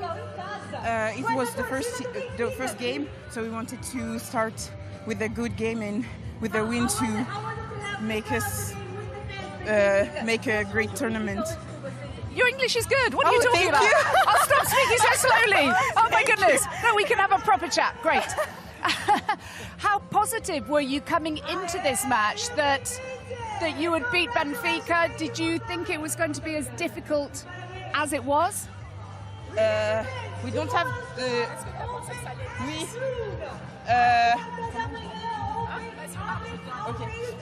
on savait que, en fait, on n'a pas l'habitude de jouer à 7 contre 7, donc on savait que ça allait être un peu compliqué. Il fallait prendre le temps de retrouver nos marques, etc. Mais on est venu avec plein de bonnes ondes, on a mis de la musique, on a chanté, on a dansé, donc on profite vraiment et on essaye de prendre du plaisir pour être bien quoi, pendant les matchs, etc. They didn't know what to expect from the game. It's a 7-by-7, but they said we are taking it cool. We are here to enjoy this time. We were dancing, we were singing. So we are here to be serious, but at the same time to enjoy. Yeah. Okay. And the players coming into this game, did they know much about Benfica, the players of Benfica, or was it new for you tonight? Est-ce que vous connaissiez les joueuses de Benfica ou c'est nouveau pour vous? Il me semble qu'on a déjà fait un match amical contre elle début de saison, mais moi j'étais blessée. Donc je pense qu'il y a certaines filles qui en connaissent quand même pas mal. They had like a friendly game in the beginning of the season, so some of them knew some of the players from Benfica. Yeah. Thank you so much for joining us today. This is baby Jordi Banera, who has been on the score sheet today for Paris Saint-Germain. And thank you for the translation. Congratulations. Well done. Anita, how's your French, by the way? We took the microphone off you. Yeah, not very good. Sorry. How much do you think there was a little bit of pride at stake here for Benfica? As Rachel said in commentary, Portuguese football has really come on, but Benfica only play just down the road, not too far from here. A lot of their local supporters here as well. Do you think that might have helped them in terms of being competitive tonight? Yeah, absolutely. We felt the energy rise, you know, when the crowd and supporters started chanting and getting behind them and cheering and saying Benfica. And of course there's a sense of pride. You know, they were playing at home in Portugal, in their local community, with lots of young players watching them who want to aspire to be just like these players who have played today. But I thought they gave a really good account of themselves, and there was a number of players I was really impressed with, Lara Martins being one of them, who I thought entertained me and I'm sure entertained the crowd with her skills in the football. Yeah, and we saw when the Benfica players were filing off just alongside us here, they looked really devastated from that win. And we were talking about how much fun this tournament is. They were taking this game really, really seriously. And the fact that they lost so narrowly, having competed so hard, has really affected them. Yeah, we could feel like it affected them, but it's also showing us that those teams are not scared of any teams. It's true that it's just a reminder, this team was created in 2018.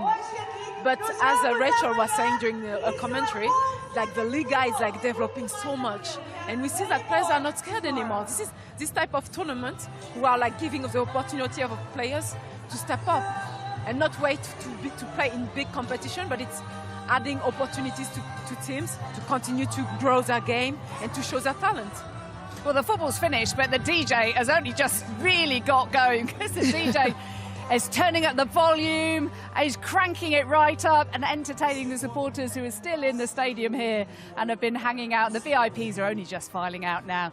But when we come back, we're going to be discussing the first day of this inaugural tournament. And here's Teenage Kicks, an 18-year-old Foya Dawson scoring the last goal of the day, the winner for Paris Saint-Germain against Benfica. More to come in just a moment.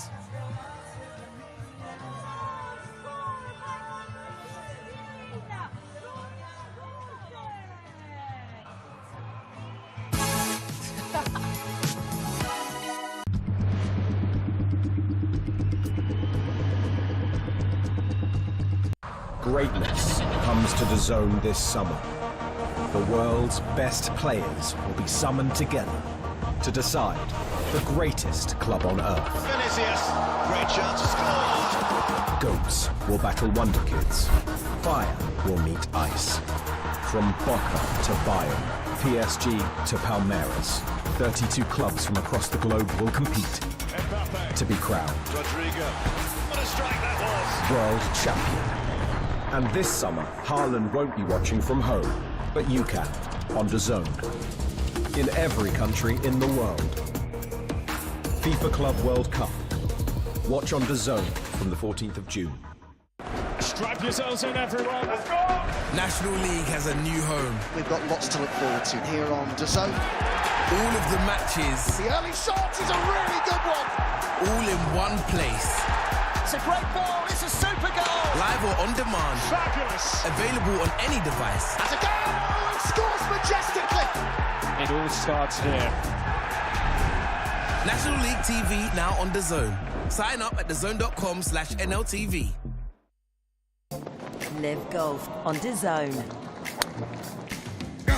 Who will be victorious on the banks of Lake Manassas? Glorious shot there. From the 6th to the 8th of June. Live on DAZN.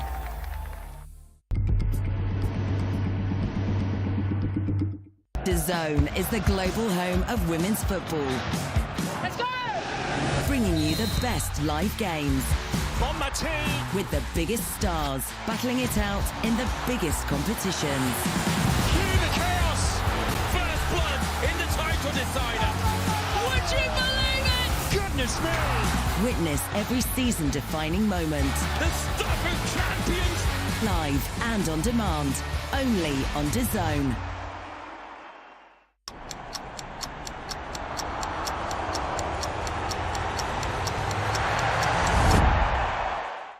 Discover the sport you didn't know you needed.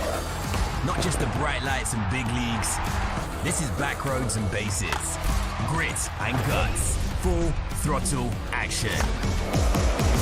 We're talking touchdowns and track and field. powerboats with A-listers, gravity-defying skaters, high-flying volleyball, home run hitters, and pillow fighting, because why not? Unmissable. It's all here. Discover more on DAZN.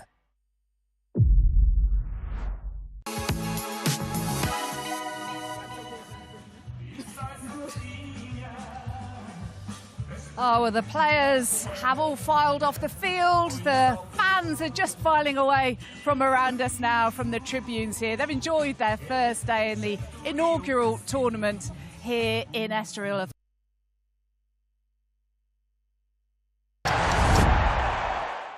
Discover the sport you didn't know you needed. Not just the bright lights and big leagues. This is back roads and bases. Grit and guts. Full throttle action. We're talking touchdowns and track and field. Powerboats with A-listers. Gravity-defying skaters. High-flying volleyball. Home run hitters. And pillow fighting. Because why not? Unmissable. It's all here. Discover more on DAZN.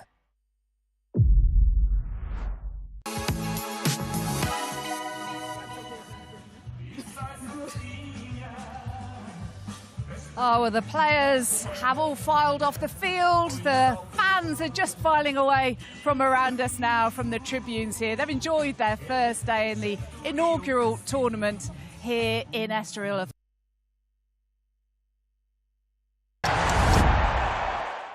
Discover the sport you didn't know you needed. Not just the bright lights and big leagues. This is back roads and bases. Grit and guts. Full throttle action. We're talking touchdowns and track and field. Powerboats with A-listers. Gravity-defying skaters. High-flying volleyball. Home run hitters. And pillow fighting. Because why not? Unmissable. It's all here. Discover more on DAZN.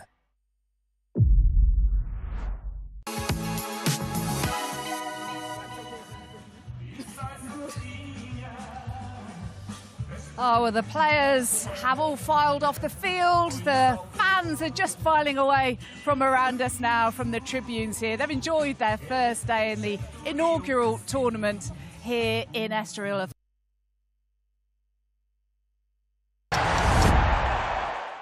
Discover the sport you didn't know you needed. Not just the bright lights and big leagues. This is back roads and bases. Grit and guts. Full throttle action. We're talking touchdowns and track and field. Powerboats with A-listers. Gravity-defying skaters. High-flying volleyball. Home run hitters. And pillow fighting. Because why not? Unmissable. It's all here. Discover more on DAZN.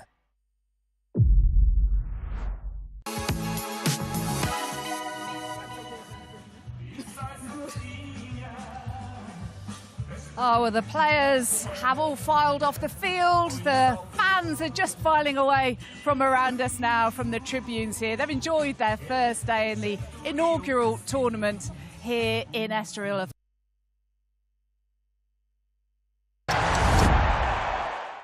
Discover the sport you didn't know you needed. Not just the bright lights and big leagues. This is back roads and bases. Grit and guts. Full throttle action. We're talking touchdowns and track and field. Powerboats with A-listers. Gravity-defying skaters. High-flying volleyball. Home run hitters. And pillow fighting. Because why not? Unmissable. It's all here. Discover more on DAZN.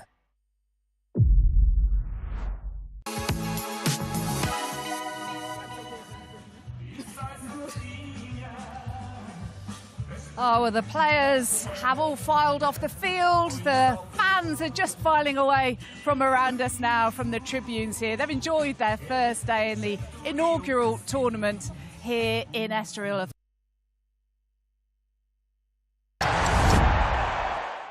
Discover the sport you didn't know you needed. Not just the bright lights and big leagues.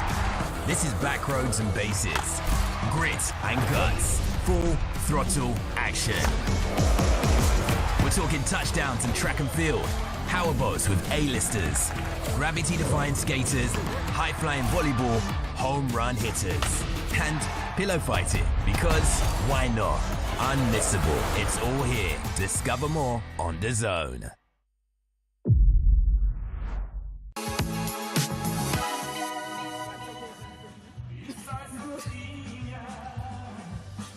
Oh, well, the players have all filed off the field. The fans are just filing away from around us now, from the tribunes here. They've enjoyed their first day in the inaugural tournament here in Estoril.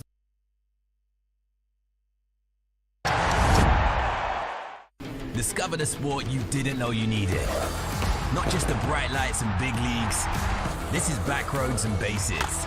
Grit and guts. Full throttle action. We're talking touchdowns and track and field, powerboats with A-listers, gravity-defying skaters, high-flying volleyball, home run hitters, and pillow fighting, because why not? Unmissable. It's all here. Discover more on DAZN.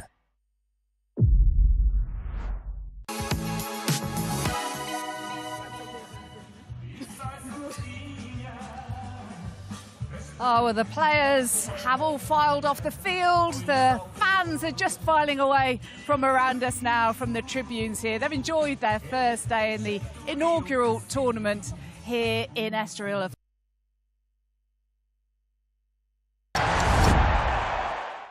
Discover the sport you didn't know you needed. Not just the bright lights and big leagues. This is back roads and bases. Grit and guts. Full throttle action. We're talking touchdowns and track and field, powerboats with A-listers, gravity-defying skaters, high-flying volleyball, home run hitters, and pillow fighting, because why not?